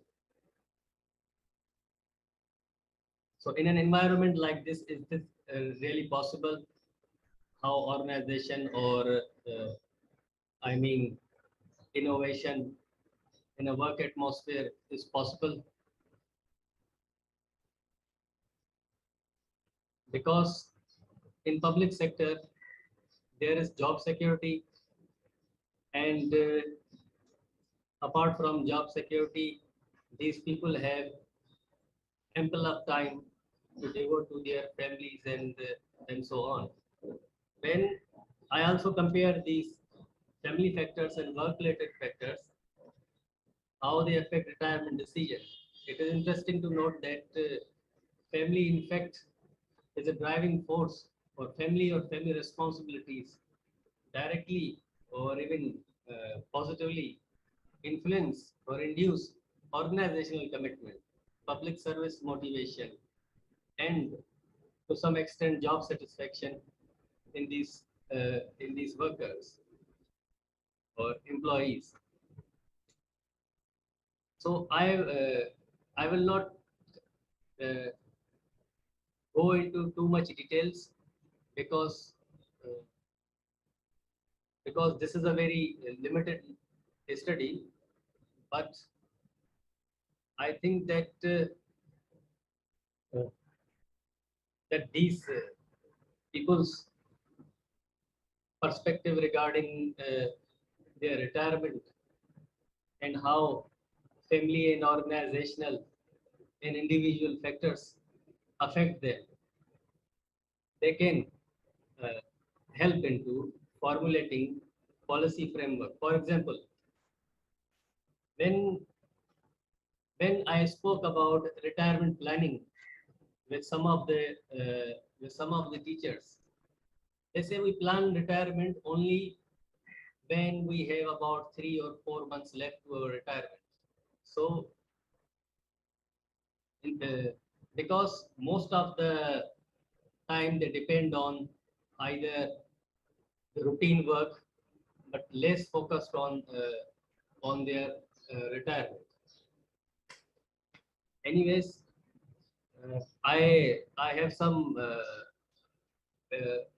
these details, but the main thing that I came out of this study was to identify the main factors that I thought that I should be studying in greater details.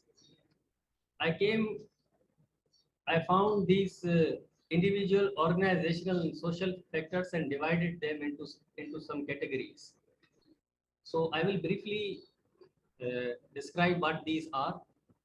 So in individual factors, the most topmost thing that came up during the discussion was goal clarity. Retirement goal clarity basically in this specific context means that what exactly they want to see in their retirement, but in how they perceive their life in their retirement. I found that culture and faith plays a vital role in this, because mostly they leave everything to God, or they see that we will see in the future whatever comes in. But few people, few teachers have an idea that how their life is going to turn around. But most are just content in how things are going. The second individual factor that I found was attitude towards retirement. Either a teacher looks at their retirement positively, negatively, or in a sense that pessimist, or they are, they look it into optimism. So that attitude towards retirement was also found that they are quite content with this. I mean, their attitude is neither negative nor positive, but more towards, I can say positive, because the benefits, the retirement benefits in the form of gratuity payment and pension these people receive provide a quite positive attitude for their retirement. Then work to family conflict. Interestingly, I did not find any work to family conflict, but when I study literature, most of the literature is concerned in the Western context, where this type of factor is quite prominent, which results into not only retirement, but turnover, job stress, and so on. But here, during the discussion, I did not find anything related to work to family conflict. All seemed very okay with that, because balance, work-life balance was quite prominent in their lifestyle.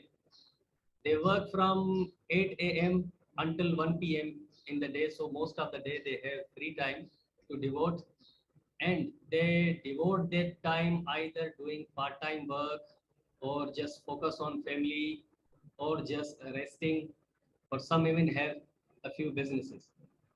Then family to work conflict. There's no family to work conflict so far as these particular people are concerned, especially in the government. In fact, family responsibilities are driving and motivating factors. Job stress, although they say stress only comes in when government at the time, for example, when there are general elections in my country every 5 years, or it can happen at any time though, teacher services are hired in that during that time. They serve in the election. So during that time, they have stress. They feel otherwise, so far as their normal routine of teaching is concerned, they don't have it. Health, the health factor, they did not reported anything like that, because not too much stress is on their health. So these were the main individual factors that I found. Then organizational factors. The topmost I came across was retirement planning. So as I earlier indicated, that retirement planning, they think only, few teachers told me that they think once their service tenure is completed, only in the last 5 or 6 or barely 4 months to their retirement, then they get to know what they are going to receive. So retirement planning, in their view, that's what it means. Income adequacy basically means the sufficiency of income that a teacher or that an employee thinks will be sufficient enough to meet the post-retirement life expenses or expenditures.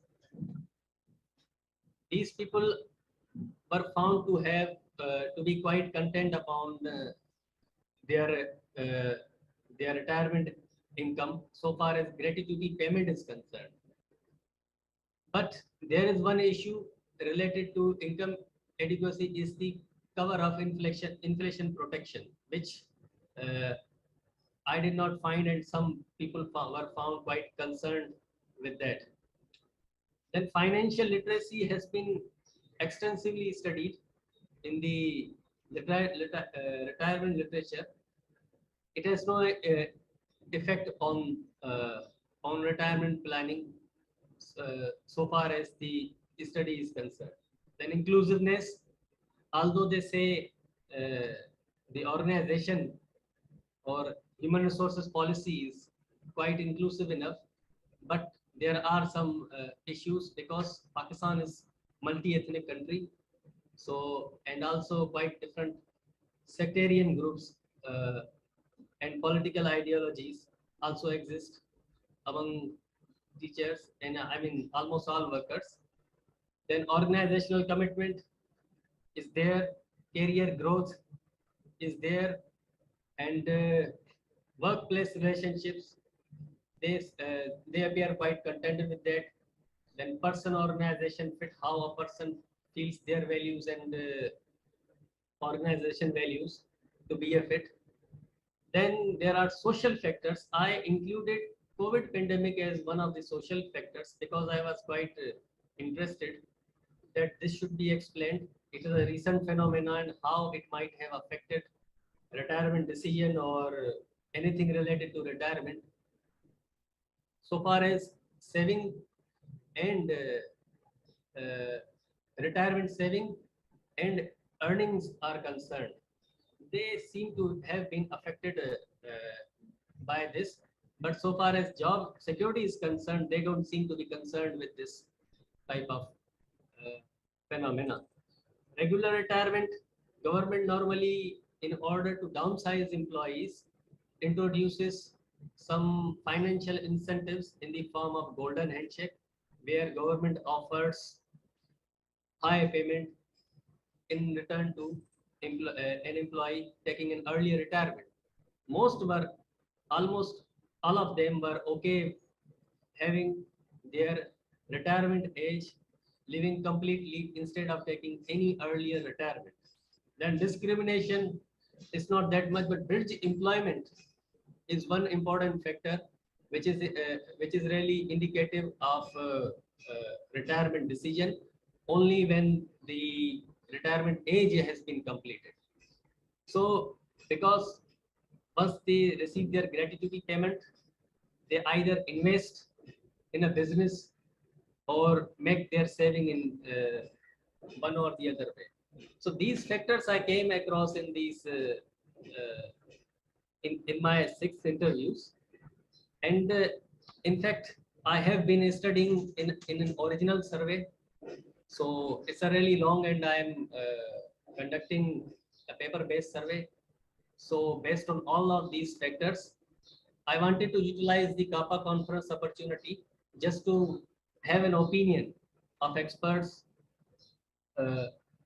how well I can improve this study, which is already ongoing, and what sort of suggestions and any recommendation anyone is willing to share with me.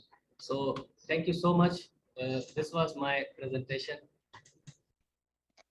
Thank you very much. It is difficult to present a qualitative study, and probably we need to think about the right strategy how to present it.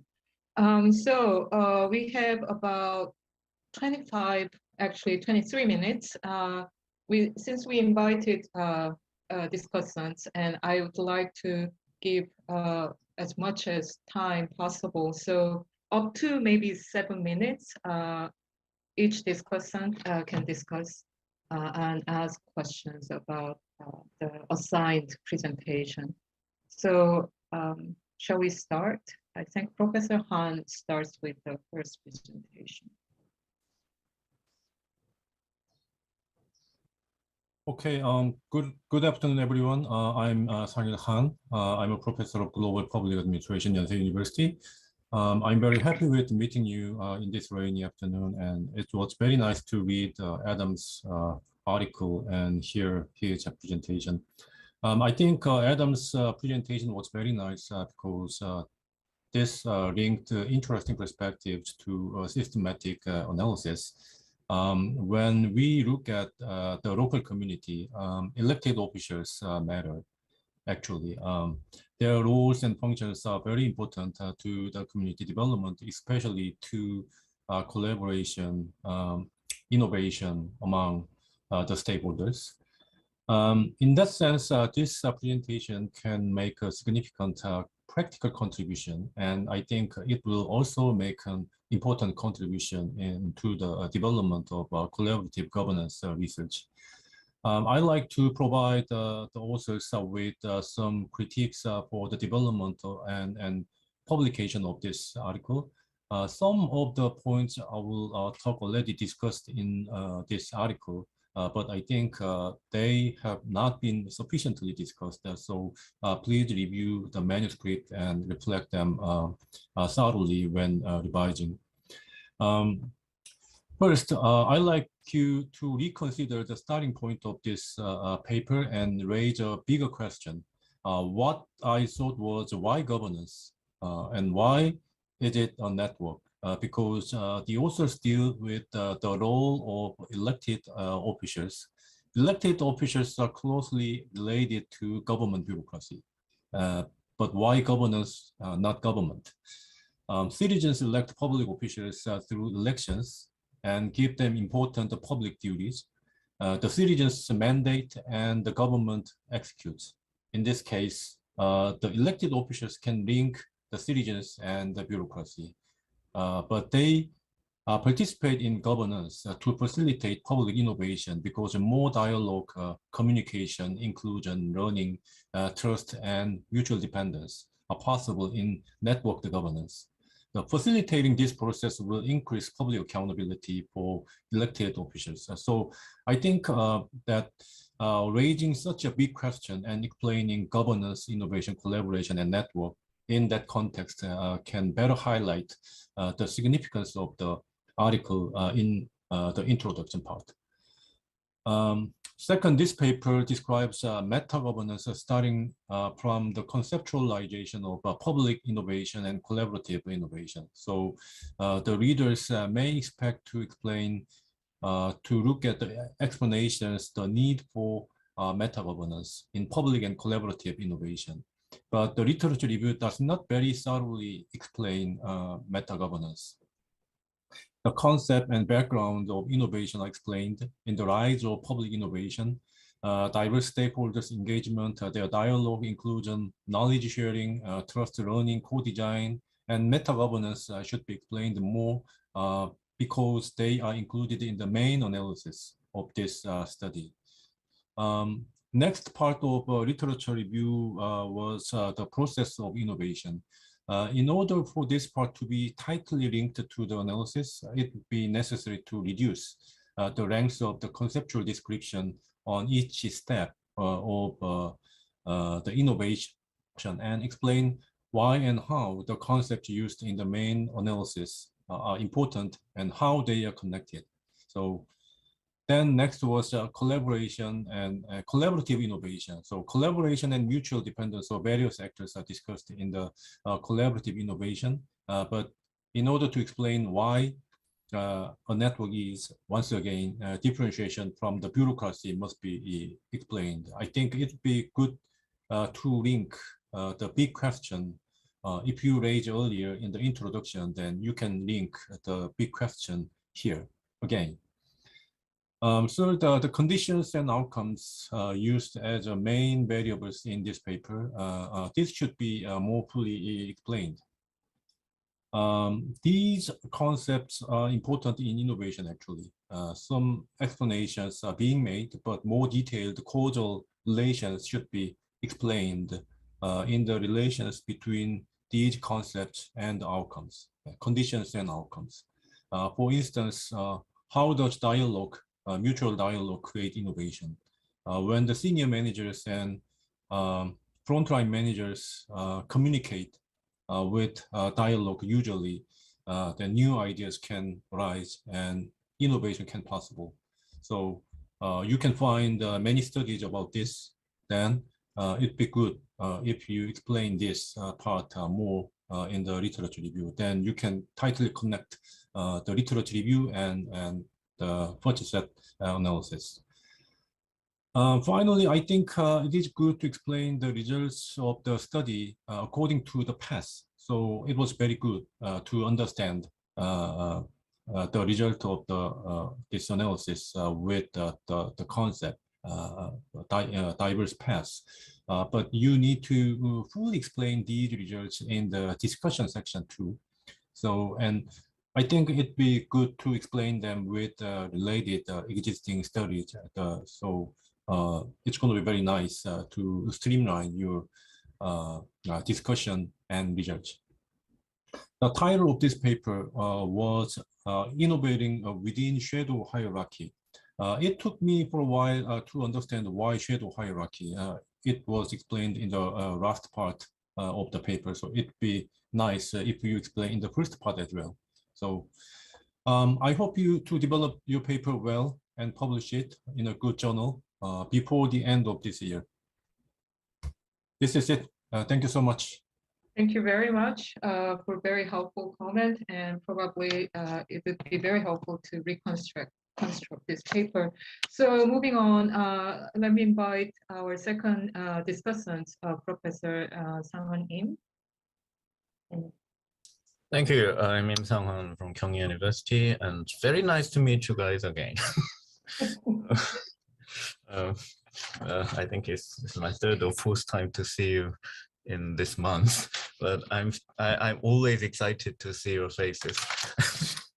But today, my discussion is about Ms. Park's paper, which is very interesting and very inspiring, but at the same time, I can feel how much Ms. Park was embarrassed with this result, because this is, I think this paper is, how can I say, it's a kind of appreciation of the Korean model of the social economy, the government-centered, and the government-centered very close collaboration and the local, so let's say, social economy without society and civil society without citizens, or something like this, because it clearly indicates in page 14 that yes, collaborative governance is very much positively interrelated to the social innovation, degree of social innovation. And yes, so that means the collaboration is very important. And let's see other significant factors. Herfindahl-Hirschman index is also very surprisingly positively related to the social innovation, which means monopoly instead of competition is more has more positive effect on social innovation. So no competition. Stick to the government and how can I say, strengthen, let's say, a corporatist system. And trust in local governments, it doesn't seem so significant in a statistical sense, but anyways, negatively linked to social innovation. And intention to buy SEO's products negatively related, participation in SEOs negatively related, which means a local participation is negatively, it has a negative impact on social innovation. So that, let's say, Herfindahl and Hirschman index shows that Anglo-American model is not working because there shouldn't be competition. No individual social entrepreneurs. And European and Quebecois model doesn't work either because citizens' participation and solidarity are negatively related to social innovation. Then what is working? The Korean way. Social enterprises are working closely with the government, and perhaps their strategy, more correct strategy would be more like as they are doing now, trying to co-opting the government resources instead of expanding more trying to be more embedded in their local communities. Actually, this was very interesting. So then how should we make conclusion? Why not? We can just accept the result as it is, instead of trying to make an apology, like bonding social capital or something like that. To be honest, if the result wasn't like this, then your research design itself could have been a bit boring, because it could have been a very typical social capital, another social capital analysis. But actually the result was quite the other way around. So one of the ways is just to take the results as it is. Another way could be like you can check the validity of the dependent variable, like whether this composite variable shows and represents very well the meaning of social innovation. And so there are three factors combined together to make one variable, which is social innovation. But I think there could be some kind of conflict among the factors inside one variable. So I think you could divide them. I don't know how you're going to write your PhD dissertation, but at least for the moment, because the result could be shown a bit embarrassing because it is very counter paradigm, or as I said, you can just take it as it is. But otherwise, you could consider how can I say, reinterpreting your dependent variable. And so that was very interesting, and I guess that's why your hypothesis looked a bit not very ambitious, which means you say this may affect A may affect B. So affect means it could affect positively or negatively. But I think you should make sure. You should clarify whether the relationship will be positive or negative in hypothesis. And also may sounds like may be too weak. So I think this is a real challenge. These results are a real challenge, but they could make your paper more interesting. So I think sit back and think how to make these results make more sense. Thank you. Very interesting. Yeah, thank you. Thank you very much. Following up on Professor Im's comments, I think maybe I just like to raise a question, and probably the institutional mechanisms that constitute collaboration would be helpful to answer why all these results happen. Because when we talk about collaborative governance, there are certain kinds of institutional mechanism like committee and some kind of support centers. And within that organization, there are power imbalance. I think that may be one of a way to kind of further your research. But anyway, in the interest of time, let me invite Professor Huang to discuss the final paper. Hi, everyone. Hold on, please. 아니면 제가 글로 갈까요?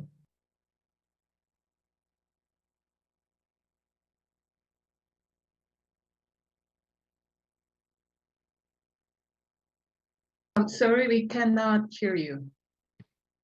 The mic is off. 지금 제가 끄고 이걸 현장에서 하시면 안 돼요. 네, 잘 들립니다. 네. Okay. Can you hear me? Okay. I'm here in Yosu, where the conference is happening, and it's very good to see you all, and some is very familiar for me, and it's very nice to meet you. And for Rizwan, Mr. Rizwan's paper, I discuss a little bit because I don't have enough time. I don't think so. But first of all, I'm also embarrassed about the topic, and honestly, for the dependent variable, the retirement decision, why? What's the importance of retired decision for us and for government and for all? And because the first of all, what comes up in my mind was for usually in organization studies, quitting the job or changing the job might be a topic usually studied, but you pick up retired decision, where usually as getting the time goes by, we are close to the retirement age, and some might say is just a kind of natural way, right? So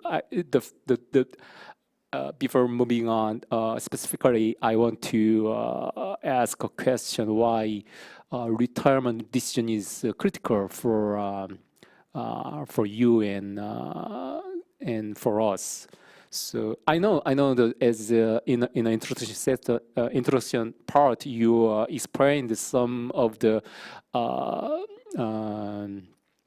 reason why you choose the retirement decision, but I'm not sure it's enough to defend the topic. Okay, moving on. In analytical part, I'd like to make a point, content analysis, and you conducted 6 interviews from your home country, and first of all, I don't think is enough for getting data from 6 people and public teacher, right? Yes, I think you should access a little bit more interviews for your in the more fruitful result. That's the first thing. And secondly, in a process of content analysis, you need to make a more strong steps. For example, first of all, you need to categorize the each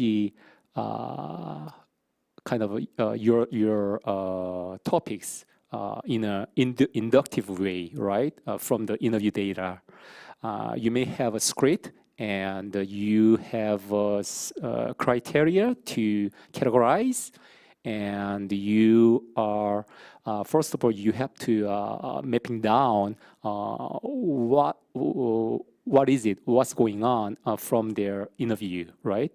There's one of the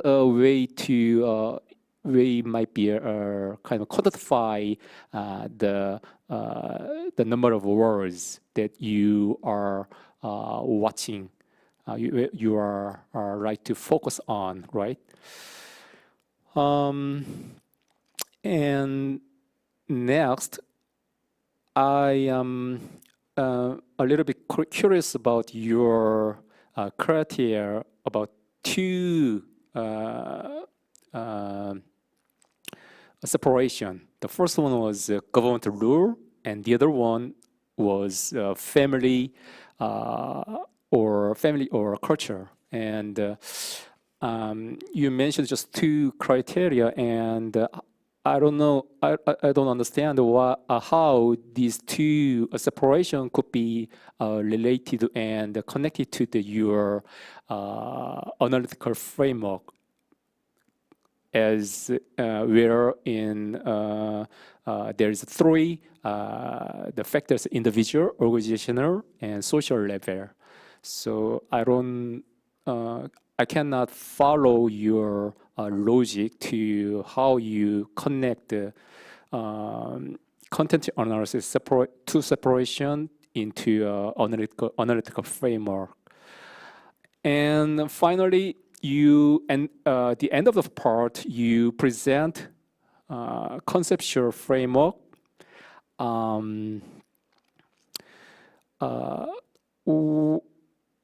What's the usage? What's the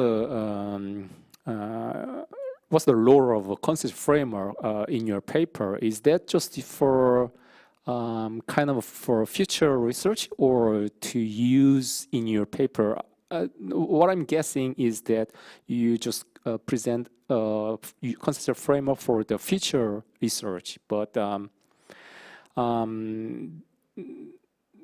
at the paper which I received from you, I can find the reason, the place where the concept framework is located, and finally,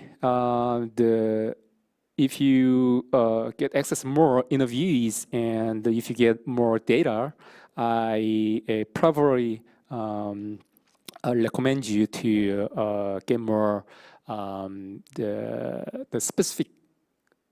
You need to induce some specific contents from the interviewees. For example, like you pick up some the logic why they have some different view on the retirement age, and also your targeting is retirement decision. So I don't know exactly what theoretical suggestion might be useful for your topic, but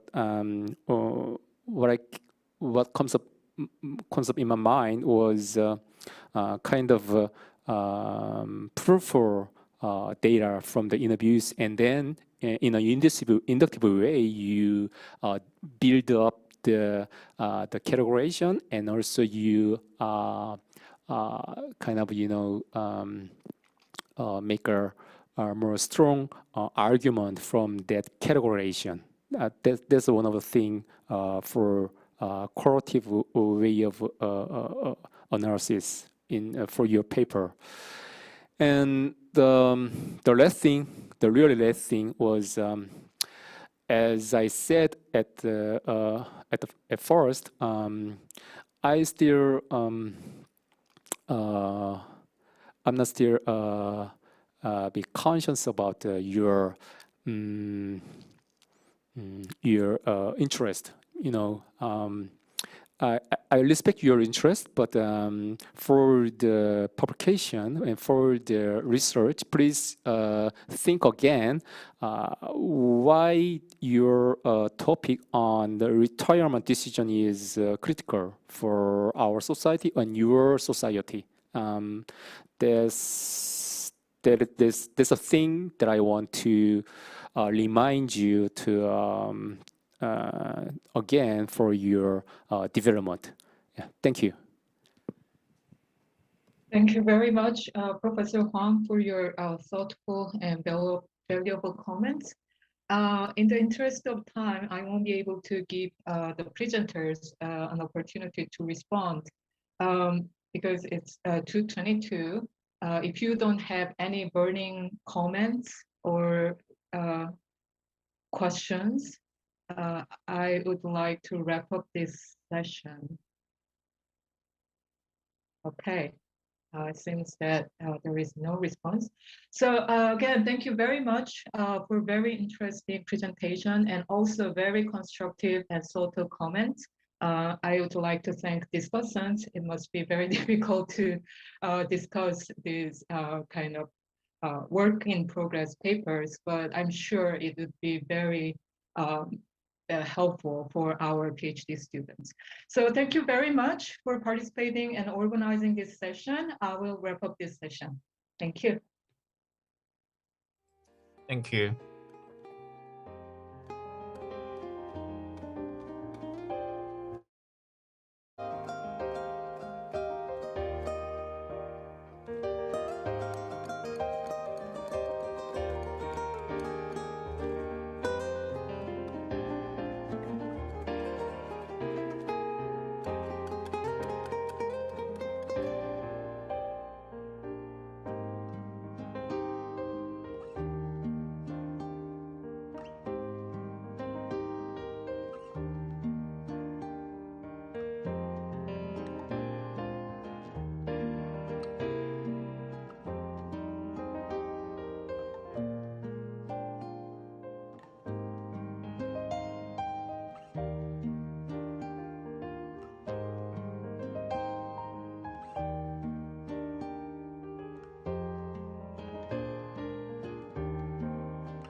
So that's why I wanted to be sure that I could acknowledge you. Yeah.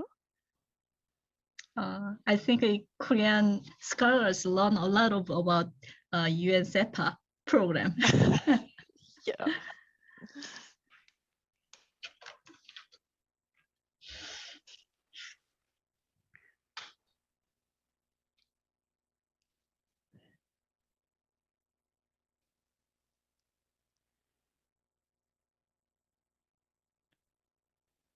Hi, everyone. So, Geraldine. Good morning. How are you? Good morning. I'm fine. So, Cool. Good to see you this morning good at the to see you distance. too. Even online, Yes. yeah. Yeah. Anyway. Yeah. Yeah. So, how are you doing? Everything is okay?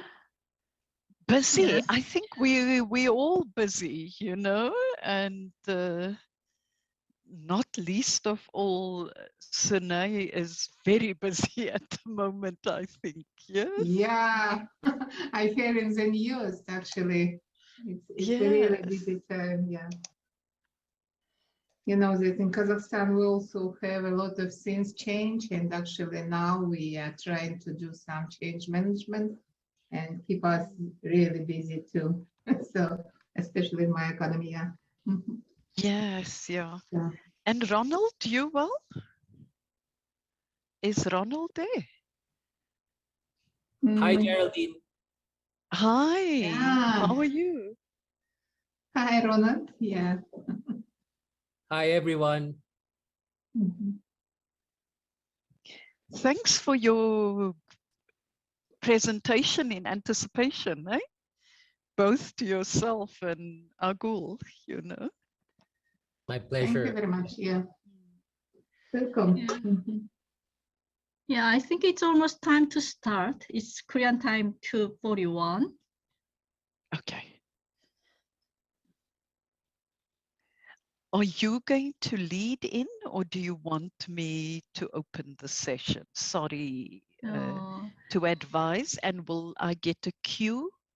Yeah, from probably someone? I just speak the preliminary a short speech, and then you can start, or you can start first, whatever. Yeah. Hello, everyone. First of all, I would like to thank the UN SEPA members for attending Joint Conference of Korean Association for Public Administration and Korean Environmental Policy and Administration Society. Special thanks to Chair Geraldine Fraser from South Africa and Dean Ronald Mendoza, Ateneo School of Government, Philippines, Director Kuse Baraya, Academy of Public Administration, Kazakhstan. I'm aware of SEPA progress through email, but I'm very sorry that I couldn't participate as actively as before. It was regretful that I attended the UN plenary session in April only on the first day. Since I joined the Presidential Transition Committee, as you know, all other activities have been stopped and focused only on the next 5-year government plans. After the Transition Committee was over, I was belatedly appointed as the Minister of Education, and I am currently awaiting a personal hearing. If there is a good news, I will share it with you first. As previously announced, today's topic is about global sustainable development insights from the UN committee. I hope today's presentation and discussion with Korean scholars will provide useful coordinates for achieving global sustainable development goals. Thank you again for joining us. Thank you. Thank you very much for this particular invitation that's been given to us and the opportunity for the UN Committee of Experts, through those of us represented here, to be able to engage this morning. So firstly, Sunay Park, I think we'd want to congratulate you in anticipation as you await the process to unfold. We really appreciate the fact that you've been one of the 24 members of the Committee of Experts on Public Administration. We are members for the period of 2021 to 2025. The Committee of Experts of Public Administration, SEPA, as we referred to, is a subsidiary body of the Economic and Social Council of the United Nations, and ours is particularly to focus on the area of public administration, but with, at this point, a particular lens on SDG 16 in particular, and SDG 17, of course. We see SDG 16 as a cross-cutting sustainable goal. And as was mentioned by one of the member states in 2020, this particular goal is quite central to the attainment of the SDGs. But more so, we also have the 11 principles that have been developed by the committee. And these principles, as described by one of the former members of the committee, has essentially been put on trial during 2020 and 2021 in particular, which is the period of COVID-19. But we know that as COVID-19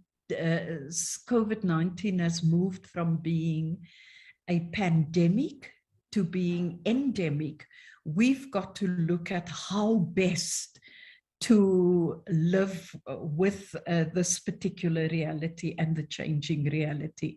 So I'd want to join Sunay Park in inviting everyone to this important session on transforming institutions and governance to build forward better towards 2030. I will combine two esteemed fellow panelists who are also members of the Committee of Experts of Public Administration. And maybe I should upfront just briefly introduce them.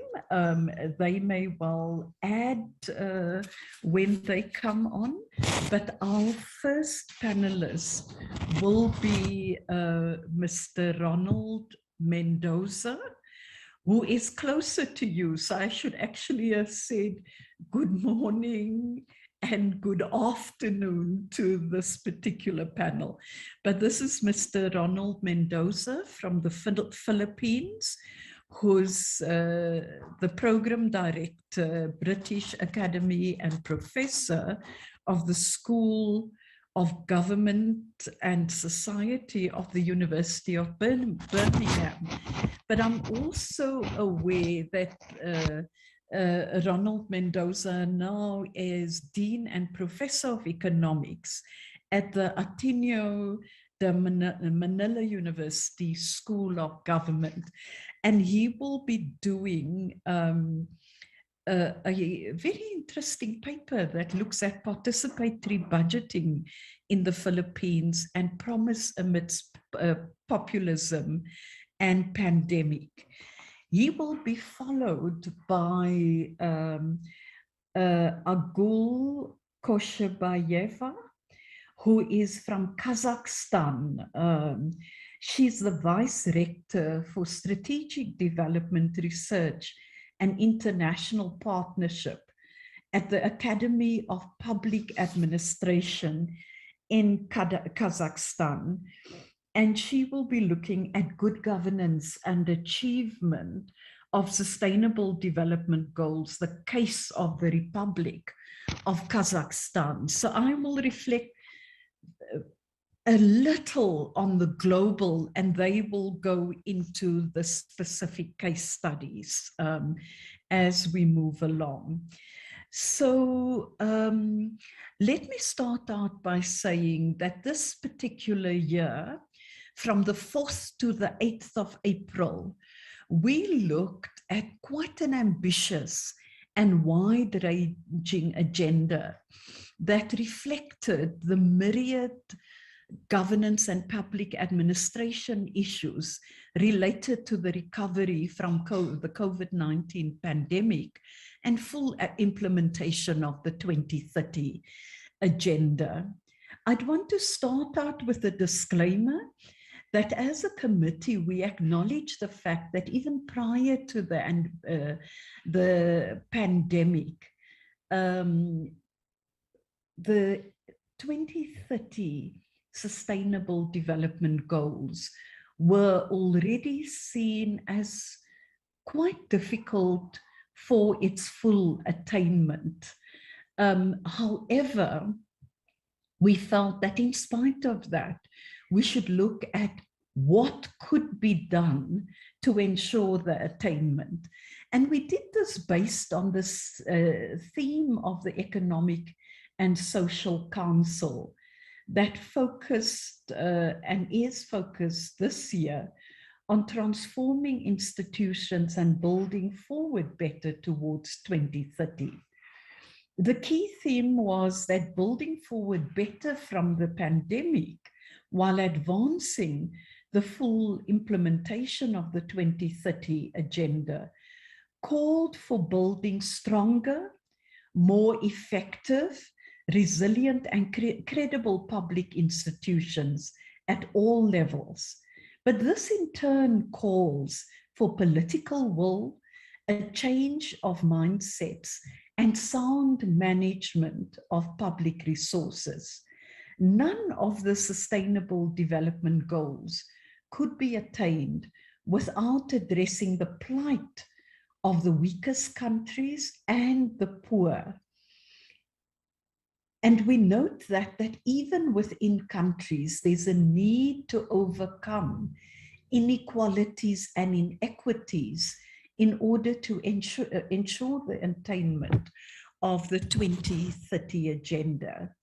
So we felt that this is particularly key for dealing with ensuring that those who have disproportionately been affected by the economic impacts of the pandemic and leaving no one behind should be considered as we deal with recovery measures.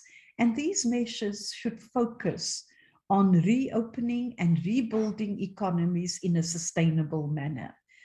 Inter alia, by providing assistance to countries in managing debt levels and inflation and investing in essential public services. Institutional challenges and opportunities related to climate change and the protection of natural resources were a new area of study for the committee. And the co-leads of this particular work stream for the committee were none other than Sunay Parks, as well as Linda Bulmus. They led this area on behalf of the committee. And we noted with concern that the environmental goals of the 2030 agenda have stagnated or deteriorated across all regions and and we see this as placing planetary systems at risk. To a large degree, this poor performance could be attributed to institutional factors. For example, in most countries, there are no clear leadership roles assigned to a specific ministry or government department for coordination across institutions. The picture is especially complex in federal systems, where subnational governments are key actors in many areas of policy making and regulation relevant to the goals. Policy conflicts are frequent in the allocation of resources, for example, and the change is difficult to achieve even where there may be strong political will. In addition, ecosystem boundaries and institutional financing arrangements are often misaligned with government jurisdictions. Ecosystem management, territorial development, simplified regulatory frameworks, a clear distribution of responsibilities across all levels of government, and enhanced capacity in natural accounting was seen as a part of the solution. This year in particular, we have been involved in as a committee through Linda Bulmus in the planning for a side event at the high-level political forum that will be taking place. And there will be a particular focus on transforming institutions to build back greener, the cost for national capital accounting. And I raise this example to show the work of the committee and how the committee, through its members, engage with other structures of the United Nations, as well as in this instance today, where panels are held to bring together experts, academics, to look into some of the detail of the work we do. I will raise a few other areas that we've engaged on. And this is the fact that the committee stressed that building strong institutions in conflict-affected settings remain a crucial challenge. Progress was often hampered by an emphasis on the short-term need for security, on political interests, and a persistent dependency on external actors. We observed that sustaining peace in countries emerging from conflict called for long-term engagement in institution building that's consistent with local norms and realities. This could include bottom-up approaches to addressing the root causes of conflict, as well as strengthening tax collection systems and strengthened risk assessment and conflict prevention measures. So turning to the principles for effective governance for sustainable development, the committee found that the questions of subsidiarity, integrity, oversight, and participation to be the more salient governance concerns at the subnational level. We recommend paying particular attention to reforms in these areas to better support the achievement of the goals, alongside further efforts to promote the whole of government and the whole of society approaches, while enhancing subnational fiscal capacity and financial management systems, more of which we will hear through participatory budgeting in the Philippines later. There was, of course, also the open and inclusive public finance management at all levels, and this has been recognized as essential to ensuring government accountability and legitimacy, and especially in view of strong budgetary pressures.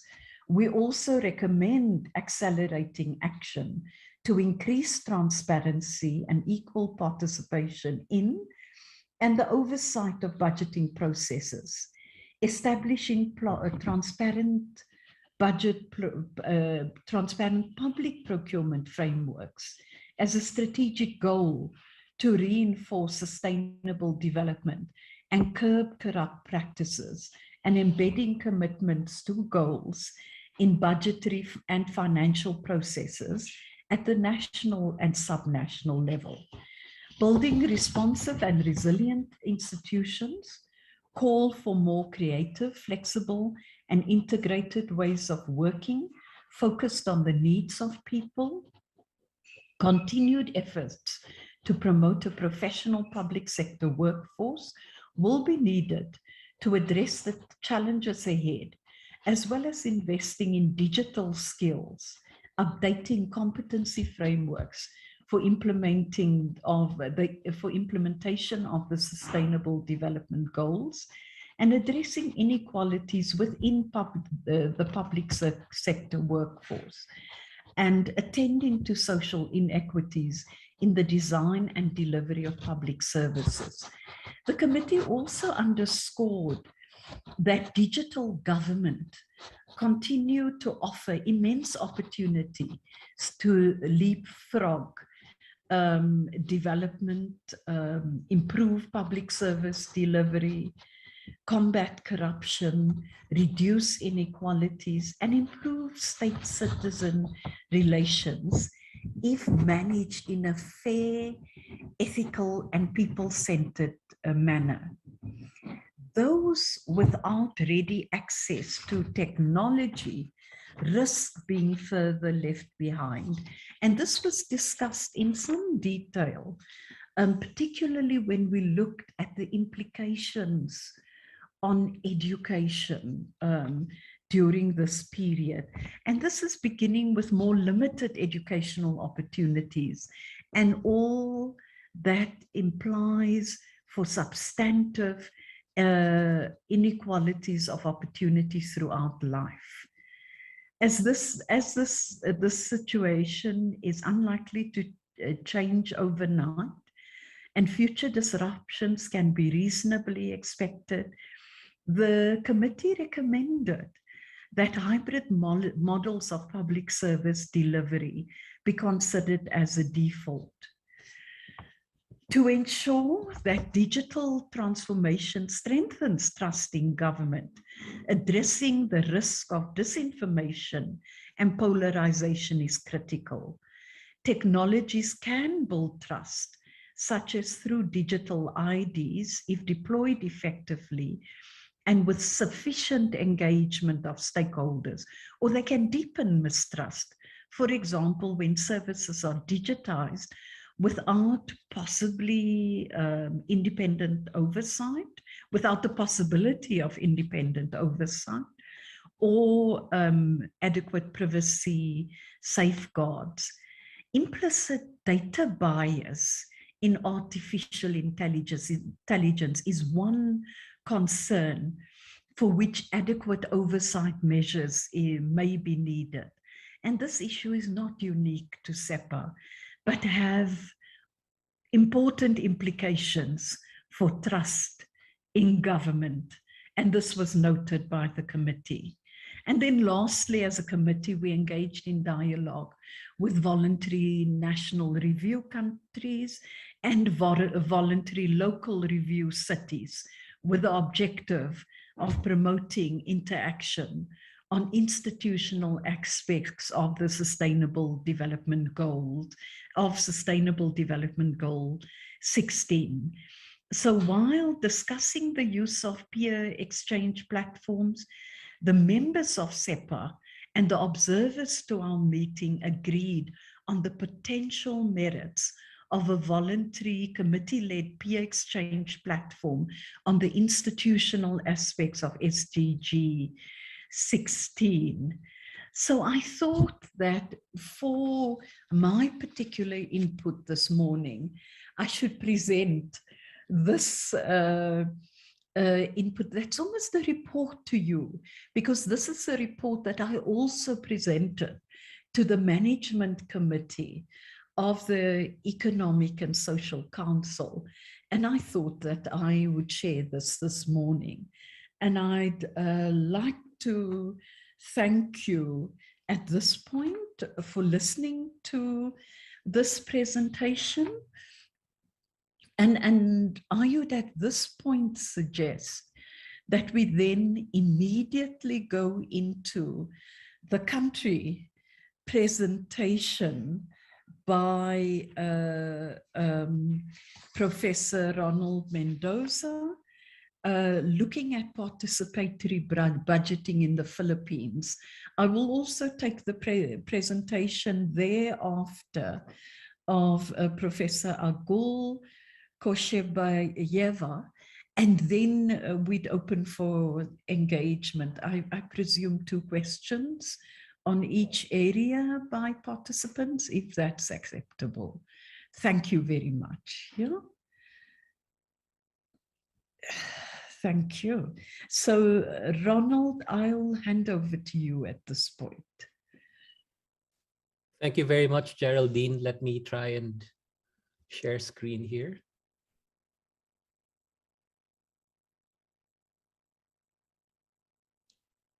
Can everyone see my screen? Thank you very much. I just want to quickly thank Sune, Yoni, of course, our SEPA colleagues, Geraldine and Igor, for the chance to join you today as part of this panel. It's an honor to share these experiences and also part of the work we've been doing to monitor participatory budgeting and social budgeting in the Philippines under the pandemic. The way I framed this, actually, I think it's sort of coherent with some of the themes that I saw in the lineup for your conference, which includes how to conduct public administration credibly under a populist sort of environment. And this is really the context of my brief paper, which I submitted to SEPA, that under populism and pandemic, one hopes that you will still be able to implement effective social budgeting and participatory budgeting, albeit with a lot of headwinds. So I will proceed to share with you some of the ideas we have. But before that, let me just share the basic theory of change, I think, in terms of participatory budgeting and the issue of participation in budget work to begin with. So I think the idea behind budgeting is that it is seen by many citizens as a black box. You don't speak the language of economists. You don't understand what the budget language is. And certainly it's quite a technical conversation for the most part. What you need is the participation of experts to shed light on that black box, to expose anomalies, not necessarily always corruption, but maybe sometimes misallocation, poor, inefficient allocations, wasteful allocations, but in certain instances also corruption, as mentioned by Geraldine. And this is the role of think tanks, academics, and other experts. And you would imagine that this is really the role of many academic institutions and think tanks working in participatory budgeting across the world, to be the bridge between that technical world expertise that usually involves economics, and then sort of to translate it into messages that many citizens can understand and can be basically translated by media and other outlets, so that different democratic stakeholders, different citizens can better understand what's going on, right? And once you do that, you then create the political will to further shed light on that black box and to stop what we see is a misallocation or in some instances corruption. So this is the basic theory of how participatory budgeting is supposed to work. I used to teach this in graduate school, and so this is usually what I start my class with. Why do you want transparency? Why do you want citizens' engagement to begin with? What are you after? It's not always how it pans out, however, and I find very useful this framework that has been designed by Professor Fox, has been studying the Philippine situation, and he identified several key areas that would actually lend itself to more effective participatory budgeting outcomes. The first, so these are some of the conditions for more successful outcomes. The first is citizen-centered information access and transparency. So this is fairly straightforward, increased transparency and packaging the information and data in ways that citizens can effectively access is usually the starting point for participatory budgeting. And it's not always just dumping all the data onto the public space. If you dump all the data, then many citizens, maybe even think tanks, cannot sort through the data. So usually there needs to be some kind of organization behind the data and information. The second is the representation and aggregation of citizens' voice.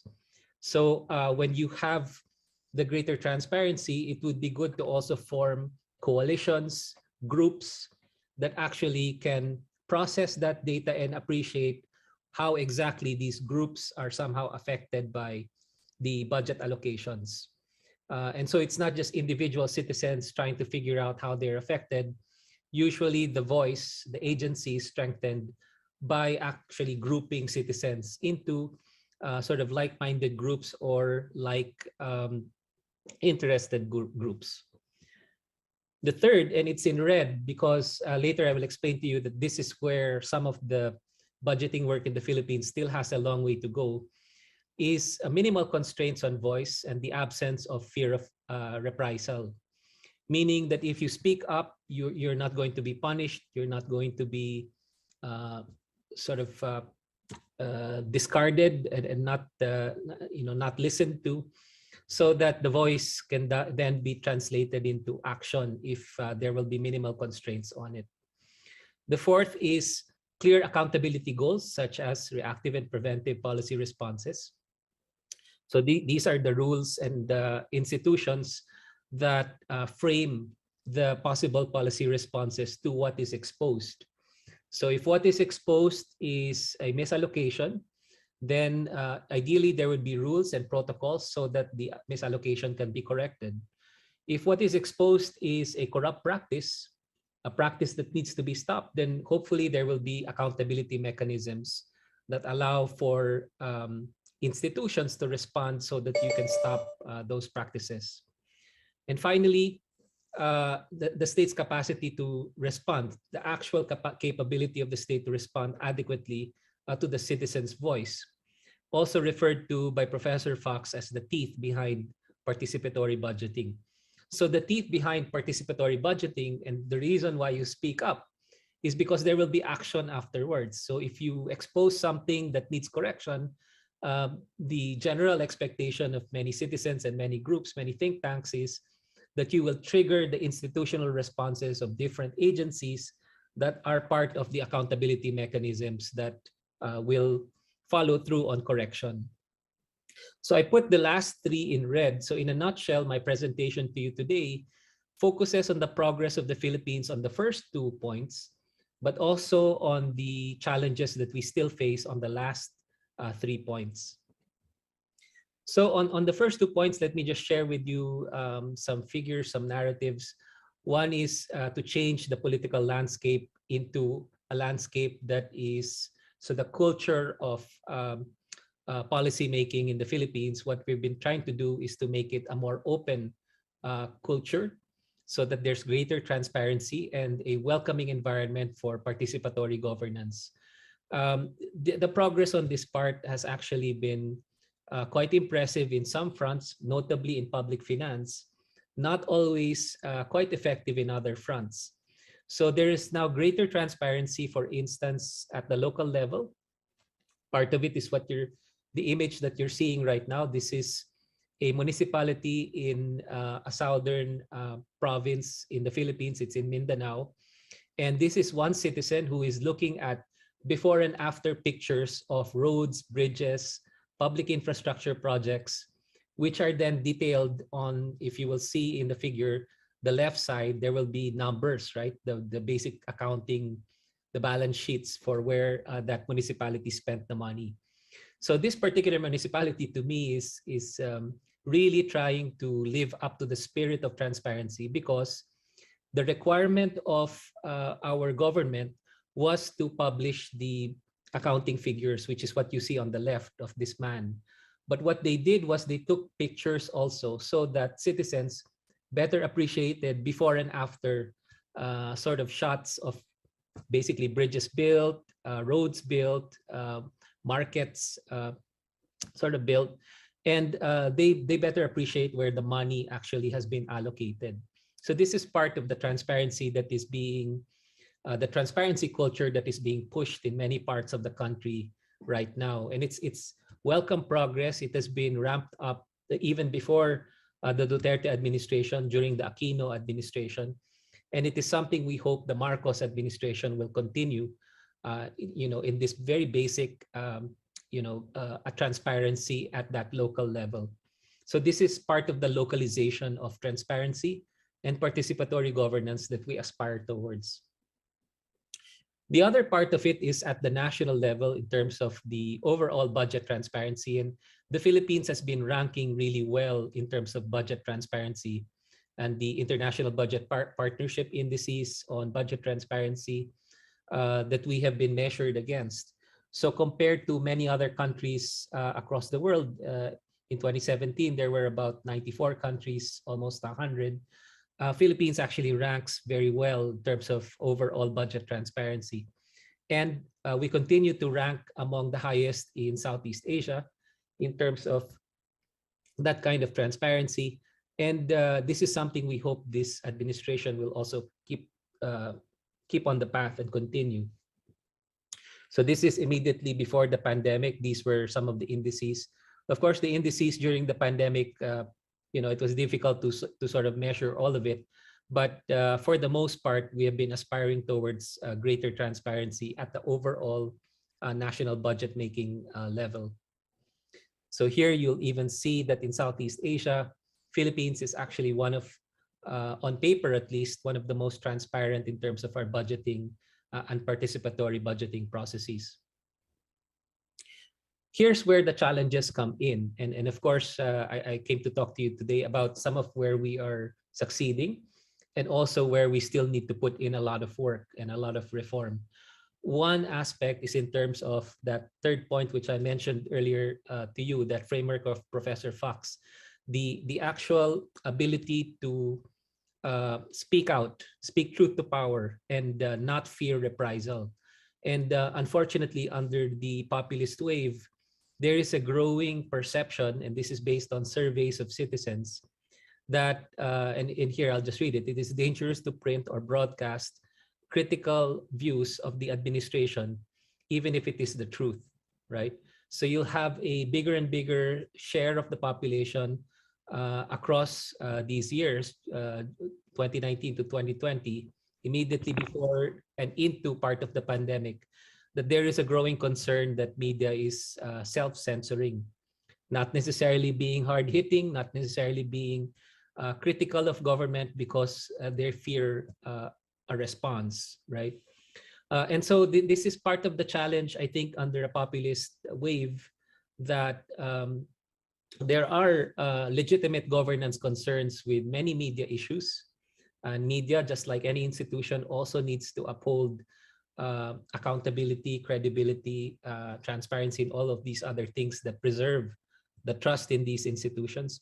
But obviously, an environment that actually counteracts media freedom is not exactly coherent with also that strong accountability environment that participatory budgeting aspires towards.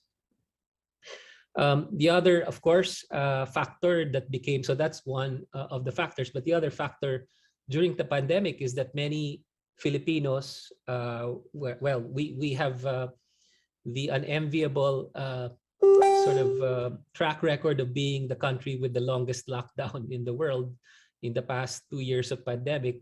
And unfortunately, this has been part of our pandemic response. But what that does is actually it forces many of these political activities into online platforms. And that's good because you demonstrate resilience even under lockdown, even under pandemic. But it's also challenging because not everyone has good internet access in the Philippines and maybe even in many other developing countries. So here, on paper at least, the Philippines actually has one of the at least middling scores in terms of internet access. But I'll tell you now that some of the poorest parts of the Philippines actually has almost no internet access. So in these places where you probably need the strongest voice, you will have a slightly unequalizing effect, because their voice needs to be stronger because they're weaker, but that's not what happens because of the lack of connectivity. So their voice in the budgeting process becomes maybe even more muted, and becomes lessened during precisely the time when you need the voice of the weakest in society and the provinces that need the most help to actually be heard in the budgeting process. So that's another challenge and lesson learned from the last 2 years.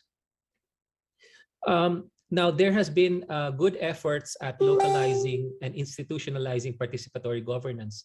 And this is a recent development. Hopefully, this will be ramped up under the Marcos administration.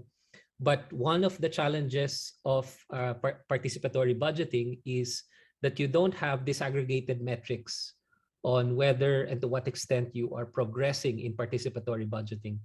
So thankfully, with the help of the United Nations Development Program and good work of the Department of Interior and Local Government of the Duterte administration, they came up with these very novel metrics to start measuring and to start monitoring the environment that is supposed to be conducive to participatory budgeting and participatory governance at that local level.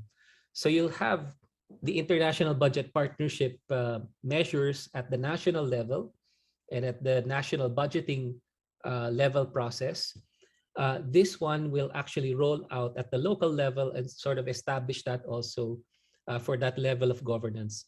So Geraldine mentioned earlier that much of the work of SEPA has also touched on the localization of the SDGs agenda. This is extremely important because it's good to talk about the macroeconomic sort of framework for achieving the SDGs, but where the rubber hits the road for governance is really at the local level. That's the closest, as you know, the framework for local governance is that it's the closest representation of government that meets with the citizens and is actually probably the most relevant for many of the immediate needs of citizens and communities. And this is what has been devised and will be rolled out soon by our government, these participatory governance metrics, which is a framework for looking at whether we're succeeding or not. But overall, if you ask me, and this is what is the gist of that paper, the progress on participatory budgeting in the Philippines has been quite mixed. So there's been quite a success in terms of pursuing greater transparency on some fronts, though not on all fronts. The last administration was not really very transparent in terms of what we call the statements of assets and net liabilities of government officials. This is one of the transparency measures that is supposed to be pursued as part of our accountability, but many officials were not really very transparent on their statement of assets and net liabilities. But for the budgeting process and many other public finance issues, the government did sort of advance and continue on the track of transparency. Where there is a challenge, however, because partly of the populist environment and also partly because of the pandemic and the challenges that it obviously brings, is that there was an inequality in access and ability to voice out, those concerns, but also a tempering of the ability to speak truth to power and the ability to actually point to anomalies, which one presumes that you still continue to do, but with some risk, right?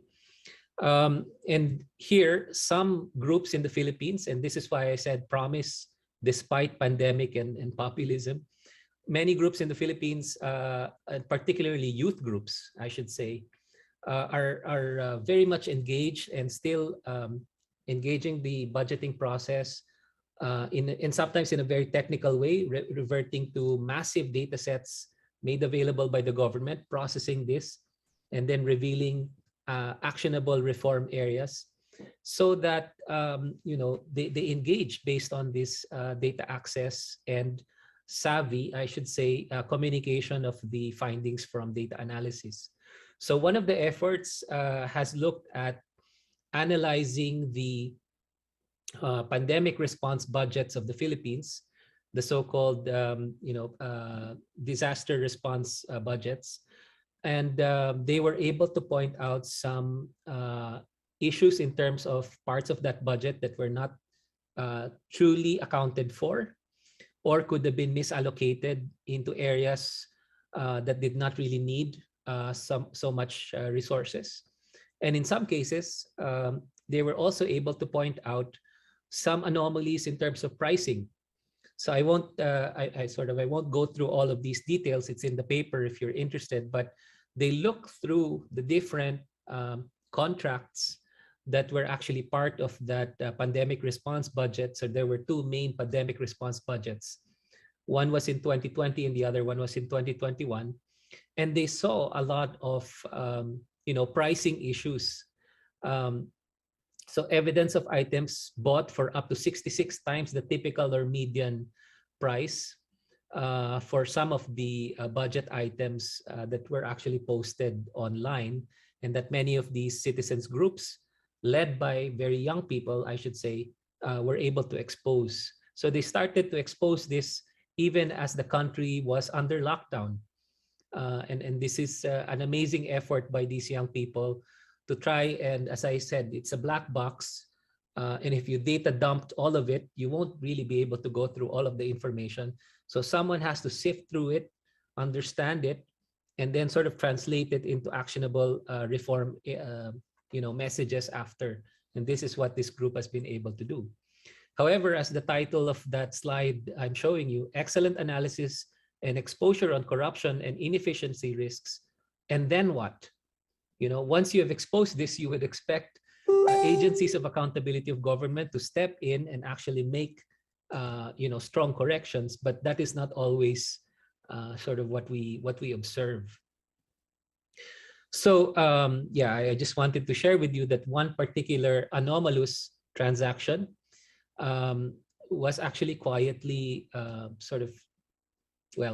there was not much of an accountability response to this anomalous transaction, which was linked to one of the bigger contracts of our pandemic response in the Philippines. So this is quite unfortunate, and something which we hope this administration, the Marcos administration, will be able to avoid, because this is the kind of trust deteriorating institutional response that is not very good for responding to disasters. This is the point when you want a lot of trust and a lot of credibility in government institutions.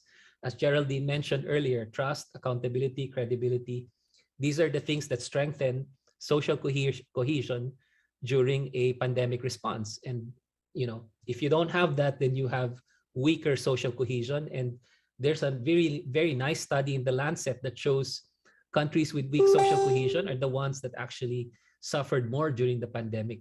It wasn't really access to vaccines or temperature or anything like this. It was actually social cohesion as a variable. So I'll just reiterate my final message. I go back to the original framework. There are 5 things that you need for successful participatory budgeting.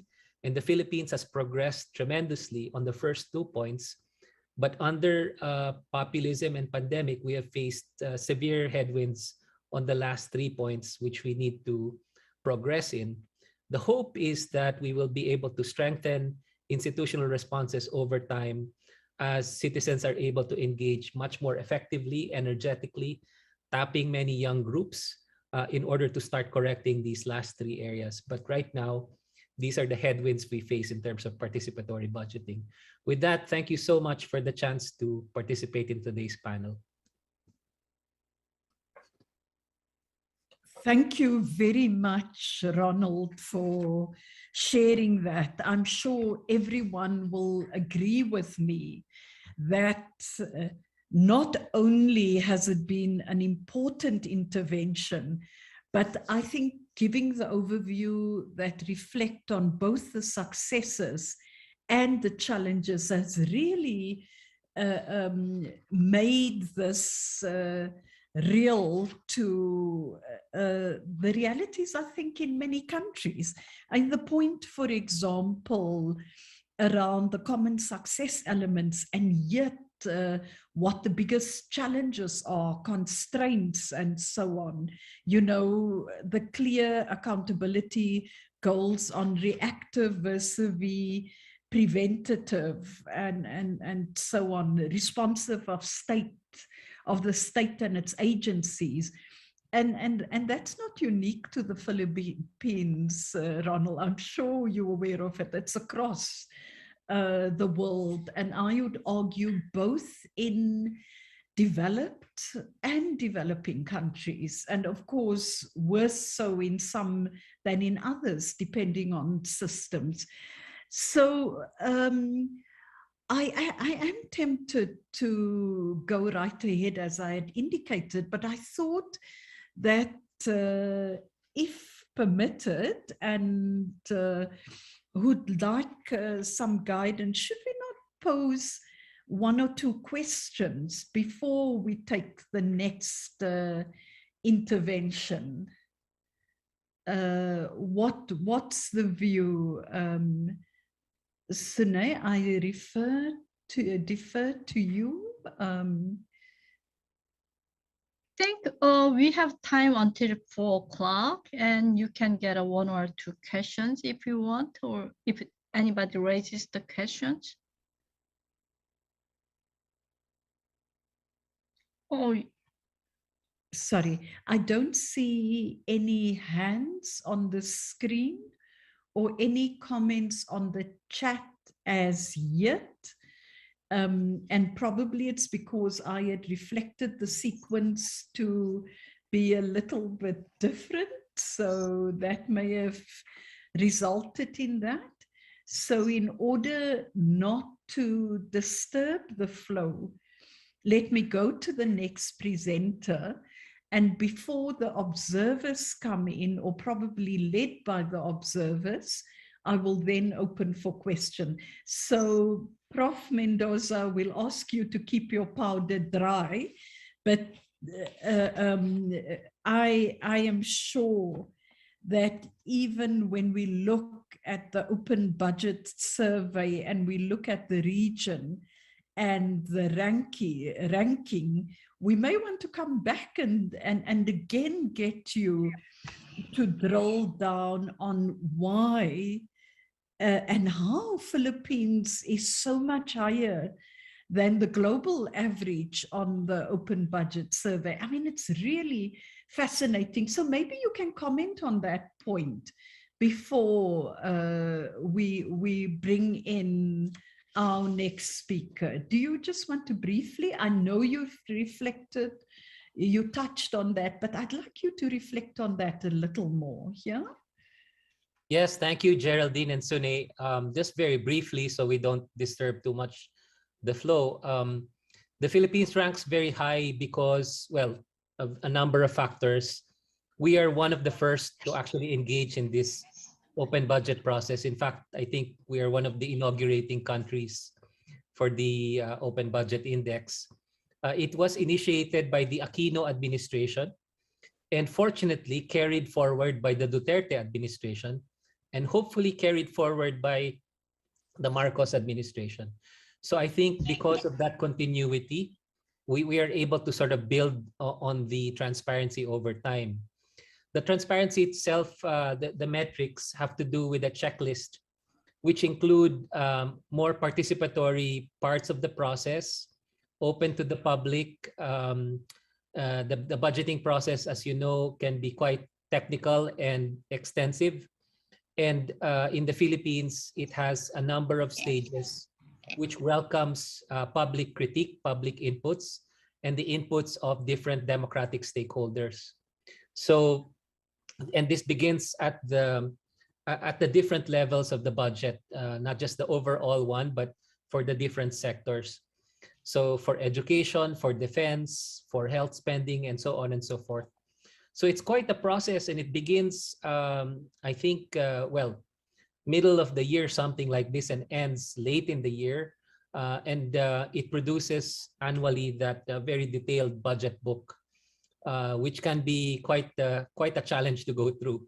But it goes through all of that checklist, which in the budget index, as long as you check on many of these things that are participatory, transparent, it's a good thing. And of course, we have some e-governance features for our budget process already, which is why those young people were able to download the pandemic response budget of the Duterte administration. So they download this, they go through the data. That's part of the format of the budgeting process in the Philippines. And obviously, that's the beginning point for participatory budgeting. I think Thanks. there is one more question in the chatting window. Can you check the chatting window? Yes, Sure. I was just going to read that question. So there's a question from someone called Haley Kim, I think.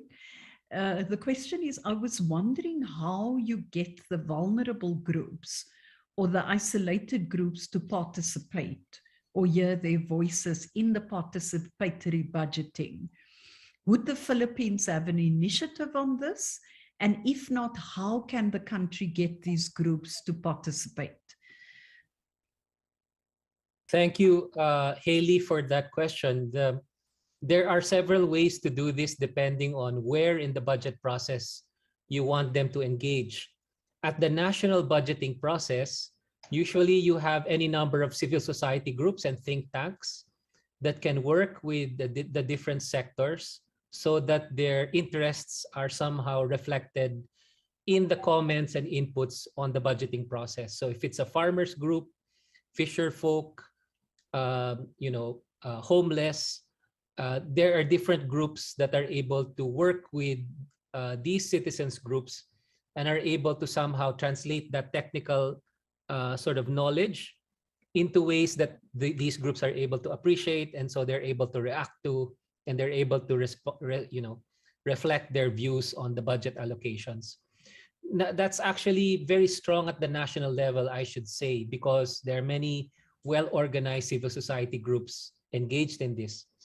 Oddly enough, where it is not yet that strong is at the local level. And this is where, as I said, the rubber hits the road on many of these issues. There is a recent decision in the Philippines, for those of you following our reforms, there is a Supreme Court decision called the Mandanas decision. This actually gives local governments a bigger chunk of the tax revenues of the country and strengthens, on at least in principle, the decentralization process in the Philippines, because you're able to channel large amounts of resources to the local governments without them having to go through the politics of engaging the central level. It's almost sort of an independent flow that goes directly to them. So there is also a challenge to hold them accountable for this massive amount of transfers. And this is where some groups are not always able to engage, particularly when local governments are not always reflecting good governance principles. And so the problem with this, Haley, is some of these local governments are actually the places with bad governance and high poverty in the Philippines. And it is the place where you would think that citizens, Filipino citizens, should have the strongest voice because there is the greatest need, right?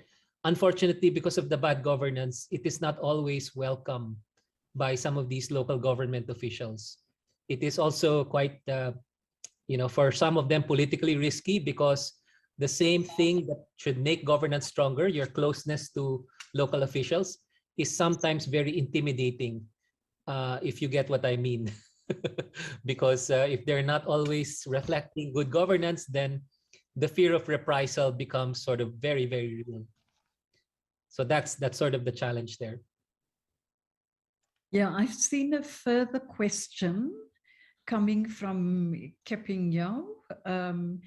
And the question is, who are the major stakeholders active in the open budgeting process? And how does government empower their participation?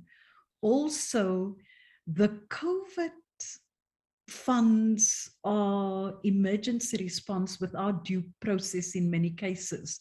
what are the main lessons from your perspective? And you touched on the second question a bit in your presentation, but I think there's a request here to deepen that. Yeah. Thank you very much for this question, Keping Yao. This is indeed, like in many countries, we seeded part of that participatory process, that transparency, the deliberation process because of the pandemic. I mean, you don't want to be deliberating too long when the COVID challenge is already there. So the challenge in procurement, in allocation, many of these things, it was abbreviated so that you will have a faster, hopefully more effective response to the pandemic. On the other hand, that is not always good for accountability, as you know, and this is part of our experience. There were good allocations in our pandemic response, but then the young people were able to expose some bad allocations also. And part of the bad allocations could just be the speed of how they were allocated. It was inefficient. The other part, of course, could be related to corruption, which is always present, the risk of corruption in many countries, rich and poor, I should say. So how are the major stakeholders active in the open budgeting process? There are different groups that are able to respond in a more agile way during a pandemic situation. And I should say that the ability of different groups, so if you think of a country with government being tested under pandemic, under a participatory budgeting process, you're also testing many civil society groups. Will you be able to keep your business model going under lockdown? So I think some were able to operate still even under lockdown because they were very agile, very innovative. But others were less so. They were more traditional. They relied on face-to-face meetings. Those were not possible for a long time. And so it is unsurprising to me that it was the younger people, the younger civil society groups that were able to adjust very, very quickly and keep with the technology and somehow engage in the process. So what we thought was the new normal, right?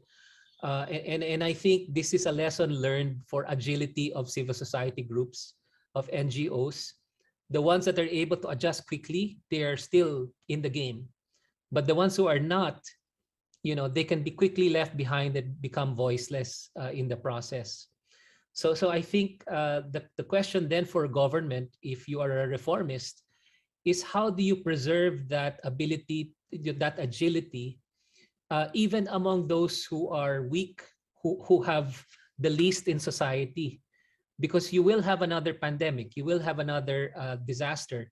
And we already learned our lesson hopefully from the last 2 years. How do you then preserve the ability of the weakest in your society to continue to engage? So it's in a way, survival of the fittest. The ones who are most agile, their voice is there. But what about those who are not?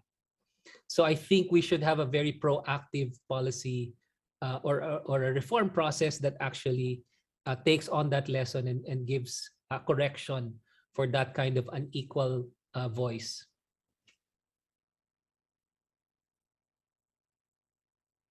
Thank you. Thank you. Thank you. On that note, I don't see any further comments in the chat at this point, but I don't think that it means this is the end of the discussion. We'll come back to it again, So we have until 4, as Sunaya had indicated. So at this point, I would like to turn to Prof. Agal Koshibayeva. I had introduced her earlier, and she will be leading us on good governance and the achievement of sustainable development goals, the case of the Republic of Kazakhstan. And here we have the theme before us, implementation of the Sustainable Development Goals. Over to you, Agul. Thank you very much, Geraldine. Do you see my presentations? I try to use this way. Yes, we do. We do. Thank you. Is it okay now? Because sometimes it's perfect. It's perfect. Yeah. Okay. So let me start. Good day, today's colleague. So I'm really glad to hear and see you, especially my colleague from the second member. So, and have a good luck for the rest of the day.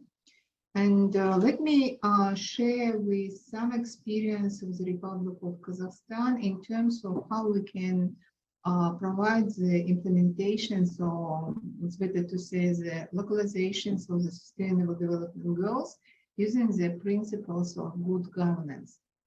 So, and I try to be very brief and try to facilitate, because actually, you know, that Kazakhstan adopted the 2030 Sustainable Development Agenda starting from 2015 years. And we do understand that actually, in order to get the SDGs, we have to provide an effective monitoring. And of course, we have to provide the implementations of the SDGs indicator in our strategical planning system. And let me say the way. Unfortunately, I have this picture only in Russian, but I will try to introduce. This is the architecture, how we do the measurement and the coordinate policy in the field of the SDGs in Kazakhstan. And due to this picture, you know that actually the main coordination process keeping by the Special Coordination Council. And this coordination council is monitoring or maybe conducting by the Ministry of National Economy of the Republic of Kazakhstan. And also under this ministry, we have the Special Research Institute, which call it the Economic Research Institute. And in their structure, we have the Special Secretariat for achieving or monitoring and measuring the SDGs development in Kazakhstan. And they try to conduct the the process of 5 working groups. So the working group, I'm going to say a little bit later, which called it the People, Prosperity, Planet, World, and the Partnership. And each group is coordinating, or actually they are responsible for conducting or presenting the information about the above-mentioned Sustainable Development Goals.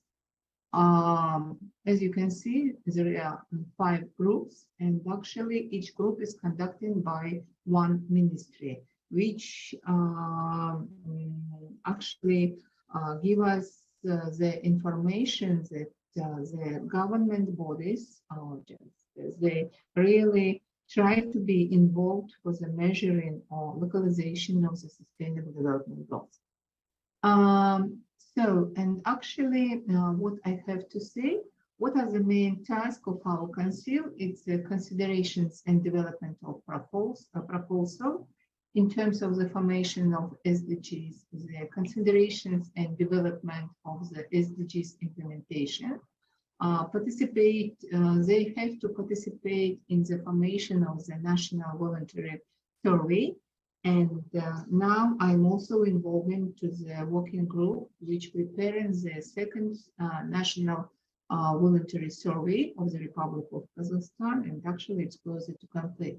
And also, I have to say that here you can see how we can do, because first of all, we took into consideration that UN Statistical Commissions already approved 232 indicators for the global monitoring of SDGs. And our statistical bureau, which is under the Special Agency for Strategics and Planning Development of the Republic of Kazakhstan, they try just to provide the adaptation and using these statistical indicators in order to provide the special information. And also we created, as I already told you, in 2017, the Special Interdepartment Working Group. And also in 2019, there are 297 national indicators was approved by the protocol of the Coordination Council. And now in last year, 2021, the list of national indicators was updated on the 5th meetings of the SDGs Coordination Council. And right now we have 262 national indicators. Among them, 87 are relevant, 116 it's actually for monitoring, and 59 indicators it's like postponed indicators. Due to the survey which the Coordination Council and the working groups provided, right now Kazakhstan will focus on achieving the following sustainable development goals. As you can see, is the poverty alleviation, healthcare, welfare, quality education, and the provisions of the suitable jobs. Actually, the Kazakhstan, you can see how we can do it because it's due to the special objectives, so which can be measured. And now I'm turning to the SDG statistics, where we can get the information and how our National Bureau of Statistics is provide such kind of measurement. So there are an information where we can get, or you, for example, can find an information. The information is provided in the 3 languages. It's the Kazakh language, Russian language, and the English too. And actually, due to this, Bureau of National Statistics, it's kind of the special. They provide a very, very big role in order just to provide information for the people and for the non-governmental organizations, even for international experts, just how the SDGs is going on in Kazakhstan. And also, I want to take into considerations that we have to some correlations of the principles of good governance in the state policy of the Republic of Kazakhstan.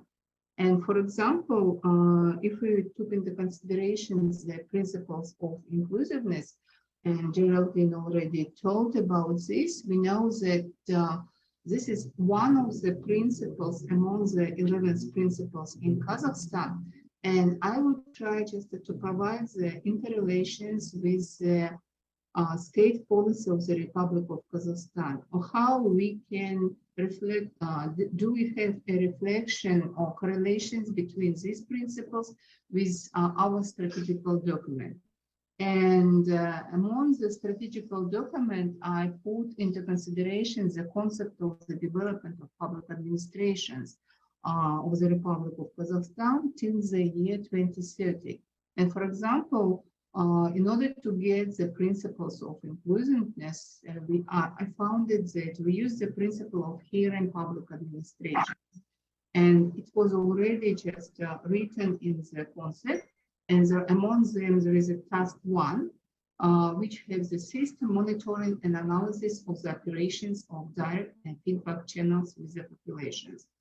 And also in February 2021, just the President of the Republic of Kazakhstan signed a special strategic document, which call it like the national priorities of the Republic of Kazakhstan till 2025 year.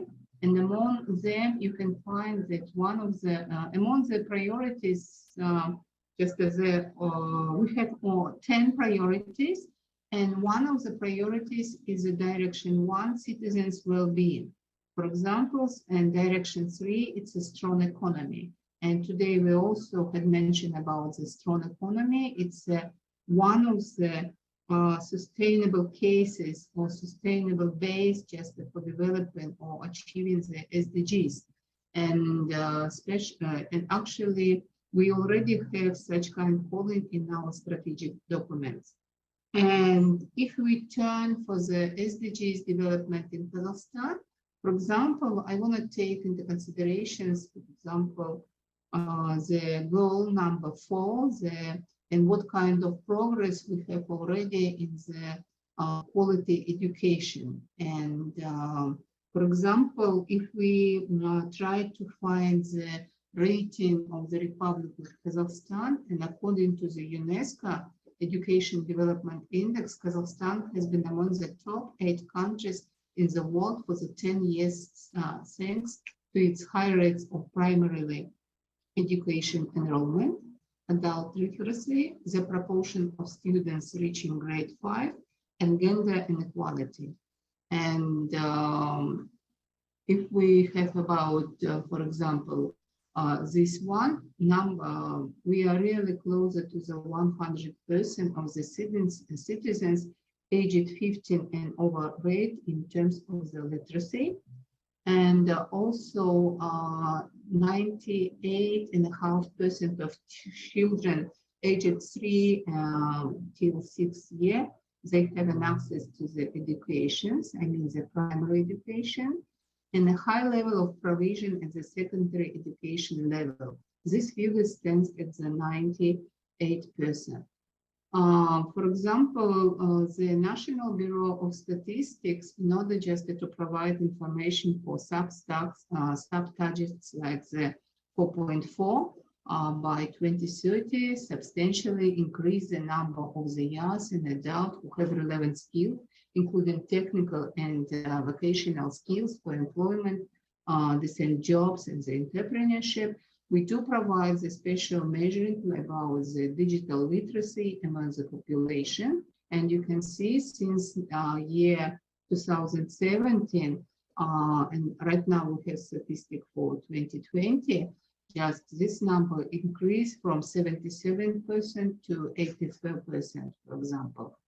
And the same situation, just it's a really great deal about the special indicators like the proportion of preschool facilities that have created conditions for the upbringing and education of children with special educational needs. It's really closer to the principle no one leave behind, and that is why just we can see starting from the 2016, just we increase this proportion by 5 times. Just right now, we have this proportion of preschool facilities around about 54%. In terms of the special conditions which prepared for the inclusive educations, we do the special indicators which divided by the secondary schools, technical and vocational education organizations, higher education institutions. And of course, right now, for example, starting from the year 2016, I mean, just at this point about the secondary school, we really have a, it's almost 1.8 times bigger by comparison with 2016.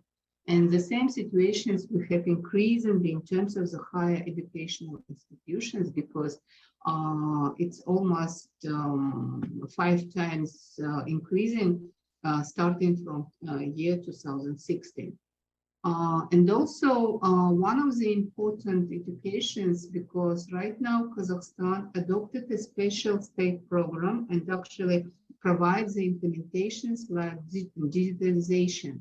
And we really know, and in our last conference in April, we also discussed about what is the role of the digitalization in order to get an effective public administrations in all countries around the world.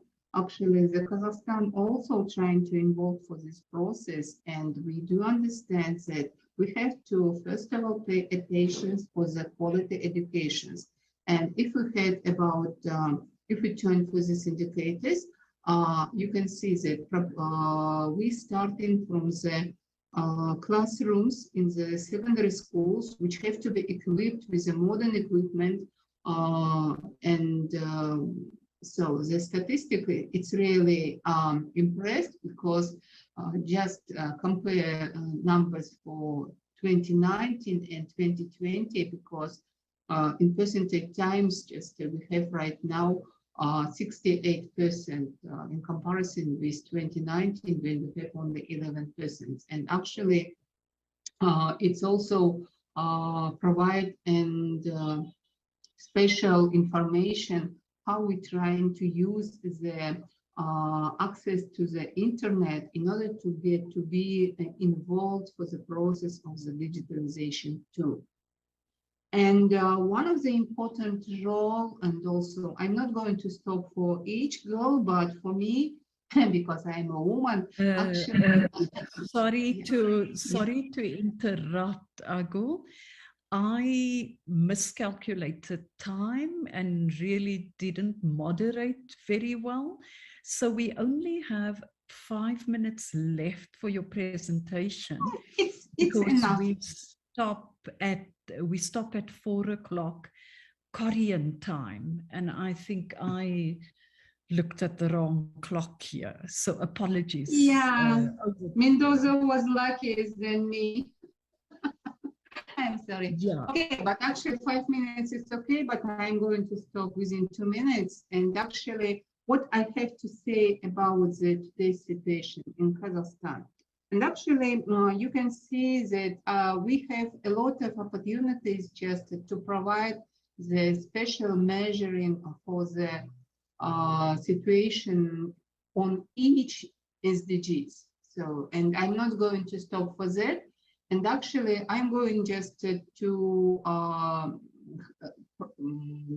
take into considerations that now we are really close and hardly working how we can use the principles of the good governance and how it's already implemented and how we maybe have to do our following attempts just to do our state policy more efficient in order to get the sustainable development goals and in order to get the efficiency or reasonable public policy. And you already have my presentations, and I'm not going to stop for all of my slides, but the last point which I had to mention that, of course, we have a very successful cases how we already implemented the non-governmental organizations in order to get the sustainable development goals. And probably one of the latest cases which I already studied, it's the case, for example, that each children have the right to study in the secondary schools. And this case is about the inclusiveness, and actually because this case provided by the special corporate foundations which named Bolosha, and they provided a big work in order to just to create the special facilities, maybe the special classrooms for the children who have some disabilities, for example, and especially with the illness, which call it like autism, yes? And right now, among the Kazakhstan or across the Kazakhstan, we can find that due to the attempts of these foundations, right now we have 60 classrooms, and moreover, just as they try just to bring the international methodologies and try to provide the TOT with our secondary school teachers, just how they have to work with these children, with such kind category of the children. So let me stop for this one, and thank you very much. If you have questions, I will be happy just to answer. Yeah, thank you very much, and my apologies once again. You know, because we've got a very rich overview on Kazakhstan, and I'd like to just ensure that the presentation is circulated to everyone, because it's done two things. It's looked at the work in Kazakhstan on working towards the implementation and attainment of the Sustainable Development Goals, as well as the application and correlation on the principles of effective governance. So I think it's quite rich when you bring this together with the Philippines. Now I have two observers, and this is Bok Jiong. I'm going to give you exactly 2 minutes to speak, and then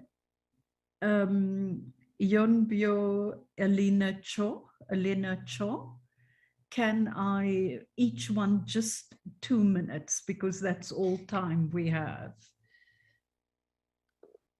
All right, thank you, Madam Chair, Geraldine Fraser-Molesky, and it's very great to see you again remotely in the CAPA conference, in addition to our New York SEPA conference meeting.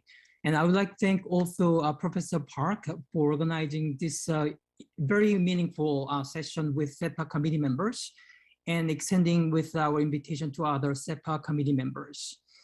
And given the time constraints, I will not too much details, but I want to just quickly summarize what I heard from 3 SEPA committee members. And I would summarize it, although a lot of the principles of 11, for example, principles in SEPA, and actually summarized in our 2022 report. And what I see from specifically today's presentation emphasizes that actually the inclusiveness of those of the principles, including the responsibility of government responding to citizens and also civil society's voice, coming from the Ronald and Mendoza's presentation, and also implemented actually in Kazakhstan's case. And also Dr. Fraser-Molesky's presentation and summary, actually opening remarks, emphasize that actually the comprehensive dimension of financial and also capacity and digital government and social equity. So given that, I would like to jump into my observation from AAPA, which is I'm here representing as one of the US chapter chair of AAPA, Asian Association for Public Administration, which gave me opportunity to attend SEPA committee members for the last 3 years. So from the observation of AAPA, APA, so I want to emphasize the role of Scholarly Institution Association linking to this SEPA committee members' role, significant role of implementing those the SDGs. And for example, one example AAPA has been done with working with a committee of UN offices. Actually, they developed curriculum on those public task, public force, human force, the training tools that developed by this DPIDG, Division of Public Institution and Digital Government, and also UNPOG, UN Public the Project Office of Governance. That shows how the Scholarly Community Association will be playing their roles in actually implementing, actually linking to national government or each government. The second point is that the local universities, local NGOs is very important, actually also emphasized by today's presentation, also at the session of Professor Park's presentation, emphasizing the Suncheon Eco-City, emphasizing voluntary citizen participation from voluntary citizen participation in South Korean case. So those all represent how these local NGOs and also scholarly committee and also work on this one very important. The last point is government working on social inclusion with partnering with NGOs in service delivery is very important. So see from the examples of the New Jersey, for example, where I'm teaching, that we work with the local municipal government with local universities. So probably, and for example, from Kazakhstan and also from Philippines, Mendoza, that shows a lot of examples of a local localization of those implementation. So I'll stop here for the time constraint, but I would like to thank you again for this opportunity to share my insights. Thank you. Thank you very much. Can I proceed to Elena immediately, to Elena Cho? Hi, yes, of course. Nice to meet you, everyone. I'm Elena from WIGO, and thank you very much for inviting WIGO to be in this CAPA conference. And Professor Yoonhee, thank you for coordinating the invitation, and congratulations to Professor Park for your upcoming new position. Going straight to the contents. For some of you here may not know about WIGO. WIGO is an international association of local governments around the world. We were established in 2010 with 50 founding members. We have International Association of City Governments and other local governments and smart tech solution providers and national and regional institutions committed to the transformation cities into smart sustainable cities. Our main mission is to be a global platform for cities to enhance their digital capabilities and leverage the innovation potentials in order to develop transformative solutions for smart sustainable cities by leveraging information communication technology. In this sense, we were honored to take part in the SEPA session in last April.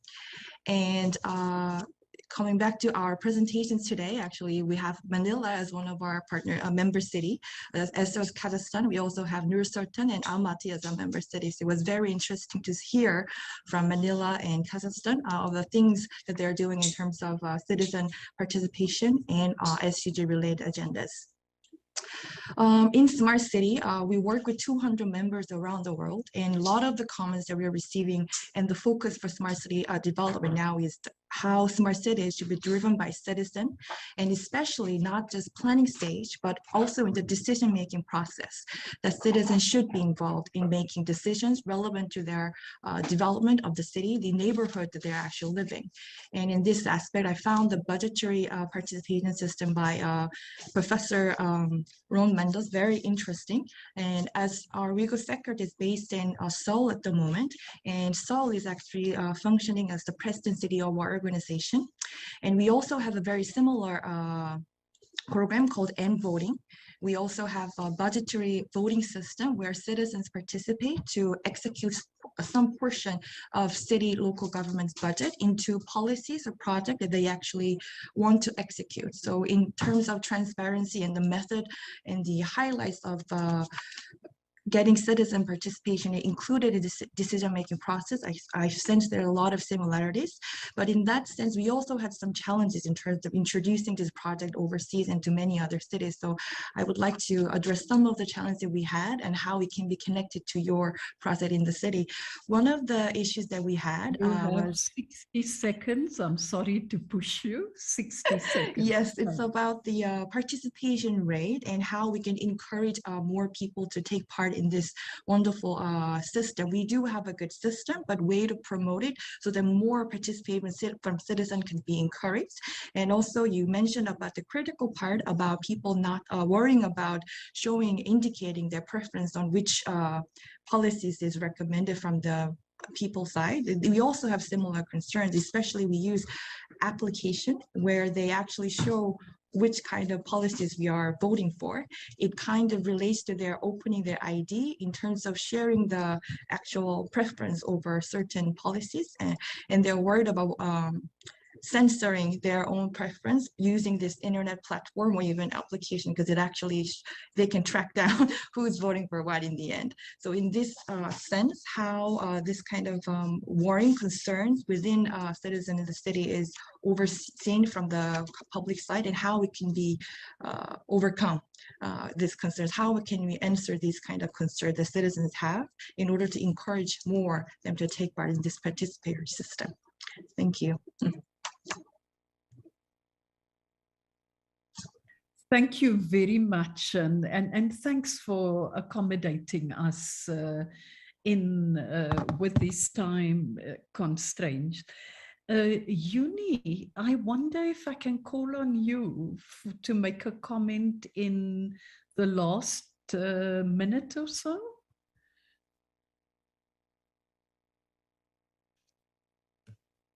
Gerard, thank you.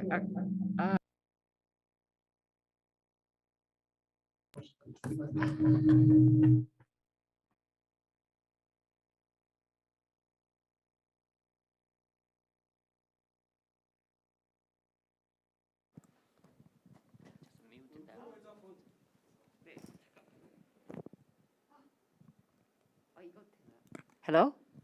Can you hear me? All right, Gerard. Thank you so much. I really, like I say, due to the time constraint, I don't want to go over any kind of detail, but I only say thank you for sharing your inspiring and very thoughtful or valuable the insight with us. I really appreciate all the UN, the SEPA members. Thank you.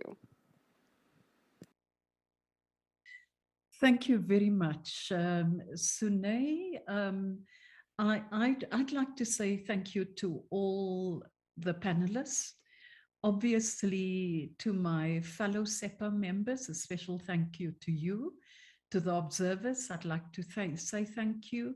And then all the participants. I again apologize that we had time constraints, but we will have another opportunity. So I'd like to hand over to Sune, say thank you very much again, and wish you well. Sune, over to you. Thank you to everyone who took the valuable time to participate. And sooner or later, I look forward to an opportunity to present how much the education system in Korea has changed since COVID-19 outbreak. I hope everyone is healthy and to meet you again soon. See you. Thank you and good day, everybody. Thank you. Thank you. Take care. Thank you. Thank you very much. Thanks.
Suman Hong, he said he will try to contact Renee and Theo.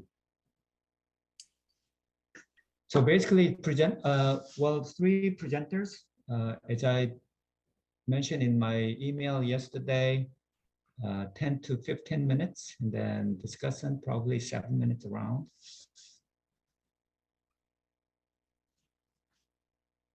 So Richard, is that your office? Yes. Okay.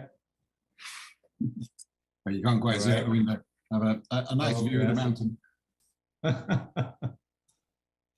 So a good Confucian type view, I think, of the green and the hills. On the left-hand side, probably you want to put big poster, I guess. Is that is it window? This is a door. There's a glass office. Oh, So okay. a little meeting room built when I moved here. Then we had COVID-19, so nobody's been in it. Yeah.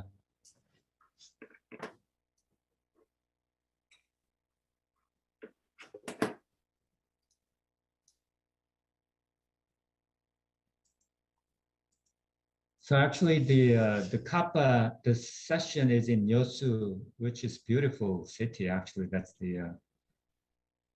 So that actually there are offline meetings as well. So there are a lot of people went down there. And last week we had the Political Science Association conference in Jeju Island. So that I know there are a lot of people went there. Okay. It's we still have difficulty traveling. Yeah. Believe it or not, I'm in Europe now. You still are. I knew you'd traveled, but whereabouts? And I'm in Utrecht. Okay. Oh, you can go and see my daughter. You might bump into her. Oh, that's right. Your daughter is here. She's still here? Yes, she's just finished her last classes. So she's had she had an informal graduation dinner with her friends from her class last night. Oh yeah, I saw that a lot of. I got here yesterday, and there's some kids, probably incoming. I mean, new students. They're with their parents and try to find apartment and flat or whatever places where they can stay. Some of the people complain about the rising price. I mean, it's probably everywhere. Yeah. Utrecht is expensive for students because it's a small city with a big student population. Right. So my son was at Maastricht, and Utrecht is 3 times as expensive. All right. Well, I don't see. Renee is not here yet. Should we start? Well, probably we can start rather than just waiting. Probably they will join sooner or later. So, well, good morning, good afternoon, good evening. I'm Jay Moon, and today we have great panel. A couple of them are not here yet, but I'm sure that they will join. Let me introduce this panel a little bit, and then we'll start the panel. Well, as you know, the title of the whole conference for the CAPA conference this year, Digital Green COVID-19. And then the subtitle is Rethinking Public Administration in the Era of Great Transformation. And in fact, a lot of us talking about in the research in the new era, but I think education is also very, very important part. So that this particular panel is designed to discuss some of the changes and continuities in public policy, public administration, education, and some of the digital transformation. COVID-19 really put us to think about new challenges. So I hope that we can share some of the changes we have in different institutions and also different challenges we are facing with. And I'm sure that there are some curricular changes, pedagogical changes, and some homework for next step. So that's what we try to share. Intentionally, I chose 3 speakers, and let me introduce 3 speakers first. And here, Renee is not here yet, but he's Renee Torren Fleet. He's a professor in public management, public administration department, University of Twente in Netherlands. And he had opportunity to reshuffle his curricula when he was chairperson in the department. And Alfred Wu, he's assistant dean and associate professor, Lee Kuan Yew School of Public Policy in Singapore. And he has written 2 papers in education-related one. So I'm sure that he will share some of the papers he wrote and thinking about new challenges that they faced in education. And then Richard Walker is a Chan Hon Poon Professor of Behavioral Science and Policy Science, CTU Hong Kong. He has been dean for, is it your 3rd year, 4th year? I just got renewed, so 3 more years. 3 more years. So he has been serving as a dean, and I'm sure that he can talk a lot about some of the changes he had. And also he did public administration research,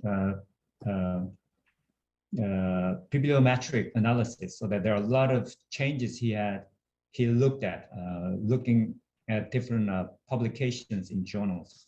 So I think, he will talk a lot about issues that we are trying to deal with today. And then we have 3 discussants, and Chang-Young Choi, he's a professor, Graduate School of Public Administration, SNU, Seoul National University. He had chance to work in a KDI school, dealing with a lot of international programs. And then he is new to SNU, thinking he can share his experiences as well. And Jun Mo-an, he's a Public Administration Department, Korea University.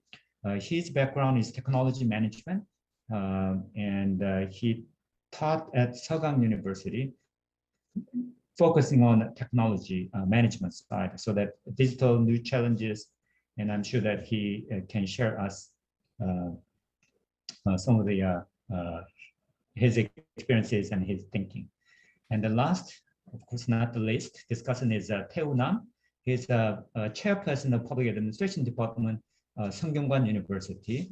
He's also very interested in technology aspects in his research. And currently he is a public administration chairperson, so that he can talk about some of the changes he's going through now. Well, without further ado, let me just, Renee is not here yet, right? So that, Alfred, can you go first? Yes. So I share screen. My co-author Studi is also here. Studi now is that's with, right. Yes. Education University Hong Kong. She graduated from our university, Lee Kuan Yew School of Public Policy. Just before COVID. Can I start? Sure. Yes. Yes. We see your screen. Yes. Yes. So maybe I will make it very brief, because of this is something we did a survey at the Lee Kuan Yew School just shortly after COVID outbreak. At the time, I was the assistant dean academic affairs. Then we will discuss about perception of our students. Then later on, I will talk about how we try to cope with COVID. But I would say that our situation still is not very much like in good shape. Now we just require faculty and also admin staff to come back regularly. In general, I would say that still have a lot of things to do. So I just share some very much preliminary things with you.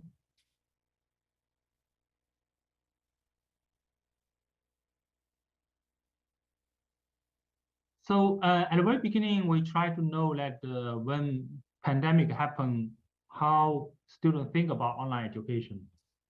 Because of when students joined our school, like in late 2019, they did not have any expectation about online education.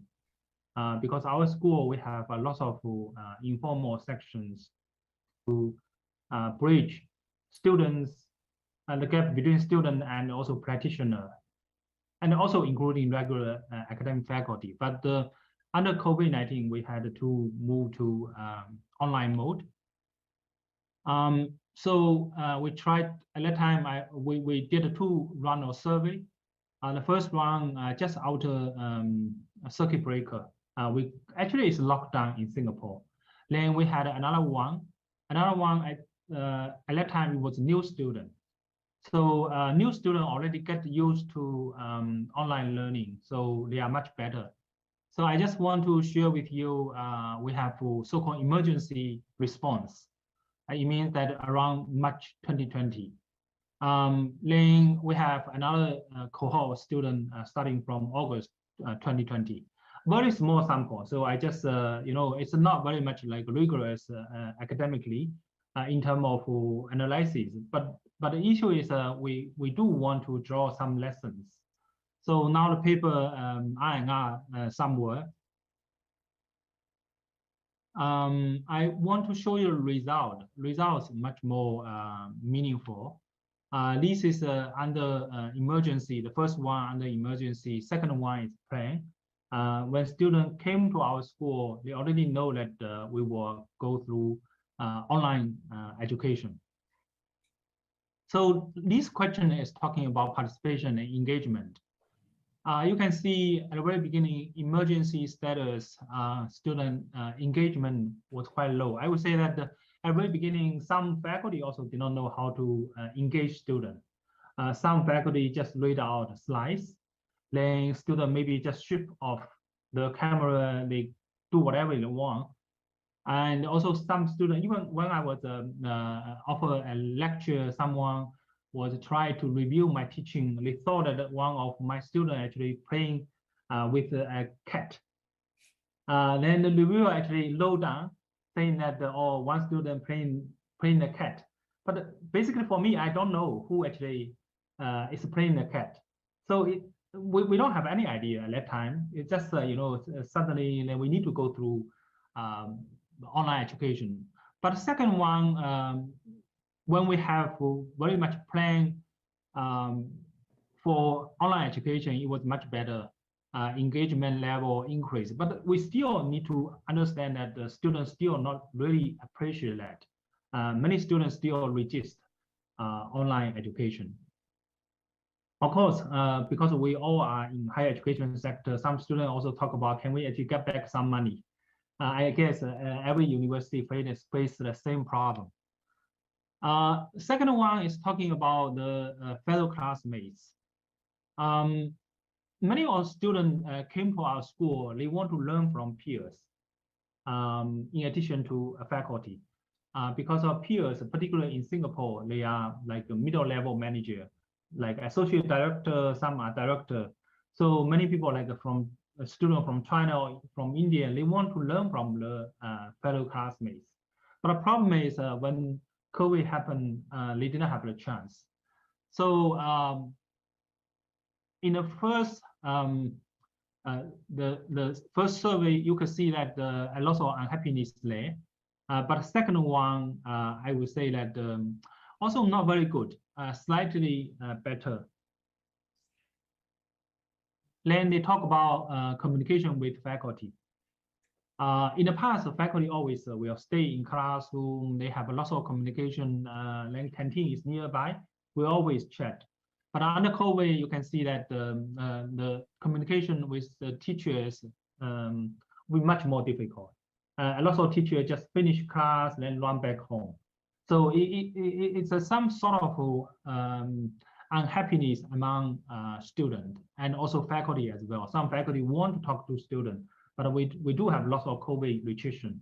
I'm not quite sure whether South Korea also adopted a similar policy. At that time, we had some like the limit of the number of people for gathering. For example, you cannot actually go with 5 people for dinner, or you cannot go out with more than 3 people. So in general, these regulations actually constrain our mobility and also communication with the students. Then when we come to controversial topics, some students were not comfortable with talking through online platform, particularly students from China, and they would just keep quiet, although they know that the grades could be downgrading at some point because of they don't have participation score. So in the second survey, it was slightly better, but in terms of controversial topic, for example, when we talk about US-China trade war, some students, particularly from China, they will feel uncomfortable when they talk about this issue through Zoom.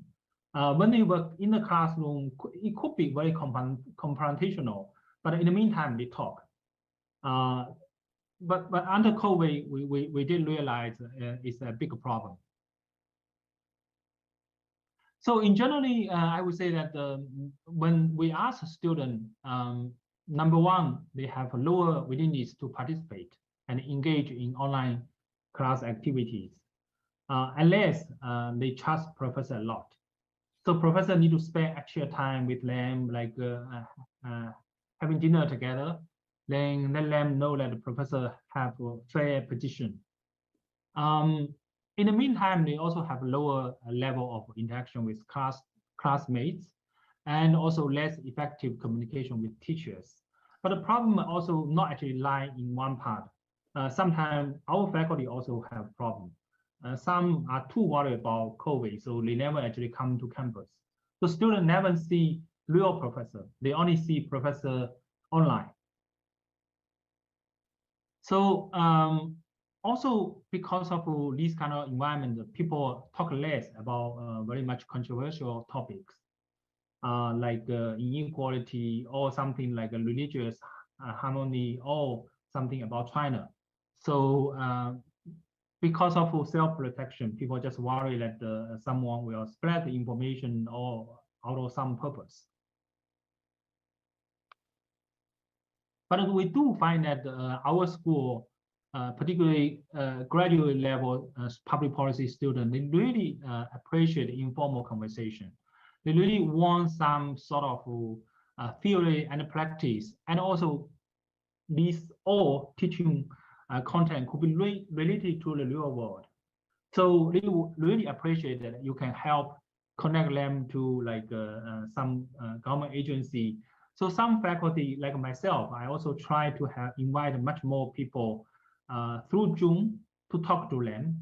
Like I invite parliament members, I invite some our graduates who are director in some department. So in general, we try to have more activities online to compensate the loss, particularly in the traditional education. Then sometimes we find that we need to do more group activities. If they don't do group activities, if we rely on individual components, they will actually really be passive and also not engage with different people. In some cases, I find that it's a pity some students never talk to the classmates. But if we have a group activity, at least we can push them to do something together.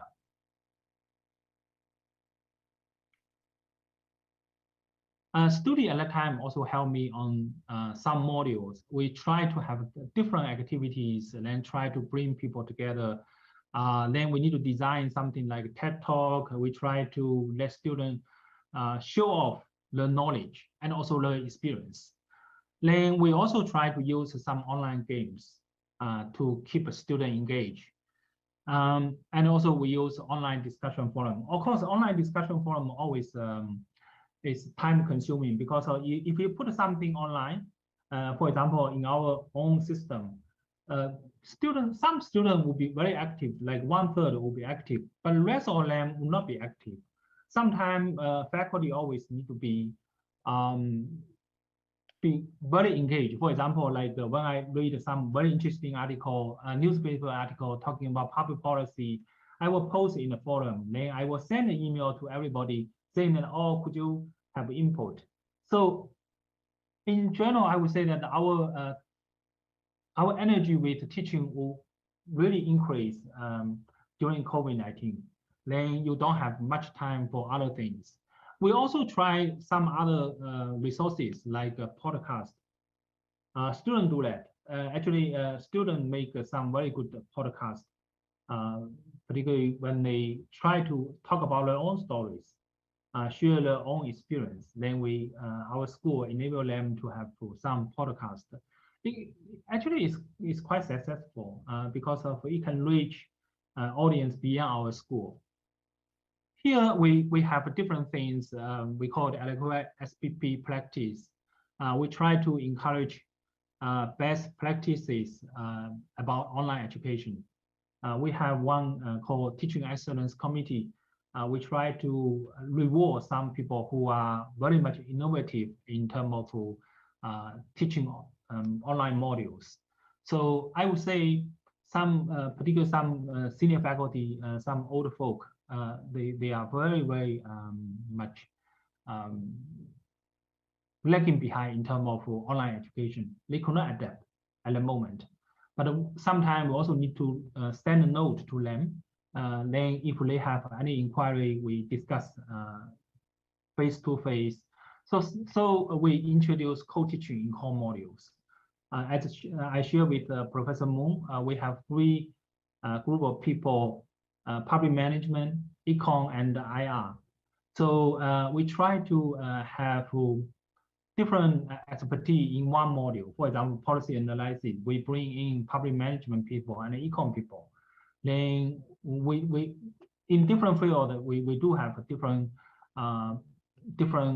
practices, particularly handling when we try to handle online education. So we try to learn from each other. Then we try to encourage informal conversation between faculty and students. We pay money. If a student could take a professor out, we will pay like $30 per person for you to discuss your topic. Just try to make the conversation flow within students and also faculty and also practitioners. Then we also try to nudge people to change the curriculum. Sometimes it's not easy because the individual faculty, they have their own ownership. But we do think under COVID, we need to have more student-centered activities. Let them initiate some activities like we call TED Talks. TED Talk basically asks students to do like role plays or ask students to share some interesting stories. Then we can record, we can share. I would say that it requires a lot of preparation, but anyway, increase some level of participation. That's all. So, Studi, if you have anything you want to add, you also can add. Otherwise, we just wait. Yeah. Yeah, nothing is such right now, but thank you. Thank you. Yes. Yes. Okay, probably she can. If she wants to talk, probably after presentation, yes. In discussion session, probably she can participate. Yes. Is that okay? Yes. Yes. Okay. She's an excellent teacher and also excellent teaching assistant at that time. Otherwise, we always need to work together. Otherwise, it will be very tough, particularly under COVID. Okay. All right. Okay. Thank you. Well, Renee is here, and also Teu Nam is also here. Since he is in Yosu there, so that we couldn't find his name, but he has been there with us. Okay, Renee, I introduced you while you're not connected, and do you think you are ready now? Yeah, if you all can hear me now, I'm really ready. Oh yes. Oh yeah, I see Richard already thumbs up. Yeah, apologies. My university has such a strict cybersecurity system that even entering Zoom is a hassle that takes me more than 10 minutes. So online education is a constant struggle. I will try to upload my presentation. Okay. Yeah, share screen. Yes. Screen 1. Share. Okay, it's coming. Yes. Okay. We are, and I have it a slightly different take on the future of PA education, public management education. I prepared a brief, a brief introduction to what I believe are very important developments that we need to tie into with. It's about the future of us, the future of our planet, the future of our discipline, and the future of public managers in the world. Yesterday, I was in Brussels, and I gave a workshop to Master of Public Management students, executives who want to pursue a high-level career in Dutch government, in European institutions. And we were on a wonderful event, because yesterday European Parliament basically approved of three key climate laws. And I was there together with one of the diplomats, negotiated that what we call in Europe the Green Deal on behalf of the European Commission. That is hugely complex, and this Green Deal will basically require not only governments, local, regional governments, national governments, but also the complete business sector, industries, transport sector, airports, airlines, to adopt a complete new way of approaching challenges, future challenges of the planet. And this is, I'm not a big promoter per se of this European Green Deal, but this is a program that will be rolled out until 2050 and then later on. And it's huge, even though the European Union as a whole contributes to the CO2 emissions for only 6%. Europe will profoundly change. And this is just to provide you with a view on what that will be. Transition to a circular economy, transformation of agriculture, leave no one behind, just transition, financing, transport, with a lot of farm to fork strategies, mainstreaming, and just transit. This is huge. So what we are facing now is a program that is huge. And I was fortunate to teach about European policy implementation, which is, of course, the opposite of those great plans. Whatever happened is proposed in Brussels. How did that will land in the different member states? For our discipline and how we want to teach public administration, public management professionals, such huge programs have, at least in Europe, profound implications. And as Europe is now fiercely discussing with primarily China, increasingly now also with the USA, on those plans, this will have trickle-down effects. What we need to do in our discipline is to respond to global challenges, and that can be at different levels. Technological transformations, we set all our hopes there, but they also imply societal transformations. And what is at stake is the future of our planet in terms of not only transformation towards sustainability, but also distributional justice. We observe lots of economic concentration, at the same time social unrest and polarization in Europe, in the global south, everywhere. Political instability, democracy under pressure.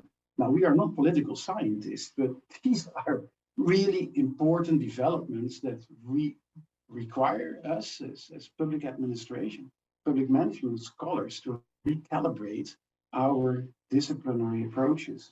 How we're going to teach our future public leaders and public managers. And it requires an integrated world of public administration. So we need to move from the administrative state, like Waldo, optimism, 1950s to whatever. What will be the response that we will provide? Public management needs to take place at multiple scales. And we are talking about regional government, mayors, national public managers, but we increasingly need to relate to an interconnected global world in teaching public management in the context of technological and societal transformations. If we want to keep our relevance. Now, what will we observe? In an integrated global world, we need to move from an administrative state to what? And we need to adopt an approach to public organizations beyond the local national scope that we so fondly study separately, which we educate local leaders, the new mayors, in what kind of context will they operate later on in their career? And where are we now? And this is what worries me a little bit. This is an observation from Europe. It's an observation sometimes from the Netherlands, but I'm really curious to hear and to learn about the relevance more globally. We tend to focus on the small scale, small subject matter, a particular public organization, a case study, or if we have larger data set, administrative burden in a particular context, and that is all really good. It's already relevant. It is state of the art, but yeah, how can we take the best of that and then we focus on the big challenges that we face? I've engaged a lot last years with practitioners, politicians, and they are really interested in understanding behaviors, individual behaviors, population, the COVID crisis added to that, of course. And they are really interested in morality and ethics.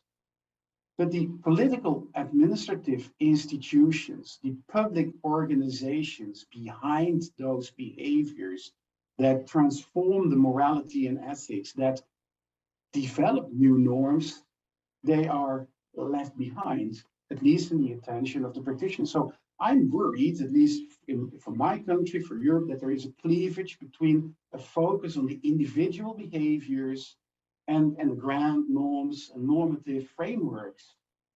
But we as a discipline, we learn, we educate our public managers, PA scholars to develop, to design institutions that regulate those behaviors, that develop norms and moralities in contexts.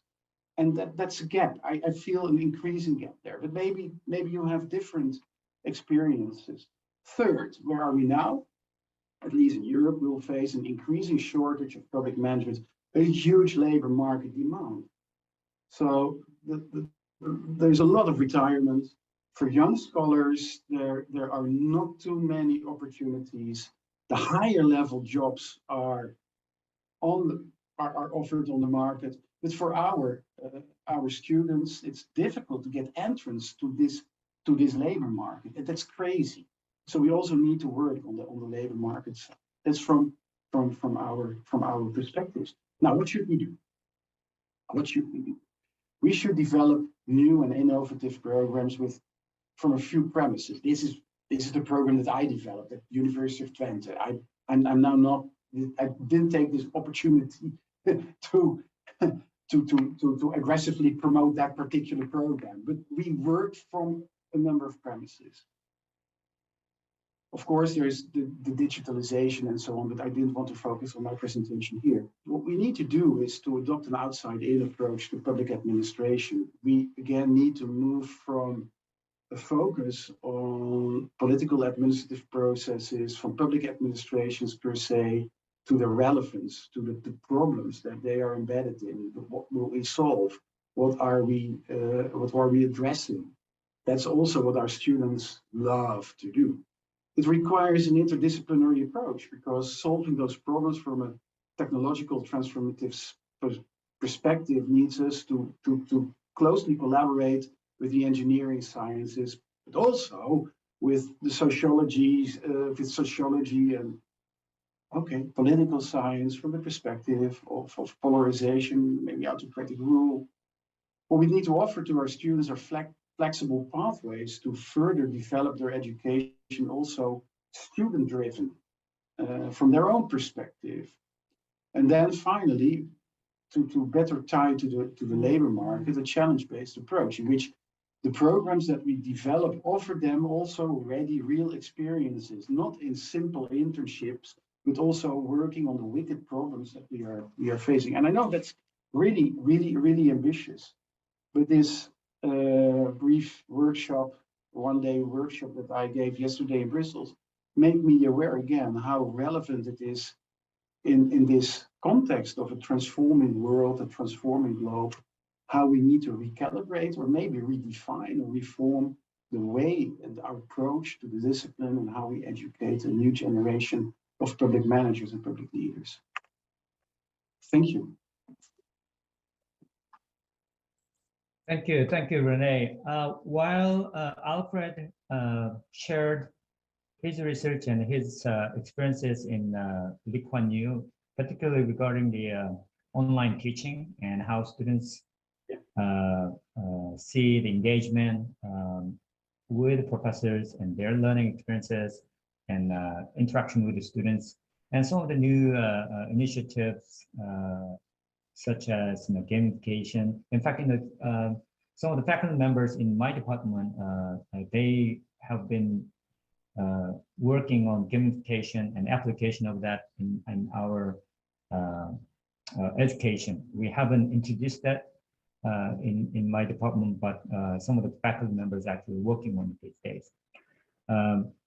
Well, Renee really tried to look at some of the social and global level challenges and demands and the nature of the problems that we are facing with, such as increasing inequality, instability, and domestic and international level conflicts and tensions. And I think those challenges and demands put us to reinforce some of the our education approach, interdisciplinary, and try to break down the demarcation line, disciplinary demarcation line. So I think that gives us some future directions. And now let me invite Richard Walker, and I think he has PowerPoint as well. So Richard. Renee, can you turn your screen share off? Oh, Renee, stop your screen sharing so that Richard can upload his. Okay. Thanks, Wendy.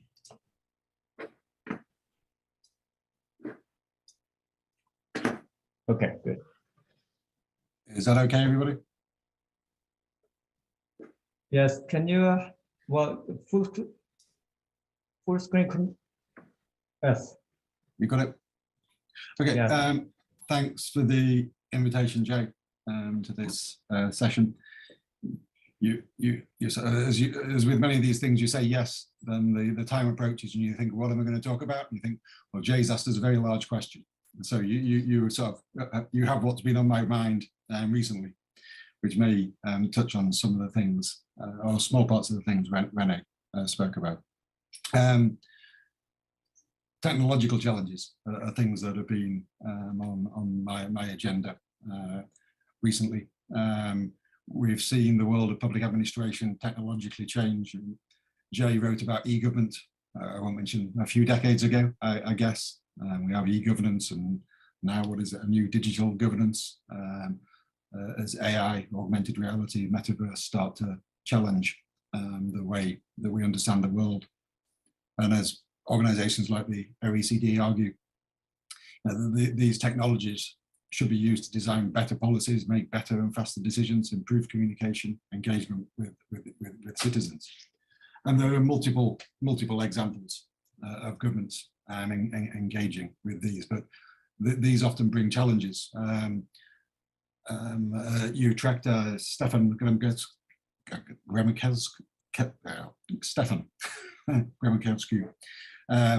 had a paper recently in PAR about AI transparency. It was based on, or motivated by actions in Rotterdam, where they used an algorithm in a deprived neighborhood to try and identify fraud.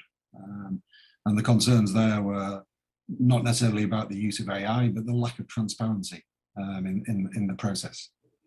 We know that AI introduces all sorts of biases. And I was reading yesterday or today in Nature about academics getting together to try and design AI systems without bias, that actually sensibly have sensible data fed into them. So facial recognition is something that's widely used, but can have bias, and increasingly we're talking to not people, but bots in the delivery of our public services. So all this technological change is taking place and has profound consequences for public administration education. I think he raises governance issues that we need to think about in our education curriculum that we don't really hear in Hong Kong, at least. Some other programs may deal with this, but these are critical things about standards. We deal with regulation, the bigger questions about actions between private sector actors who largely hold a lot of the data behind these technologies, and attempts by governments and European unions to regulate. There's massive questions about accountability, about how public servants are going to deliver services in the future, how citizens will deliver those, will they be trustworthy, fair, accountable, transparent. Equality becomes an issue. I remember the digital divide when it started, when the internet sort of grew 20, 30 years ago. And these issues remain quite profound. A very simple example in Hong Kong in terms of public service delivery is, we need to use apps to get into public places to show you're vaccinated. And very simply, we had a massive panic of older people unable to do this. They didn't have a phone that would do this, and never mind anything else. So governments are not necessarily thinking about the consequences of the use of technology to deliver services to achieve particular outcomes. The security issues, massive issues that arise now through misinformation, which influences the political system, which influences our public administration and our public management. An example there just in the US elections and the role of Russia on information. And all this has massive sustainability consequences. Running blockchain requires massive amounts of energy. China's pushed people out. Many countries are pushing blockchain miners out because of the energy consequences of some of these technologies. So as the world evolves to become much more technological, it presents a massive range of governance challenges and issues to public administration education. What are some of the challenges here? René started touching on those. Interdisciplinary is central. We know we work in an interdisciplinary discipline, but still no discipline can really address and solve the problems. So we need those engineers, those technologists, data scientists, and designers, together with public administration and policy to actually understand how these things work. But a large part, I work really with engineers and data scientists at a very simple level is just understanding what you're talking about. We think we're talking about the same thing, but the languages are different, and that produces difficulties in the classroom, where if you're having interdisciplinary teaching, it is allowing if you've got public administration students, them to comprehend what's being presented. It speaks to thinking about the way we do our research. Typically we're reactive. We report on what has happened, and we try and make sense of the world that we live in to try and move it forward. But maybe we need to start to think about how we more proactively use, in this case, perhaps technologies to make advancements in society. So it's maybe more like action research, but Alfred Ho from our public policy department's been working in one of our most deprived districts, Shamshiri Po, using augmented reality for fire prevention for minorities, because we find there's a major problem here that was reported by the fire department. So we need to start to think about these types of things, and we need to develop graduates that, yes, they understand the dilemmas, that they understand the policy and governance dilemmas, but from what I'm talking about here in this new digital governance. They have to have the skills and the ability to understand the technologies that they're using to deliver services, to regulate society. So just a little bit about some of the things we've sort of touched on here. They're very small scale. I think they don't really start to address this in great detail. But our Masters of Public Policy and Management, we run streams. It sort of gives us some flexibility in the curriculum. We started a few years ago a stream in smart cities where we have classes taught by data scientists and people from our School of Energy and the Environment to try and actually start to address some of these things in the classroom when we're dealing with smart cities. A competitive thing we're doing is moving towards NASPA accreditation to bring into standards to our program. But one important thing I think is about just training our public managers, but our PhDs. We run methods classes for our PhD students. And over recent years, we've been developing joint PhD programs to give students access, not necessarily interdisciplinary, but international experience, working with supervisors in different places. We have a large number of partners in China. We work with Jay in Yonsei as well. So, you know, these, as I don't really address that technology thing, but they're starting to try and think about the way we deliver education in a slightly different way. So I will stop there. Thank you for the time. Thank you. Well, Richard put an emphasis on the technological challenges and governance challenges and issues, and some of the approaches and directions for the future. And I think, you know, interdisciplinary approach, flexibility in our educational programs, and then project and challenge-based education, those things are sort of recurring. I think it's good to have those. Well, thank you. And we have 3 discussants, and I just want to run this panel as a roundtable so that, you know, our discussants may give responses to particular presentations, but overall, you know, I think they will give some, provided their own perspective as well. So based on the program order, and let me invite Changyong Choi first from Seoul National University. Hello, thank you. I really appreciate all your presentations. It is my great pleasure to join the session today. Well, as we may know, since the COVID-19, all countries around the world have been struggling. And then these difficulties are not limited to just health sectors only. So I think it is probably the most influenced in the education. So this is because there has been a complete change in the way of professors and the student interactions as they presented today.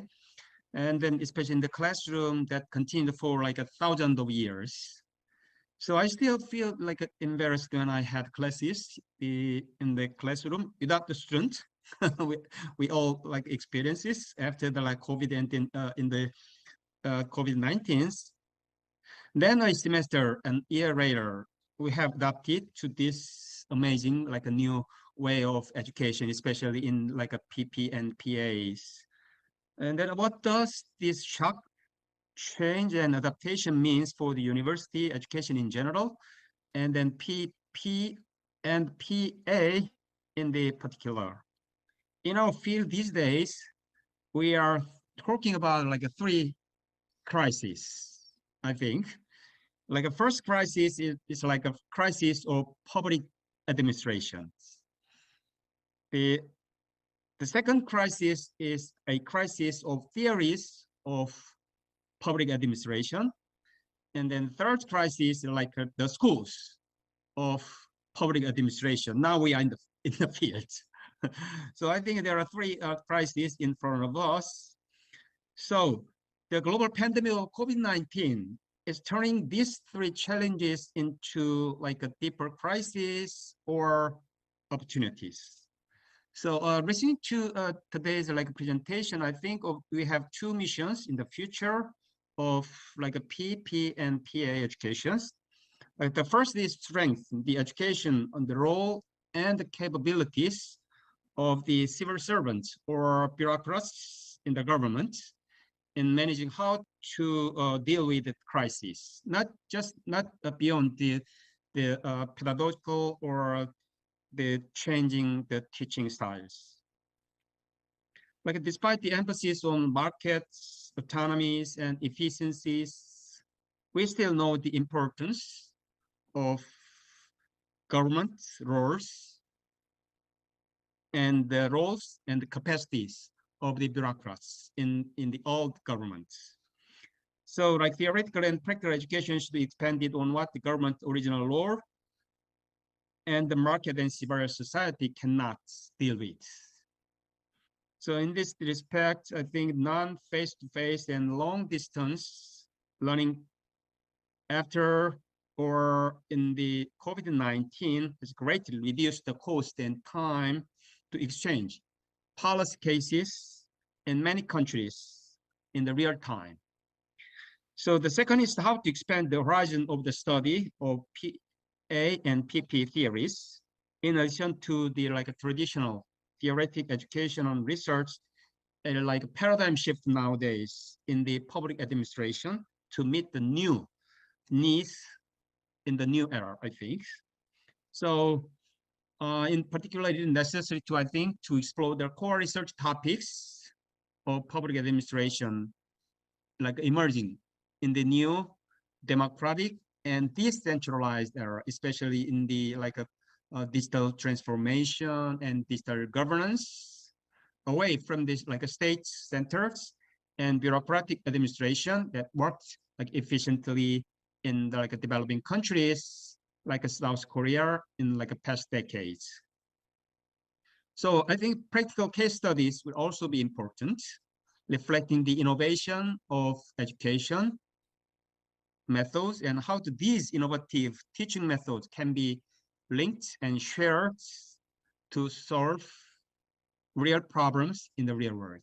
So I think this is a great venue today to share each country's trial and errors, how to teach, how to share your own experiences, and so on. So reflecting these changes, I propose to organize, finally, a research network that jointly studies post-COVID-19 educational innovations and policy responses cases within the scholars.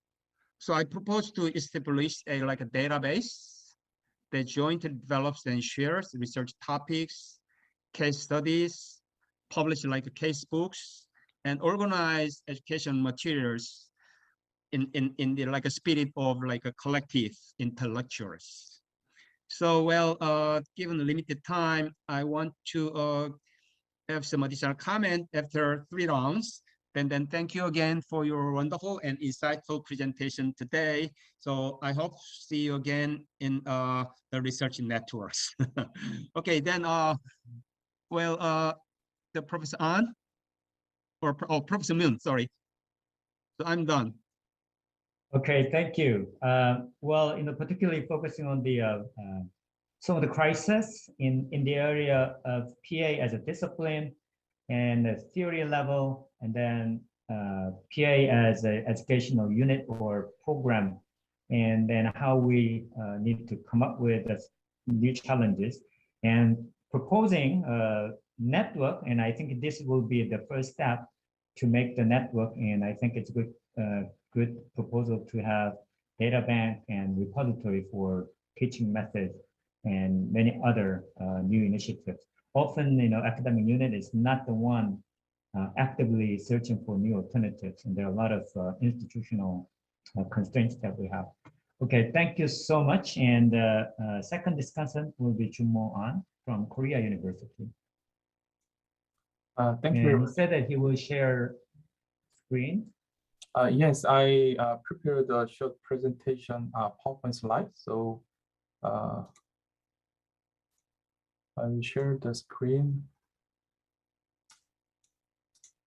Okay, can you see my? Yes. Okay, thank you very much. Firstly, thank you very much for inviting this wonderful discussion session. And actually, the 3 presenters, I was able to agree on most of the point as presenters suggested. Firstly, as Professor Wu mentioned, COVID-19 was quite a challenging issue. And in fact, actually, I moved the university during the COVID-19 challenges. So when I joined the Korean University last year, I really wanted to interact with my students, but and then at the time I have to make a new curriculum. Yeah, but there was so big challenges, So I think it is common all across the globe. And then, as Lene mentioned, interdisciplinary is, I think, one of the important key factors in the issues, agendas we are facing. And then, as Walker mentioned, technical change is, I think, is one of the important motivations and then drivers for our kind of homework, right? So, based on this presenters' slides, just okay. So I think we are living in quite the era of radically dynamic environment. Right? Actually, the title of this conference is Digital, Green, and COVID this year, the KUPA, the summer conference. And I think there are many big four waves. One of the things is technological hegemony conflicts between United States and then China and then European countries. And then carbon zero is also a big deal. ESG can be applied to all domains. And then we are entangled in COVID-19 pandemic. And then digital transformation, it has been such a big issue for 5 years ago. And then I think it can be continued to more than 10 to 20 years. So I think there are quite a volatile environment and then dynamic environment and changes is happening at the moment. So I think one of the important concepts we have to think about is dynamic capability. So it is an agenda of how we can maybe survive in, and then how we can move forward. And my personal observation is that private organization and then public organization, actually for a long time, they mimic each other, they benchmark each other.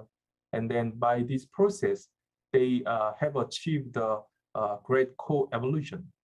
So if you see private organization, they one of their main sectors are human resource management and then finance management and then strategy buildings, and then public organizations as well, HR, finance, strategies, and other agendas are also important.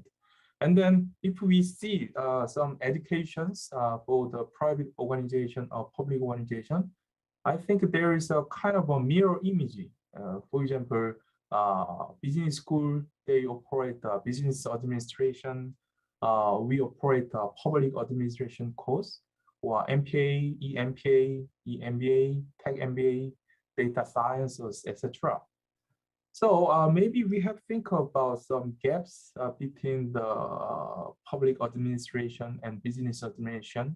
And then I think it's a good time to mimic or benchmark each other to make a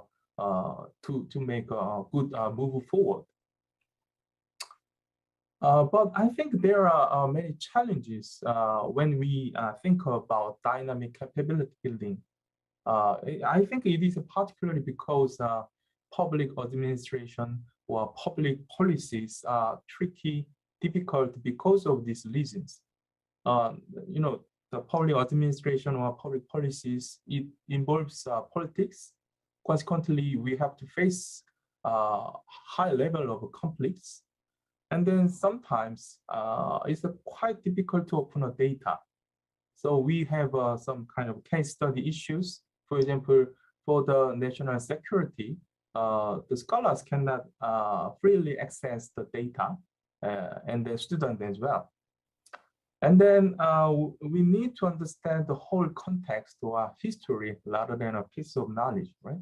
So each policy, it has its own history, and then it has a cultural background or cultural context, or social economic context or something like that. And then there's a coverage issue.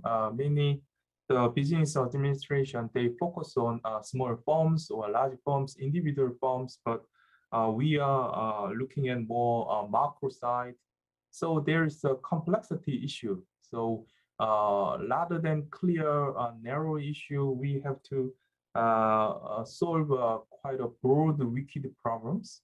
And then of course, we have to deal with a lot of different stakeholders. So consequently, automatically, we are facing the huge gap, increasing gap between maybe theory and practice. And then to address this, we have to try to fit in. But there's a bright side. As Walker mentioned, technological changes, it will change many aspects of PA or PP education. For example, I think I would like to call this era big blur, the era of big blur. Because as you can see in this diagram, games, it was once classified as disease by WHO, but now it is approved as a medical device, medical cure. So we call it SAMD, software as a medical device. So 2020, United States FDA, they changed the whole concepts of a drug. What is a drug? So not a chemical, but a software itself can be a drug. And in addition to this, they changed whole administrative process. They changed the whole regulation system. It's because the chemical drug and then software, they are totally different. And then as you can see in this table, for the SAMD, totally different industries like pharmaceutical companies and then software companies, they collaborate with each other to make these new types of drug. So I think this instance implies a lot to us. For example, we have to rethink about what is the public governance, right? And then the governance coverage is becoming complicated, very wide, broad, and complicated. And then there is a digitalization, right? And so during the COVID-19, we have experienced a lot of digital technology application in public sectors. This is one of the example, United Kingdom. They, by using a lot of CCTV image data, they collected image data and then analyzed these image data to find out what is appropriate social distance in a crowded area, like a city area or something. And then it was quite surprising because nowadays we are using a lot of technologies like AI. So AI enables us to see new horizons. For example, as in this case, illustrate, AI learns hundreds of thousands of cough sound samples, so they can identify 100% cases without COVID-19. And then its accuracy is more than 98.5%. That is, if a patient cough, make a cough, if this AI algorithm, listen the this cough sound, they can identify whether it is just a flu or it is COVID-19. If this technology can be applied in local hospitals or national hospitals, maybe we can change the whole public issues or public governance. So maybe I think it's a time to PA/PP education respond to build a dynamic capability or to catch up this fast changing environment. For example, traditional curriculum has focused on HR, finance, labor, blah, blah, blah, blah. But maybe we have to think about what is a new educational focus.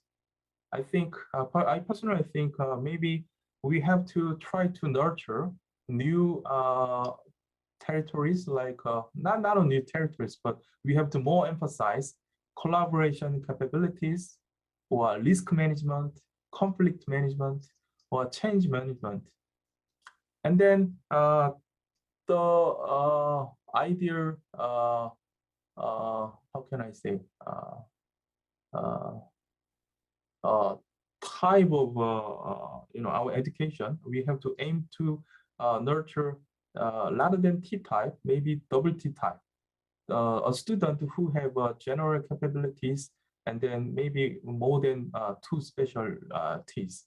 I think it is because we are living in the era of big blur. So ambidexterity is quite critical. And then we have to try to respond very complicated governance issues. So we need broad and then in-depth specialties. And then as presenters, all the 3 presenters emphasized, digital literacy is also critical issues. We need to understand both positive and the negative aspect of AI. And then we have to think about how the public PA or PP can harness the advantages of these new technologies, and then how these new technologies can be well aligned with our society. For example, we have to think about the new regulation system to minimize the gap between the technological development and then society development. That's what I prepared for today's discussion. Thank you very much. Thank you so much. Thank you for sharing some of the, summarizing some of the challenges that we face, and then co-evolution of public and private administration, and then taking this as an opportunity to deal with some of the changes. And I think in some of the suggestions you did, double T type, and in fact some of the programs actually have been introducing, they call micro special area, rather than a full-scale specialty, but micro special area that make students easy to take other discipline courses. So I think there's some initiative attempts here and there, and I think that those are some of the things that we need to think more and more in future. Okay, thank you. Now the last discussion will be Tae Nam, Chair of Public Administration Department, Sungkyunkwan University. Okay, can you hear me? Yes. Yes. Yes. Oh, you are the only one. Yeah, I'm the only one actually. There, I'm very alone. Okay. Yeah, I'm alone. Okay, yeah. My name is Tae Nam. I'm working for Sungkyunkwan University. Yeah, thank you for your the wonderful presentation, and thank you for sharing your thoughts on future public administration educations. Alfred survey, I was very shocked actually, because without any survey, I can guess in Korea. So this is just the same result, I think. Maybe it's similar, not the same, but yeah, very expected result in Korea too, especially my classroom students. Interaction, participation, engagement, communication, in those criteria, yeah, absolutely. The level of those criteria is, yeah, lower, absolutely, compared to the traditional classroom types. But my observation is, a serious thing is, people's interaction, the students' interaction is one to many actually. So their connection is only connecting with me. So I'm connecting with them. They don't connect each other. That's the problem, because we are already past 2.5 years. So they are freshmen or sophomore in undergraduate course. So they didn't start their social relationship. So university has so many programs for nurturing their social activities, but they don't participate in the student union. They don't do the extracurricular activities. So I think their mind is just the same as the high school students. And then they just started the classroom, online classroom. So people, some professors say this is a lost 2 years. So we need to recover that. We need to recover that very soon. If not, there is some problem, I think, because some Korean public agencies, public corporate, personnel management officers, they are worried about rookies or newly recruited people at remote work, at telework in less than 2 years. So, for example, tenured people, employees, they don't have much problem. But I just employed, but I just started the telework. So those problem has very different attitude. This is a normal, abnormal. So this kind of abnormal situation is just the same in the campus, I think. So my concern is, my worrying point is, for example, poorly educated students, maybe poorly motivated civil servants. So this is a kind of concern for the Department of Public Administration, I think. But this is too much pessimism, I know, but I'm just I'm just saying of the extreme side. And René's presentation, yeah, very excited. Social unrest, polarization, distributional justice. These keywords are very important keywords in Korea. Korean debate and discussion are using these keywords. But interestingly, public administration classroom, we don't talk much about these keywords, actually. We exclude these keywords because this is too much difficult. So we didn't handle, actually. But I think this is time to handle these kind of keywords. We need to include these keywords in the classroom, public administration education. But I don't know how. This needs interdisciplinary approach. I definitely agree. But how can we nurture interdisciplinary approach? Relative to Richard's presentation, governance issues, misinformation, sustainability, security, all those things are my research keywords too. So I'm introducing these keywords to public administration students, but they think this is not about Korean national civil service examination. Korea has civil service examination to enter the bureaucracy, government bureaucracy, but most of students, this is not about the subject of the national civil service examination. So, and let me share my experience. I'm the chair of the Department of Public Administration. So chairs of Department of Public Administration and chair of media and communication and chair of the sociology and chair of political science. These chairs are the College of Social Science. So the dean of the College of Social Science, former dean, he tried to set up interdisciplinary courses. So we can collaborate, and then we can minimize the list of the courses, and we can have some common module of the classes, but we failed. Result is failed because kind of the silo culture, not even the corporate or big government, but also university has a disciplinary silo. So people don't want to break the silo, actually. Interdisciplinary approach, I definitely agree. So as a virtue, we definitely agree that. But in practice, we fail. We don't know how to do that, actually. Person to person, I have some collaborator. So person to person, researcher to research, we can do the collaborate on a research paper. But in education side, I don't know, actually. Still, it is time to figure out, but I don't know. So maybe you have some wisdom or you have some good practice. Please let me share that. Okay, thank you. Thank you. Thank you for responding to 3 presentations and relate to the Korean context. Well, we have 6-7 minutes, and we have here, well, Studio, what is here? Lucy is here, and Sabine, Amjin, Myungjin Lee, Unju, Rose, Isulgi, Sugi Lee. So there are some people joining us today. So I just wonder you have some short comments or question. That would be great. Anybody can just unmute and then introduce yourself and then say something on it. If you have some comments and questions. I hope that we have enough time, but Stuti, you want to go first?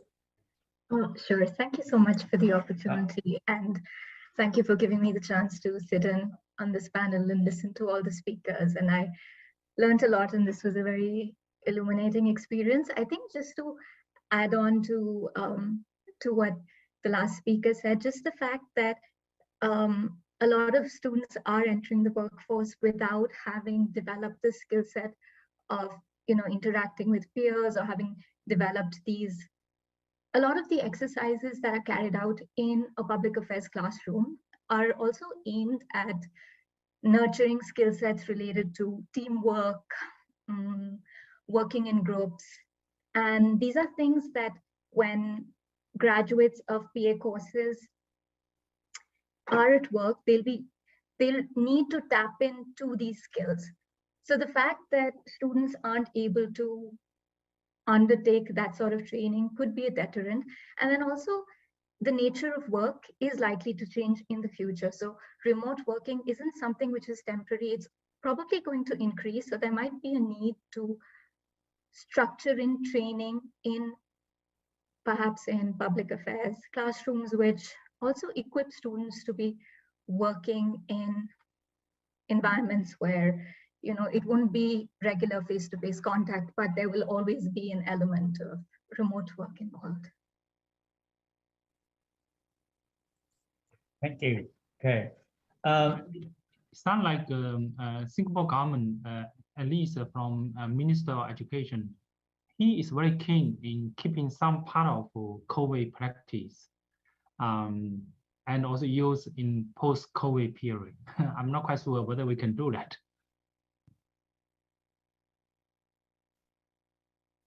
Okay.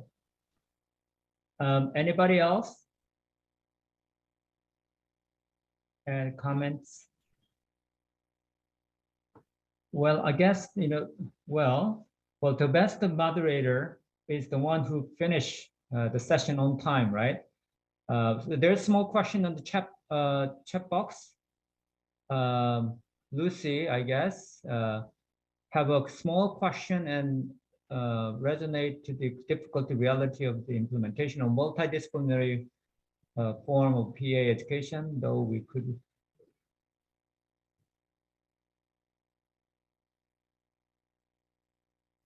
Okay. So, well, so that, well, most of the presenters really think about interdisciplinary approach, and then more not only interdisciplinary research direction, but also teaching and educations. But the reality is that we have very strong wall, and silo is still true in the university. So, well, why don't I just ask 3 presenters very short response to this, and then probably that will lead to the wrap up. Well, Renee, and then Richard, and then Alfred. Renee, short response. I was already typing a response, a larger response. We were able here at the University of Twente to implement a truly interdisciplinary program. And we do so from a project-based approach in which students work together in teams and are provided with interdisciplinary understanding and knowledge from different sections from university. It takes a lot of effort, it takes a lot of energy, transaction costs, but it works, and students are really, really, really happy about that. Very brief remark about the pie-shaped professional. Together with the rector 3 years ago, we started to roll this out for university at large. Everyone in the social sciences embraces it, but the engineering faculties, wow, they are resistant. Oh, it's a lot of politics involved there. fun, but so we are very, very positive, but ooh. Yeah, well, yes, it's a project and problem-based teaching and learning. I guess, rather than what professors want to teach, but we need to focus on what students are interested in, what they want to learn. Well, thank you, Richard. Easy to say and difficult to achieve. Interdisciplinary work is more achievable at the research level, but our silos make it challenging. So, assistant professors on tenure track are going to be assessed as a PA scholar, so it's their focus. So it tends to be sort of tenured faculty, and research we can get to work, as Rani says, well within the college. We have some inspiring engineers who are willing to open their eyes and ears, but many don't. At the teaching level, with our structures and systems, it's very difficult because money follows students. So the incentive mechanism for the department might not be the best for the student, which is to retain them within the department to ensure the resources flow. So there are many contradictions and many institutional challenges to be faced that I genuinely believe there's a growing desire to address those. So it will take time. Whether we have time, as Benny was alluding to before, is another matter, but we will try. Yes, it takes time. The question is how we quicken the process, right? Yes, it's very challenging. Okay, Alfred? I agree. It's not easy. Like myself, I do research with people like IUS Department of Media, IUS Department of Social Work, and computing. But the problem is when we talk about our cross-disciplinary collaboration, it's so difficult. I mean, everyone knows that the benefit, but sometimes also everyone also needed to think about KPIs, like Rachel Walker just mentioned. So it's not easy, but I would say that at least we need to talk about that. They encourage people to do that. If they can start this kind of collaboration since the graduate school, then it will be better in the future. Can we actually have a group photo together?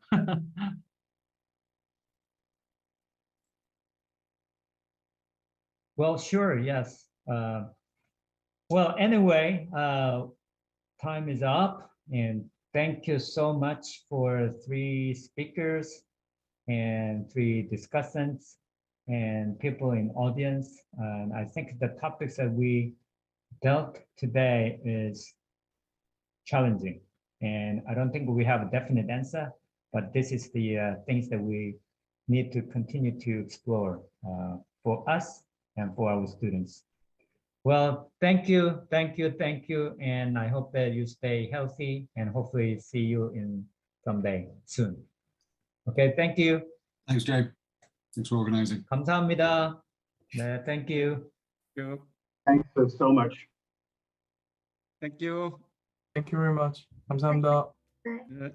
감사합니다. Thank you.